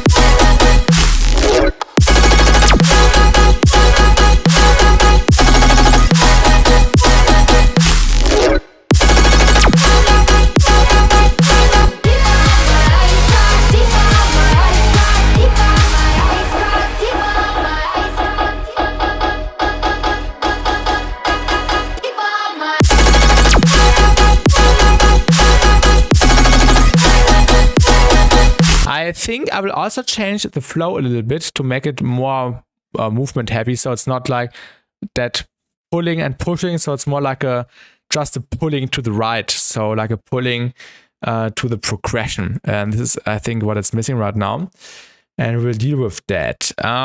First we'll add some brushes.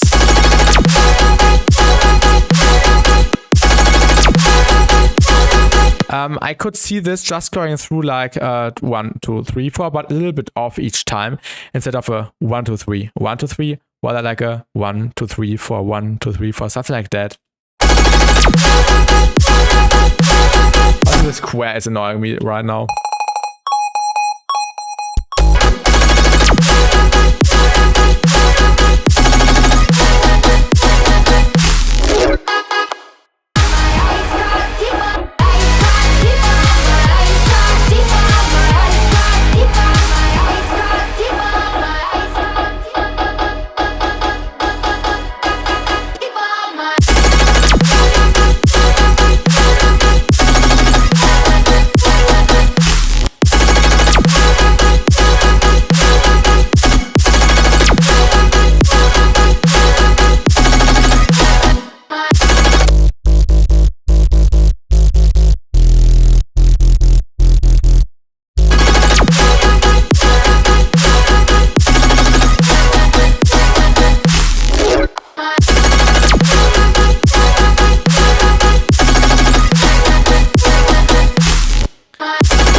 I want to see if something is possible.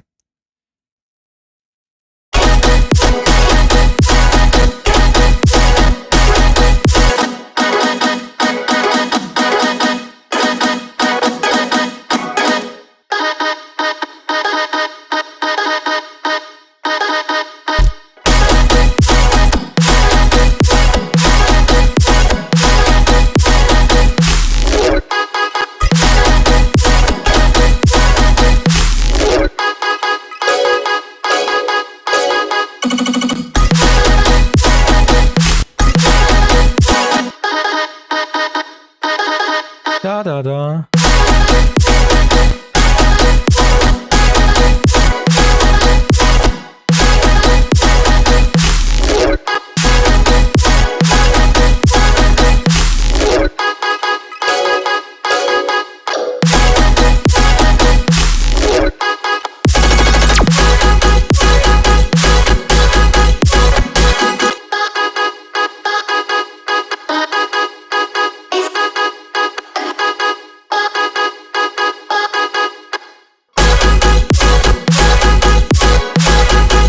Is she actually singing something more higher?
Isn't she singing higher?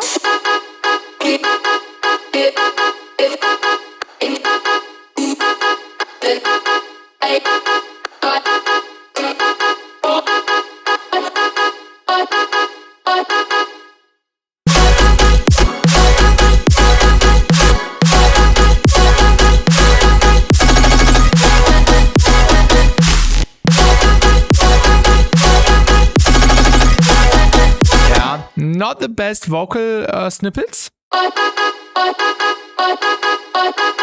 Da da da. I think it should also be this tone.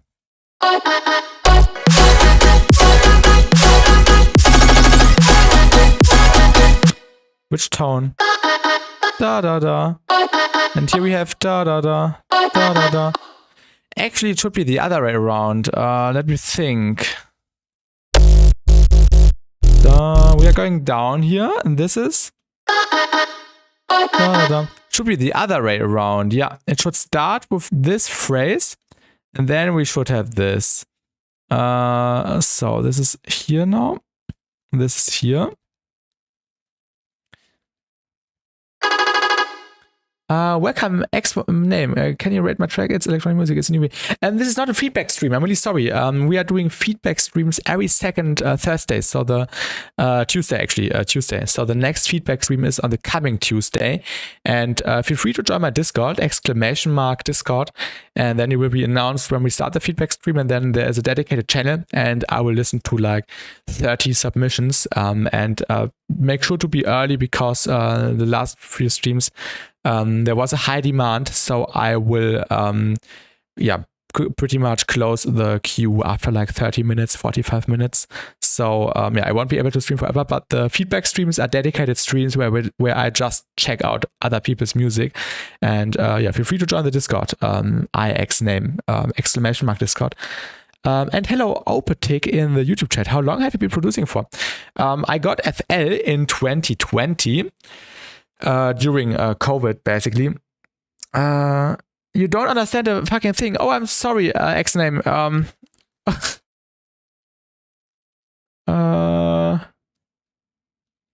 Make sure to translate it. Translate it with Google Übersetzer. Translate it with the translator. Only Tuesdays. I can't help you if you don't understand me because this is an English stream. I'm really sorry. Opatic.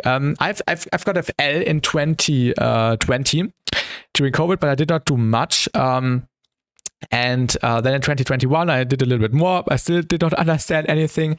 In 2022, the same. I did not understand anything. And then in 2023, I finally started to understand what I was doing. And I also got Ableton in August 2023. And this was the best thing which could happen. And since then, I'm constantly improving and understanding more and more things.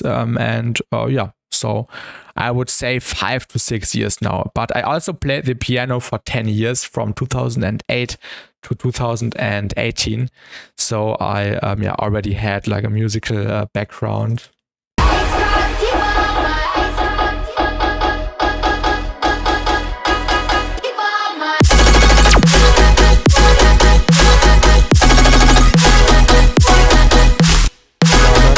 It should be da da da da da da da da da da da da da da da. Should be lower. Da da da. And thank you, X-Name. Thank you. You understand me. Just posting a heart emote. Da da da.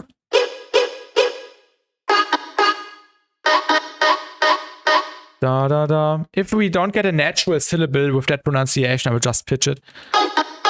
Any tips for finishing songs? I've been producing for 3 years now and I have started a lot of ideas, but after making intro build, first of all I get bored of the idea and I want to make something new. I know that. Everyone knows that. What I learned... da da da. Da da. Yeah, okay. What I learned, what helped me a lot, is just sticking to one idea and finishing it, setting yourself a deadline and just making sure that you finish it within a certain time frame. If you work on an idea in like a shorter period of time without starting a new project, you feel more engaged and you feel more committed to this project, and this helps a lot finishing ideas. What I like doing is doing these production streams, because the production streams also help me finishing up stuff. And welcome DJ Crit's music. For example, like a few weeks ago, I did an entire song from start to finish in several streams. I think we did 7 streams in total, in which we produced a tune from scratch. I can send you the link to the playlist if you're interested.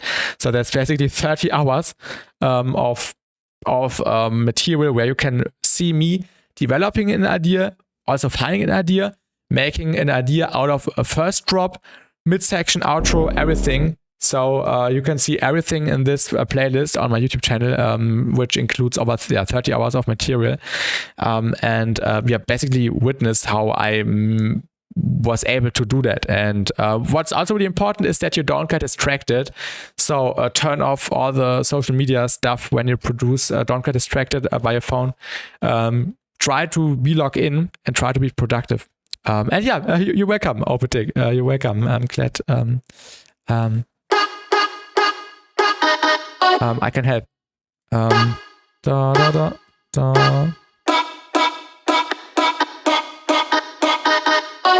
Da da da da da da.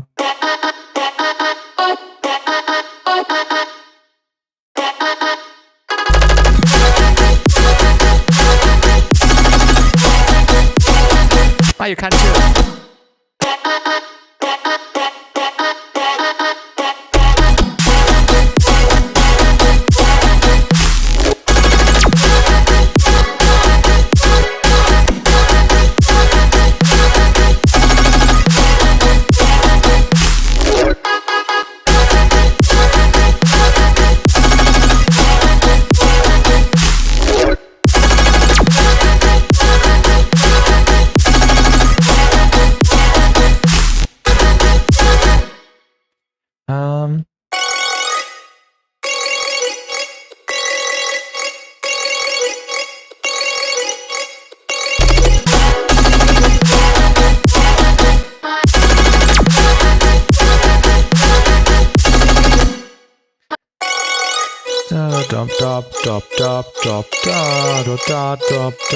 It should be the other way around, right?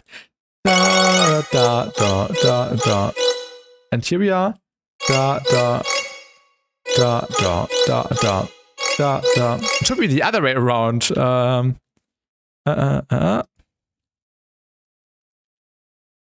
da da da.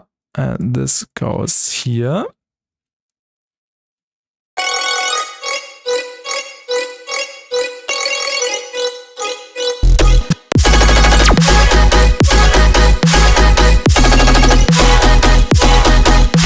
Yeah, this makes more sense. Or does it?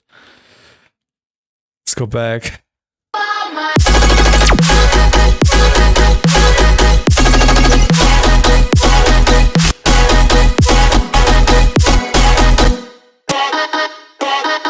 Da da da da da da da da da da da da da da da da. Da da da. Wait. Da da da. Da da.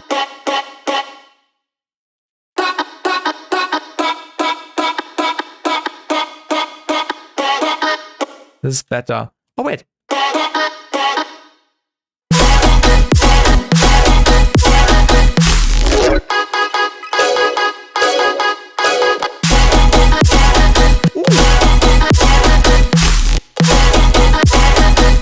We could place the vocals off sometimes to create some nice syncopations.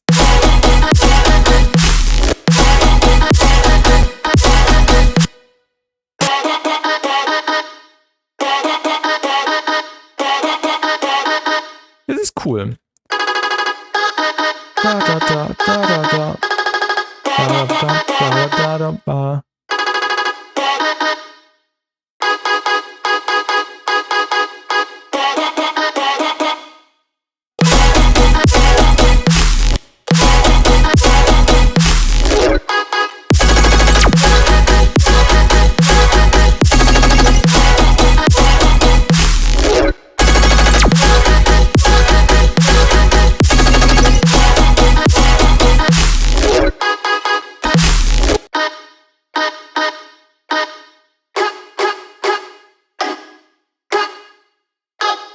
Oh, this is cool.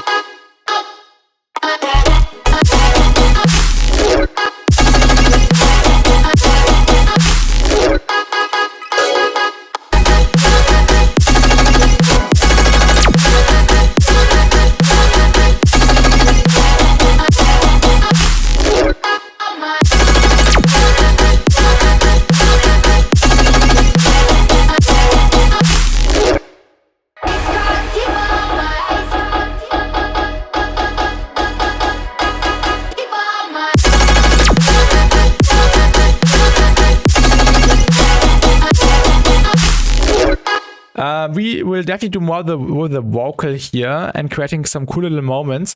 The process. I want to do the process for quite some time now.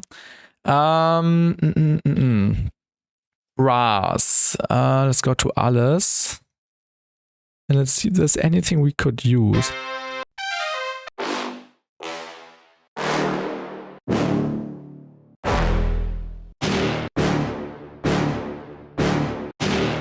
Wait, didn't I load in a Pras? Yeah, I already loaded in a Pras. I totally forgot.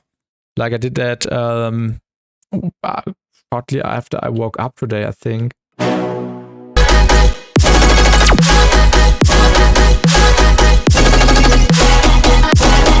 That sounds bad. Da, da.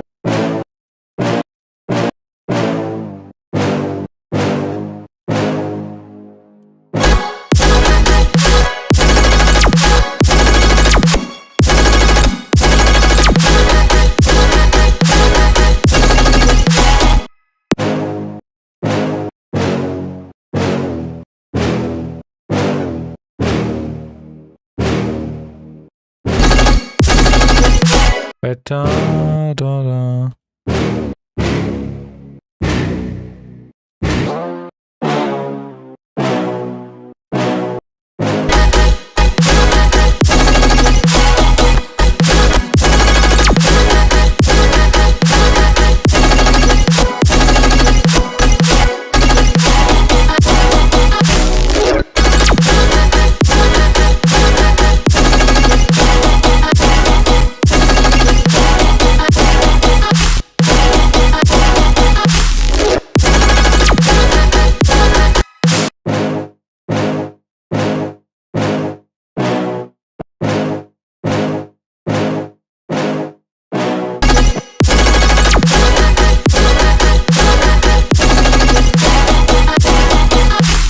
Hello player, I love the drums. I have to shout out two people for the drums.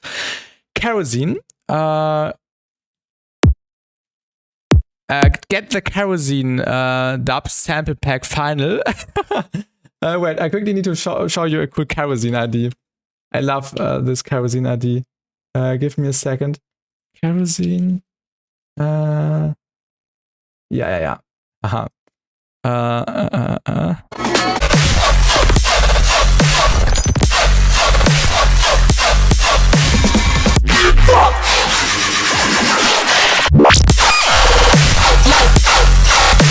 So this is the guy from who the kick is.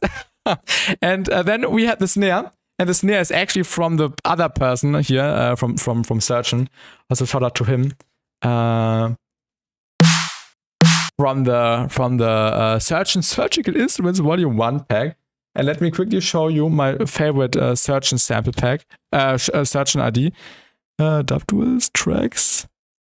Wait, which one was it?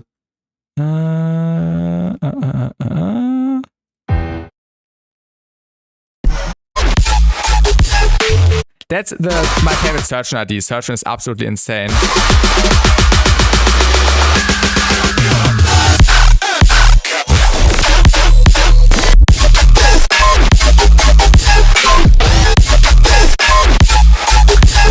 This is still one of them. I can't believe this is already 1 year. It was already 1 year ago. Holy shit.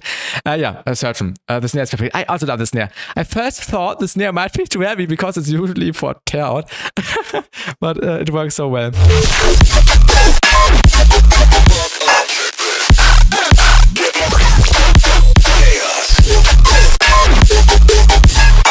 This track is timeless. Yeah, Surgeon and Kerosene. Correct people. Yeah, little side thing. But yeah, I like the drums. The drums are really cool.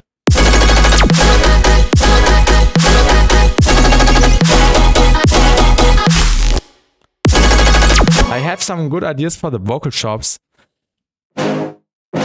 Let's add some processing to the brass.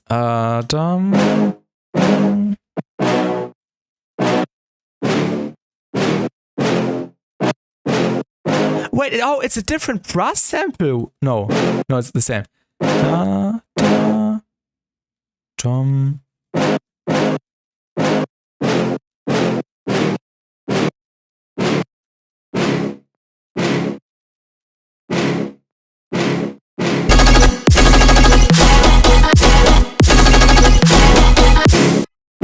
Nah, it should go -8 or +4. That's bad. That's pretty bad. Maybe we can do it with a different brass, with the brass in E.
And of course, back comp. What would be a processing chain without spec comp?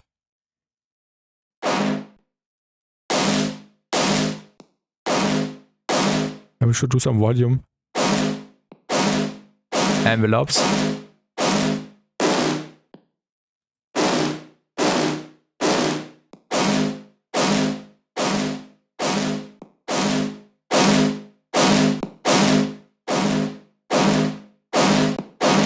Shout out a curvature compression.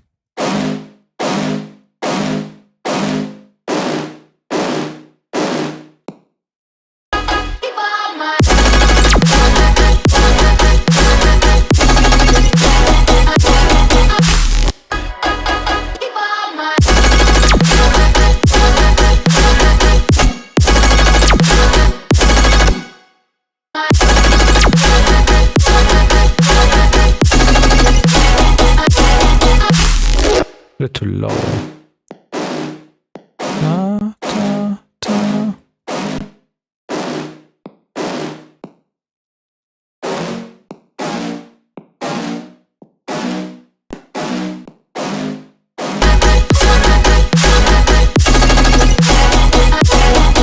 I think we should go up.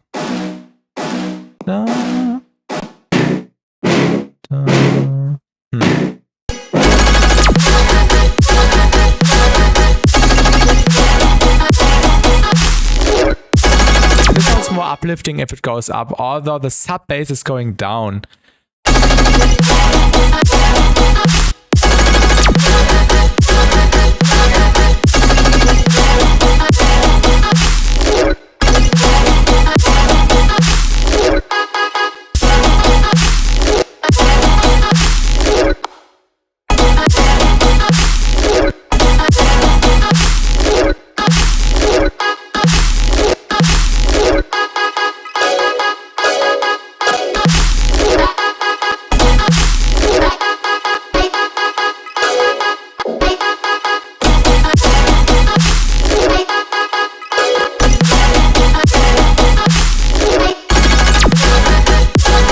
Let's also do the syncopation in the first half.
Consider making the stutter section slightly tighter. You could use curve comp, just only one, not the special one.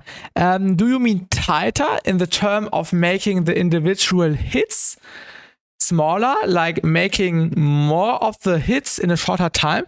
Or do you mean tighter in the term of mixing? I think you mean mixing since you said curve comp. Do you mean mixing? Yes or no? Good point, definitely. Both points could be an option, actually. What is your one you want me to consider?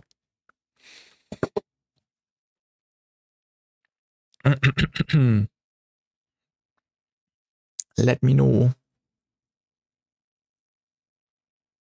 Mixing or pattern? Sec, okay.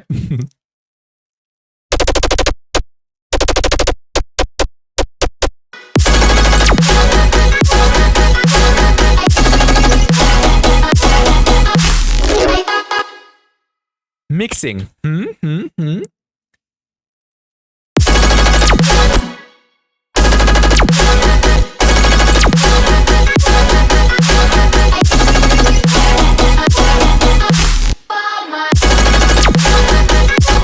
Yeah, let's have a look at the layers. Yeah, there. You're right. You're totally right.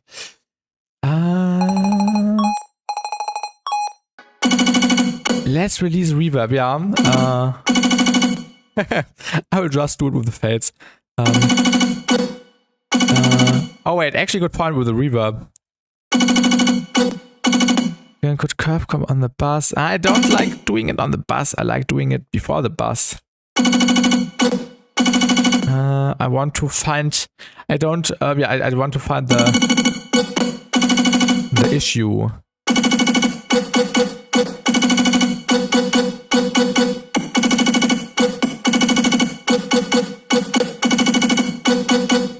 Put the wheels on the bus, go round and round, pro. You know?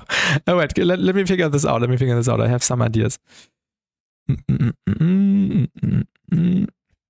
But yeah, definitely good point. So I appreciate you. Yeah, noticing this, that we could improve this. So yeah, I will try a few different methods.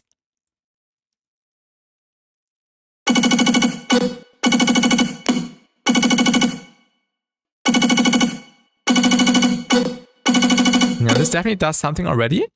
Not much, but we will see what else we do have. What I would also do is just make this tighter.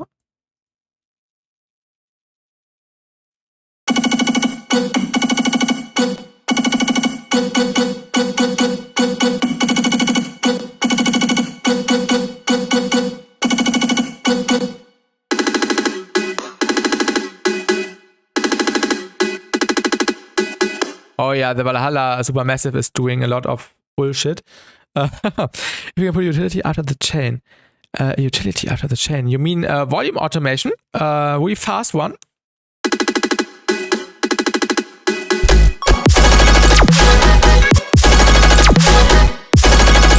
think it's already better. Because this was a kick drum, by the way, once. This kick drum sound was way more blurry with the Valhalla Supermassive, so this might be the main issue here.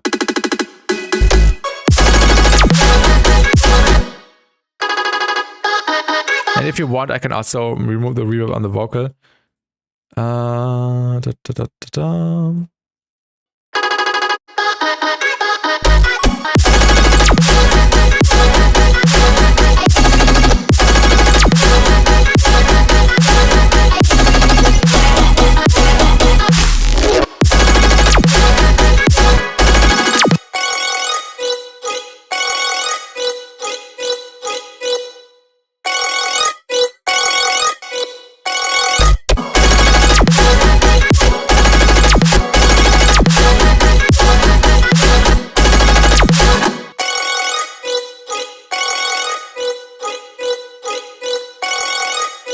I need more HDD space for Unreal Engine 5. So the reloading problem. Nice to hear, Drunk with Cake. Nice to hear.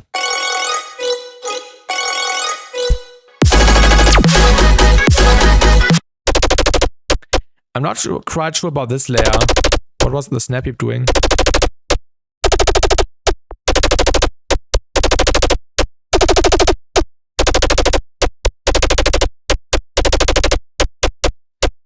Things need so much space these days, yeah.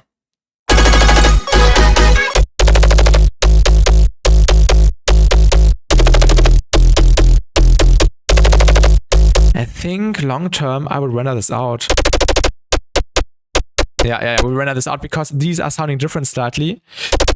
Yeah, we will deal with that. Let's also just add a transient shaper so we can get the maximum transient out of this because we love transients. I need a t-shirt. We love transients.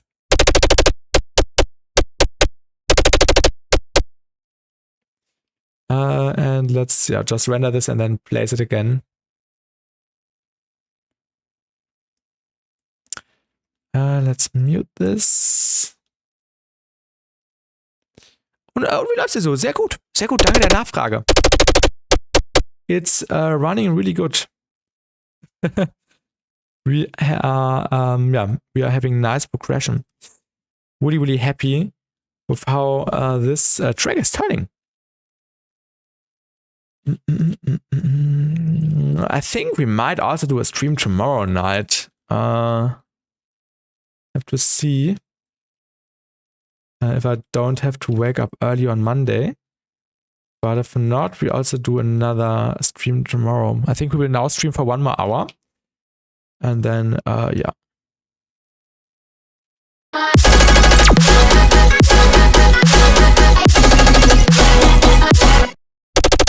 Maybe a little bit less volume. Yo, Dom, have a good night. Have a good night. I think we should clip it a little bit. The transients might be a little bit intense.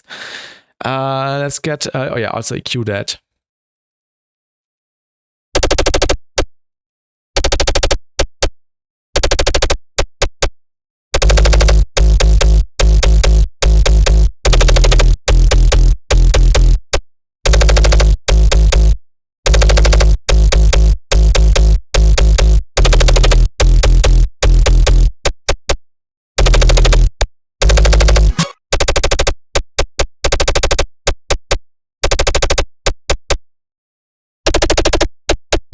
Oh yeah, we had a different tone here. Let's render this really quickly. And yeah, good night to John. Good night. See you.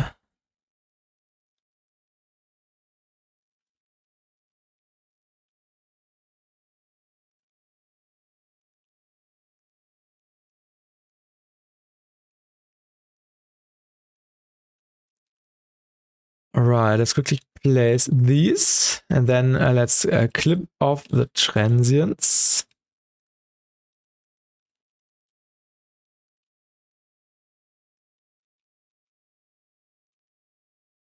Oh.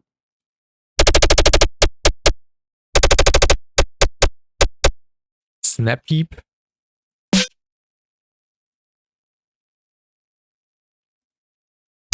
Oh my god, look how loud the transients were.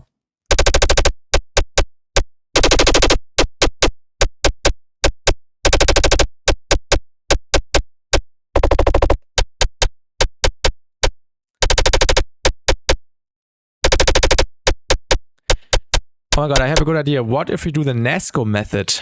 The NASCO filter table method.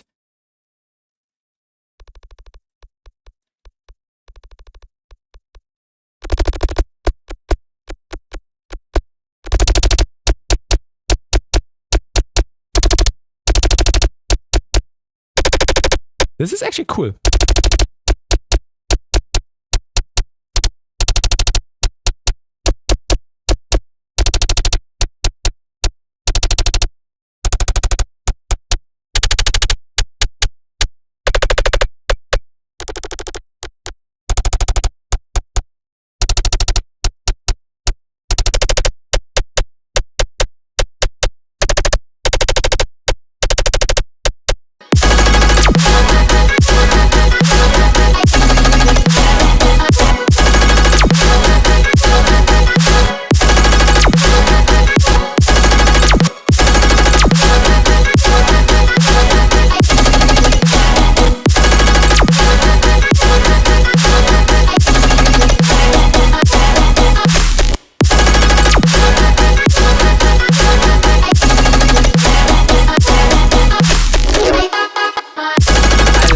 The transits are also playing here.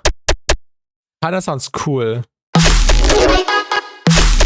This sounds really cool. And welcome back, Future Green.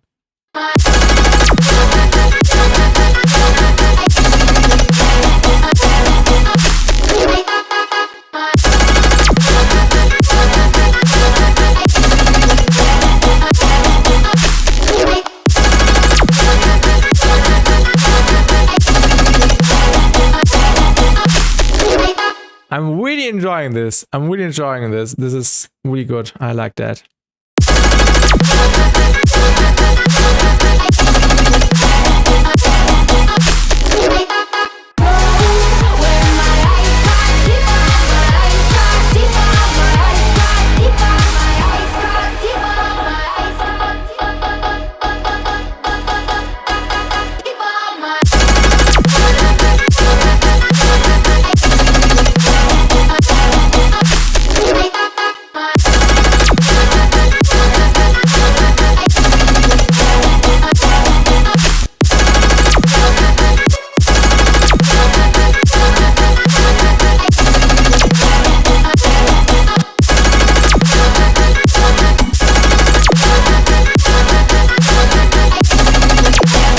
I think the Zoltan one might work a little bit better. Sounds a bit different. It's a little bit tighter, I think.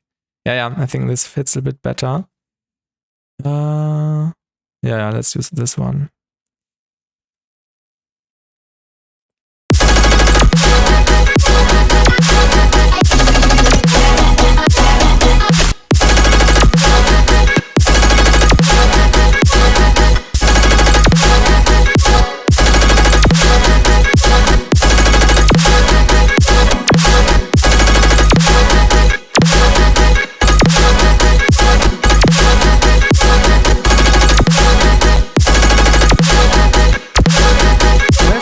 Make the walking animation. Still needs more movement in the hands and waist and neck. Yeah, Future Queen. That's nice here that you spent the time in a productive way. And I'm happy that it's working out for you. And you said you also wanted to do the music for this, right? So you want to make like the full program, if I remember correctly.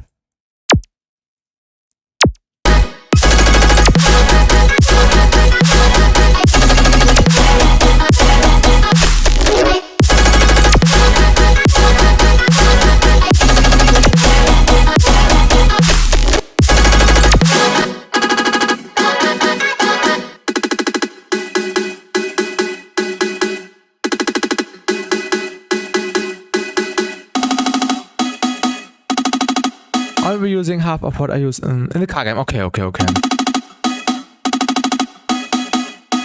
Like it fits best for you.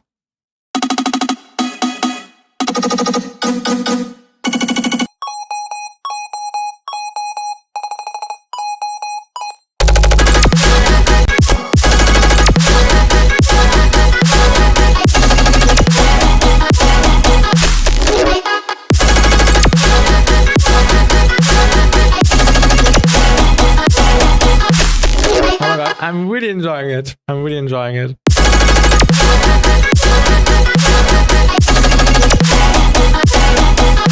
The vocal chops do so much.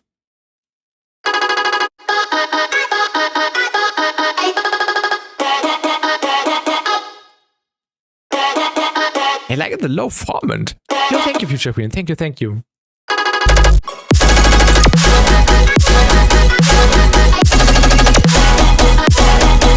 Oh, this is so much fun. I'm so glad I did it on stream. I think if I did not stream this today, I would not have been happy with the result.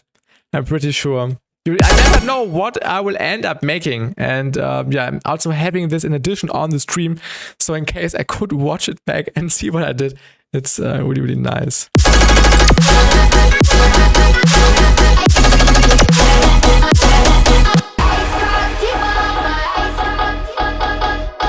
Yeah, the fake out definitely needs work.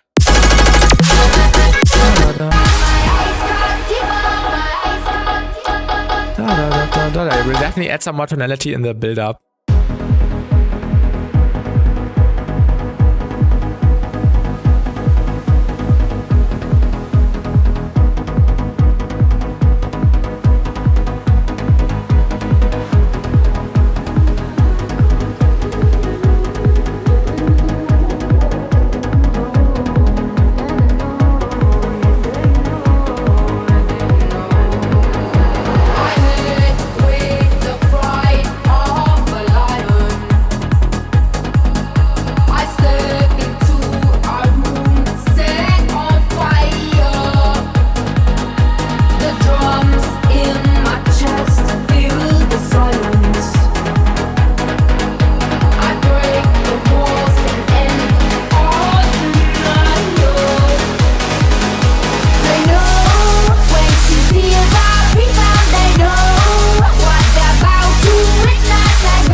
Thank you, Future Queen. Thank you.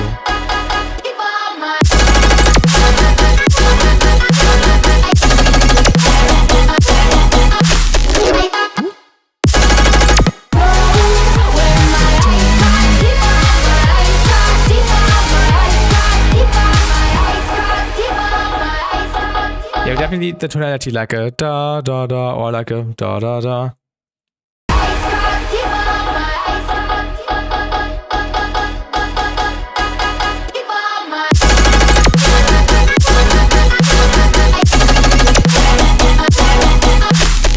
Okay, I have two ideas. We will add square arpeggio for maximum nostalgia, and we will add reversed synth swells.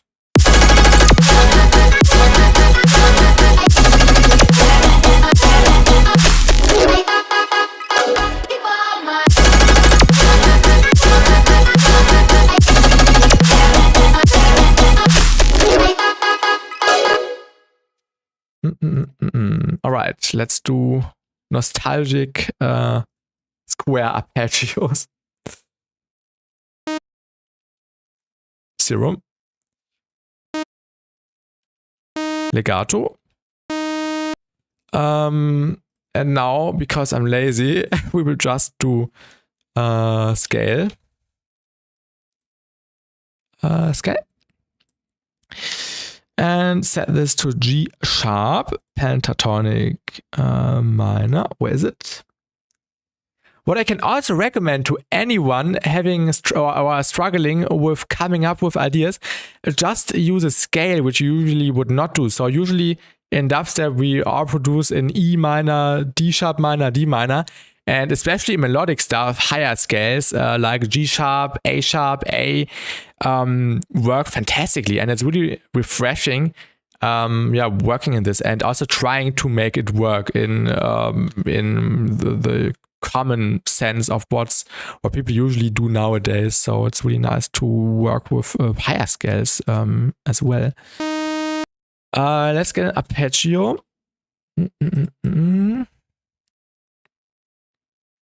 Oh wait, the arpeggio before the scale.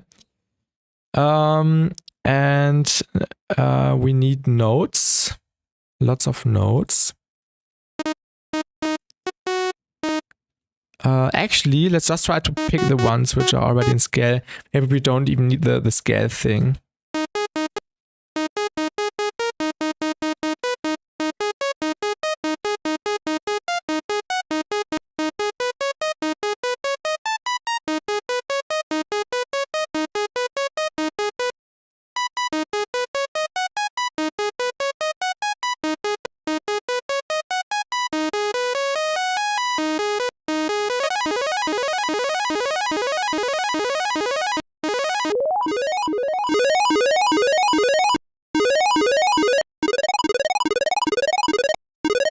Moog City C for 418. If you slow it down again. Wait, what do you refer to? Is that a game? Or what is that?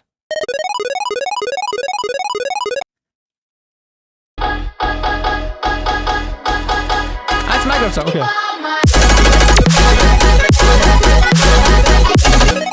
Yeah, it works. Of course, we have to chop it up. But we might even go higher. Sound like it for a second.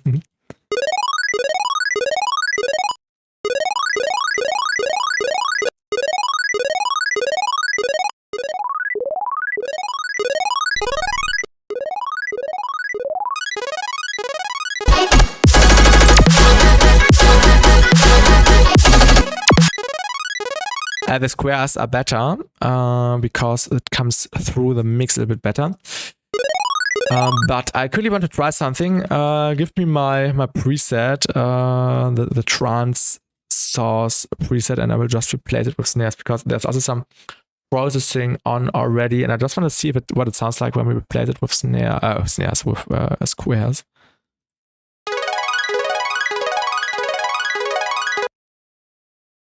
Oh wait, because we're lazy, I do that with a macro. Then this. The thing is we don't see when it moves, never mind.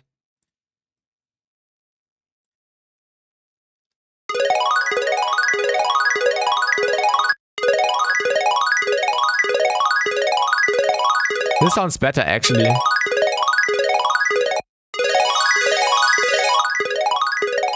Yeah, this sounds way better.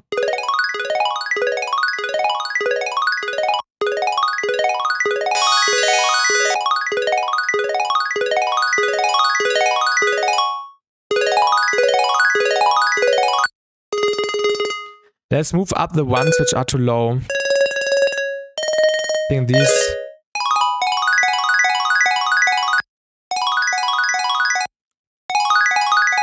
Are not needed. Or we should go even lower. Or even faster.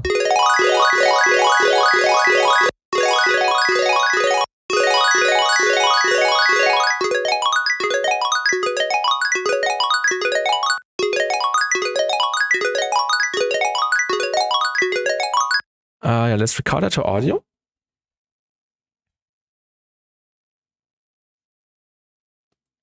And so record this one.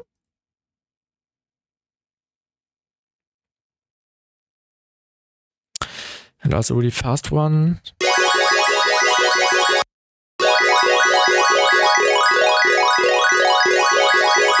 Maybe with a different pattern.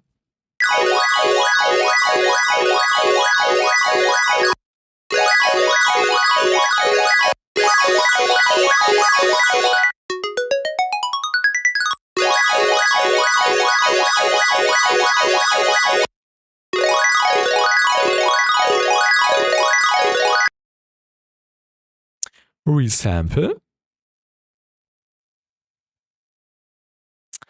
Yeah, now we just try to make it work. I will make them a little bit shorter, so it's a bit easier to skim through all these and find the best bits. and use it in a cool and creative way.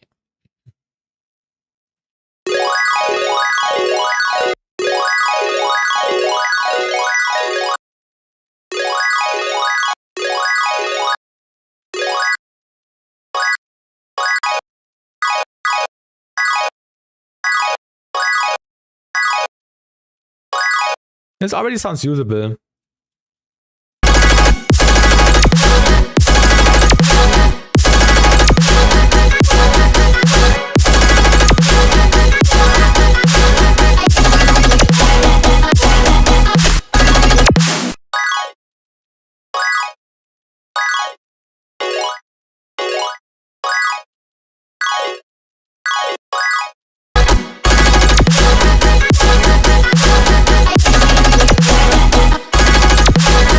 That's a bit too crowded now.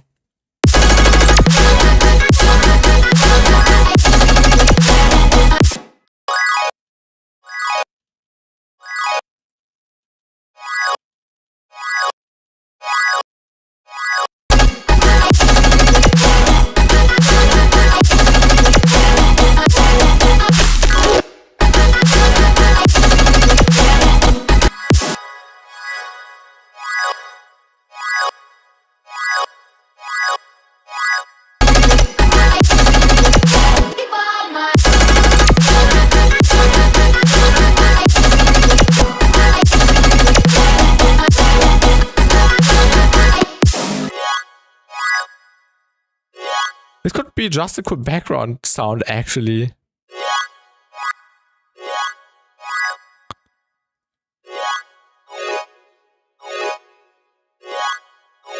Yeah, let's just use it as a background sound. I think that's the best way for this.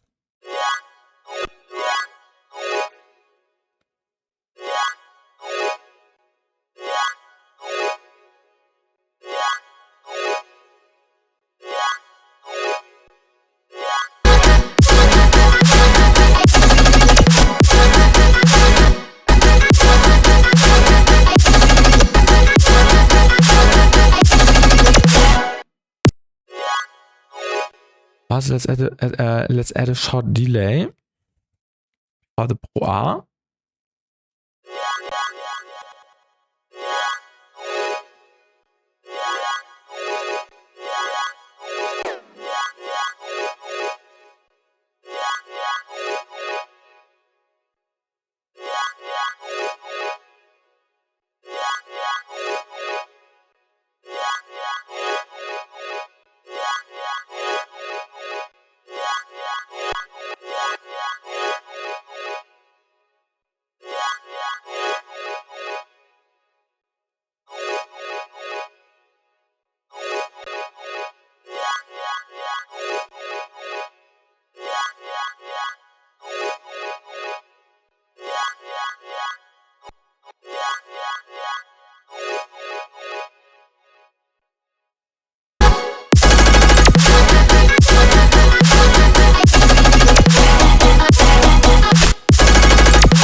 I have a better idea.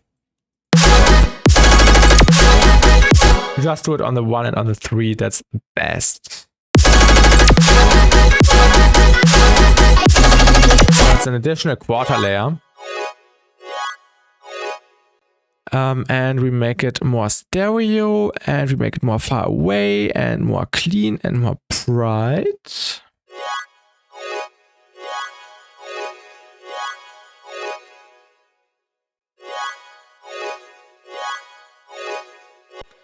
And then a little EQ.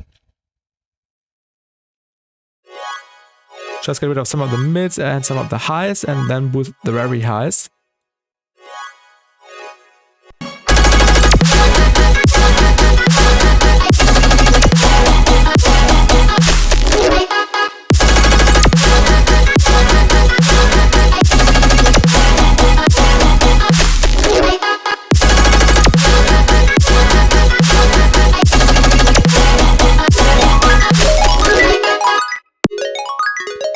Yeah, should we use this? I don't know. I think it's a bit too annoying. Maybe this. Maybe just a tiny fragment.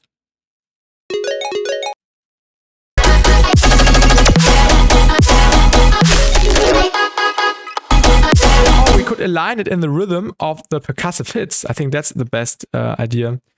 Let's quickly copy over the rhythm. Yeah.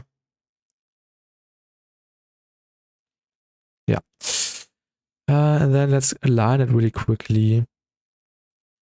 So this can support the rhythmical idea here.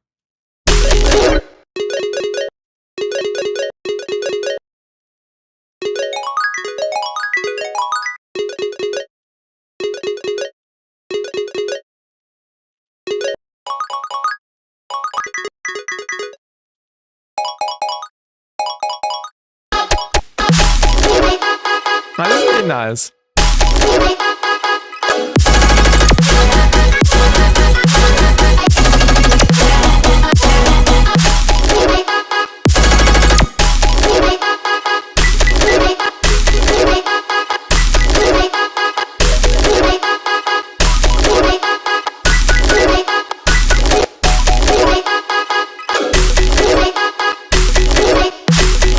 Oh my god.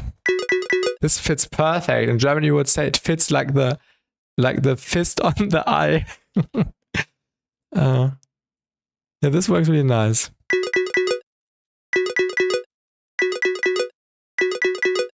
Maybe we can add some stuff.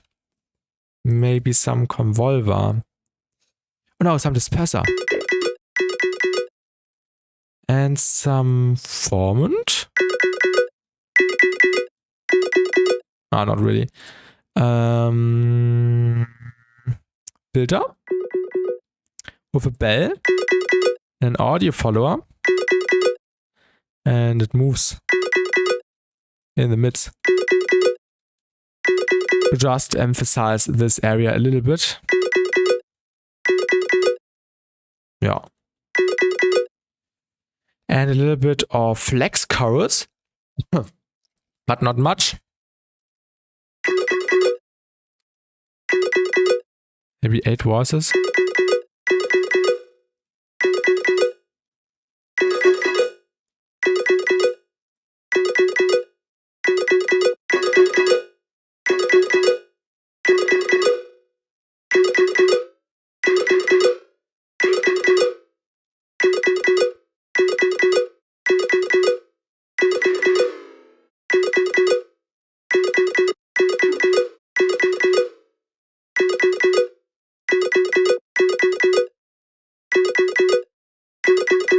Yeah, like that.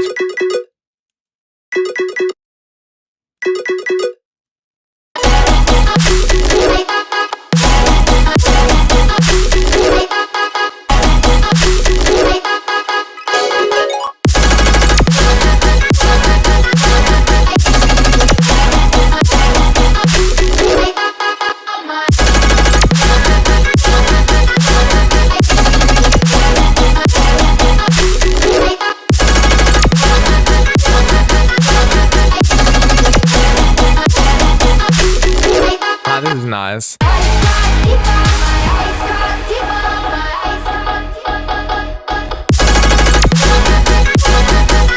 I think this is also the most important step now. Taking the time on making this 4-bar loop as good as possible.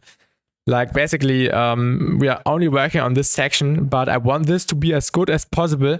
So we have it as easy as possible to get nice and good sounding variations easily later on for yeah, the B part, an alternative variation and so on. And yeah, this is essential to not make sure you make the most progress in the shortest period of time, but making the best progress in the yeah, to make it as good as possible before proceeding.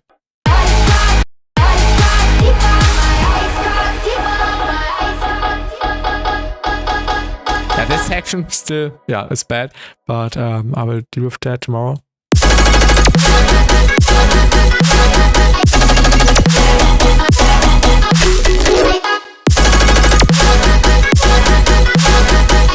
Yes, I'm still streaming. Hello, Tamashi, welcome.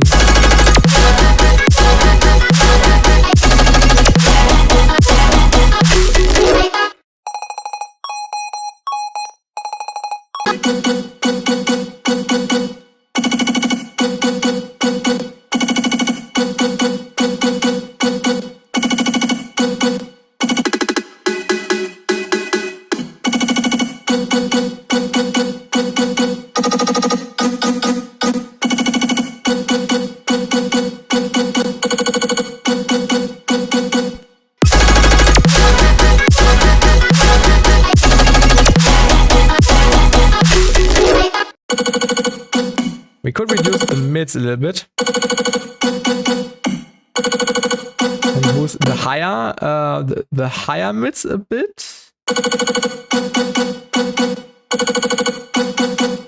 So how many layers go into the tone? Yeah, definitely. And this is the fun part. Basically, it's like a puzzle. It's like a puzzle, and you need to find the sweet spots for everything. And this is really, really cool and the most fun part about this, like finding layers which accomplish each other. So yeah, I'm really enjoying this.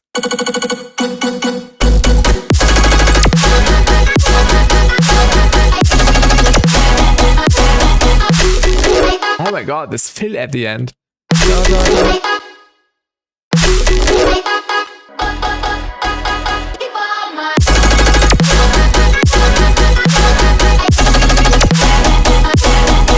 Okay, next step, what I said like an hour ago I wanted to do next is the synth swells. And for this, we are going actually into the project which we made three days ago, where I also streamed and where I made some sounds already. Wait, did I make this on stream? Actually, yeah, I made this on stream. Yeah, I remember. Subtronics remix, I think this. I heard. This was the thing. I heard. These sounds right here. Like these wells. I want to use these now. I always use them when making melodic songs. Now we need to find a good sounding one and place it in the right way. Also, let's save the project. I haven't saved in like 4 hours. For how long am I streaming? Okay, 5 hours.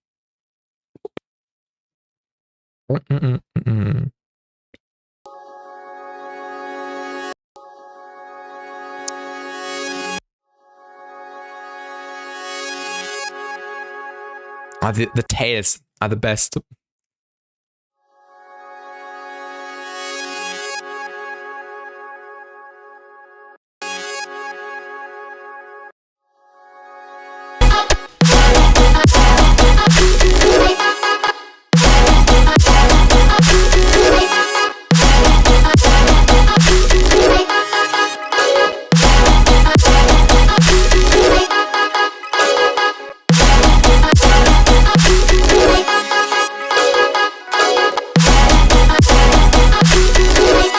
It's this one. It's this one. Da.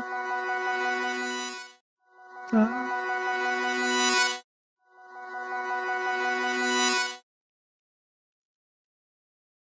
Wait, I'm stupid.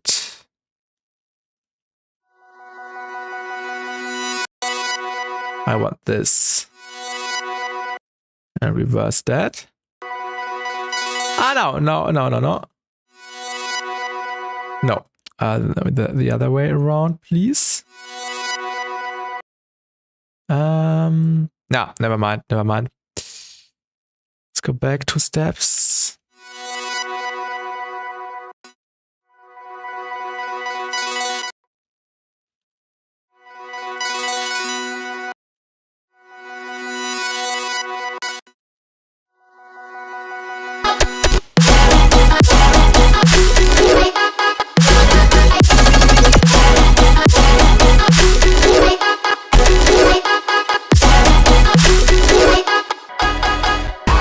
Is it 2 a.m. in Germany? Yes. Even 15 minutes after 2 a.m. But it's too much fun. I can't stop. We will add some Pro A. The Pro A is actually my favorite reverb. Yeah, it's the best one. Because you have so much control and so much visibility.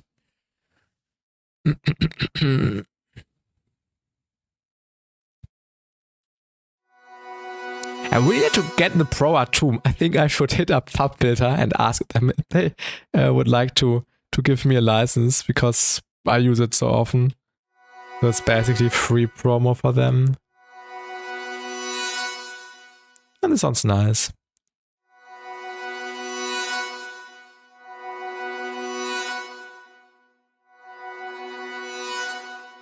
Why does it sound so mono? Oh, wait, yeah.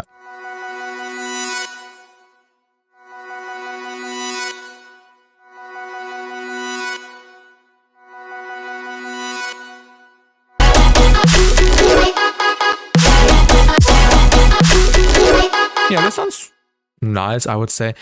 Yeah.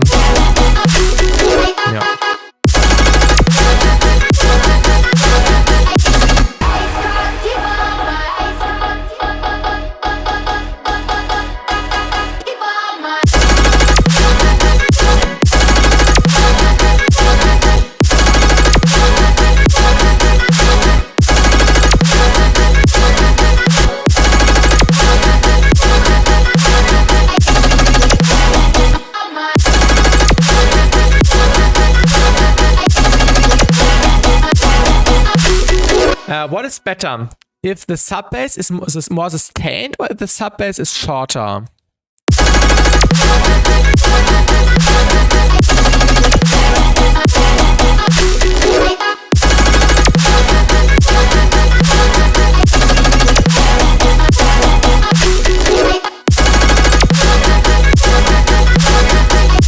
I think actually if it's sustained, so it has a more pulling feel, and also because of the post-processing. Yeah, add some nice stuff to it.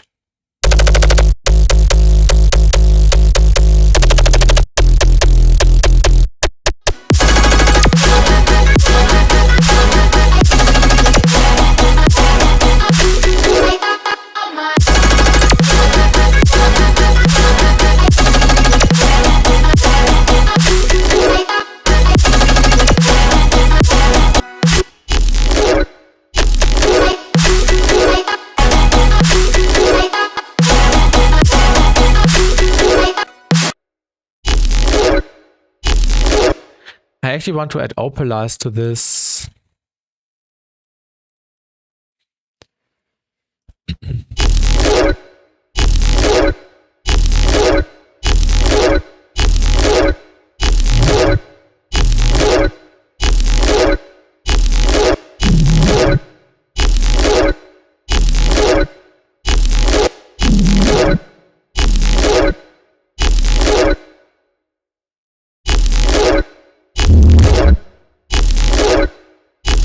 It's a demo of opalize. Nice.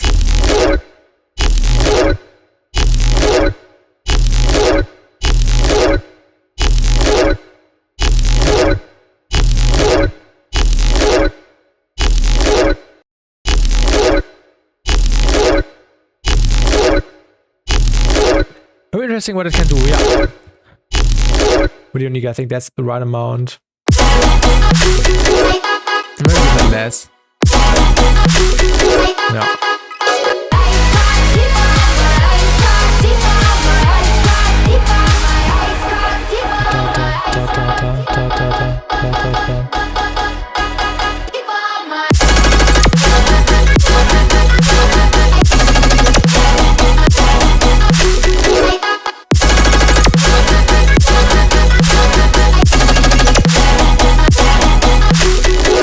No, this is pretty cool. I like that. I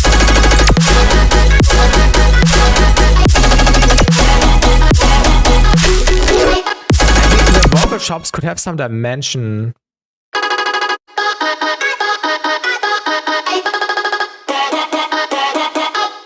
I love the syncopation of the vocal chops. So nice.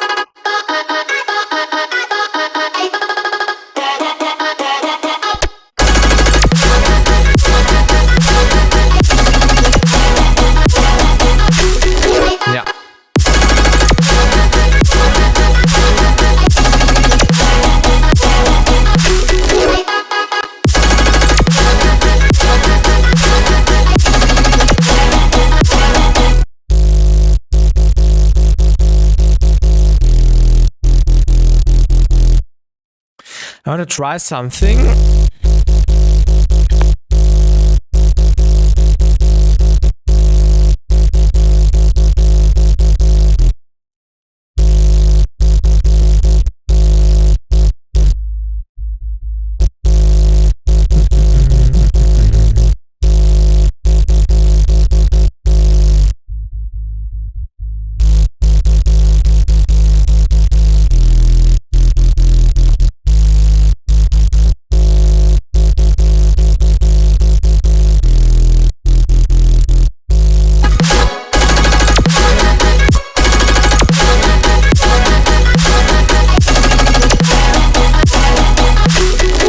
Is it better this way with less subharmonics, or is it better the other way around? So is it better like this with less sub?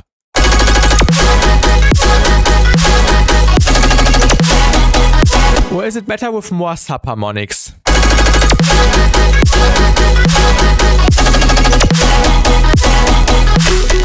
I think it should be like that. Maybe a little bit more. Jo, und hallo Lukas, guten Abend im Twitch-Chat. Ich sehe gerade eine Nachricht, er sagt, knallt ist aber mies, definitiv. Ich hoffe, dir geht's gut.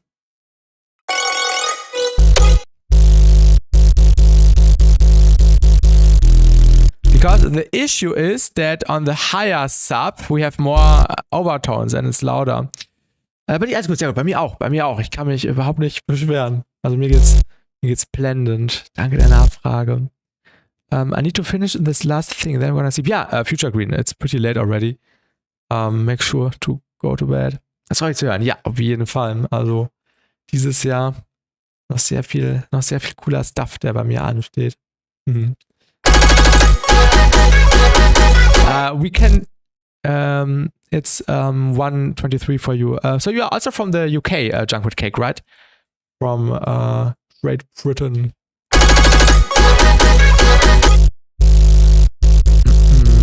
Und hoffe, es wird gut knallen, nur das wär's für dich. Jo, danke, Lukas. Danke. Für dich auch. Ja, nice. Wait, what did I want to do? Oh yeah, I wanted to do the Nesco method. The Nesco multipass sub-limit method. So we can give the sub-bass some headroom. Also ich auch wieder durch, weil du nur noch an deinem Rechner schauen. Eine schöne Nacht wünsche ich dir. Jo, dir auch, Lukas, dir auch. Und alles gut. Bis dann. And hello, GVNNVR. I fell asleep, so tired from moving, but you still at it. Inspiring. Yo, thank you. Yeah, this is really fun. And yeah, if it's fun, I won't stop. Yeah, now we will do some sub-limiting.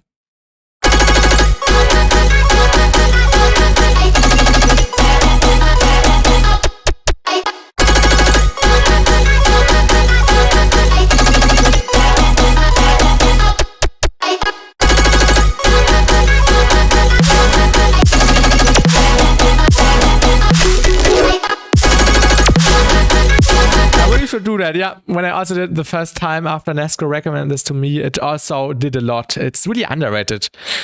Yeah, you can also make sure that when you have lots of distance gaps between the sub basses, that they hit the same volume. So if one is a little bit quieter because it's lower and the other one is a bit louder because it's higher, you can make sure that yeah, they are as equal as loud by just pushing it with the in gain and setting a threshold by putting it down by a few decibels. Actually, it's a bit too much now. I would rather go with just maybe 1 decibel, 1.5.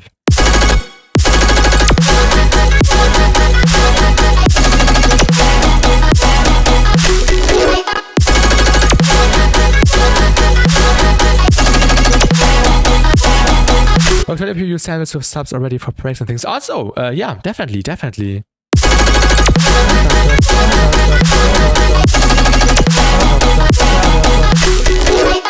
I love the main pattern, and this also showed me today again that yeah, spending the time on just this tiny loop is worth it because you can optimize it, and yeah, it's really fun.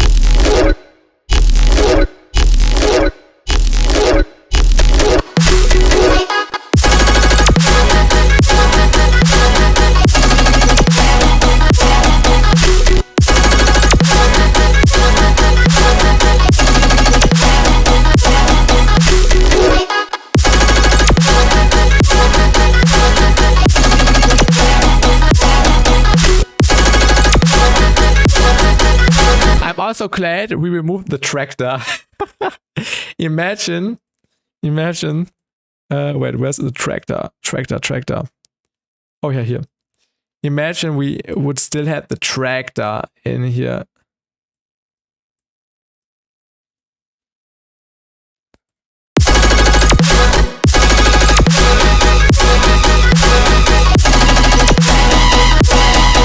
This sounds horrible.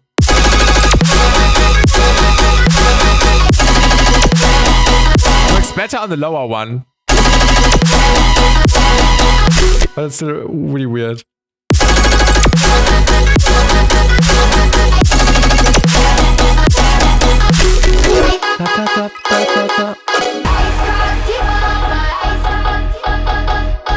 What? We asked just streaming? No. Okay, yeah, then that's the end of the stream. Have a good night, everyone. I will now watch the VR stream and see you in the next one. Thanks for watching. Everyone go to the VR stream. And yeah, good night. See you.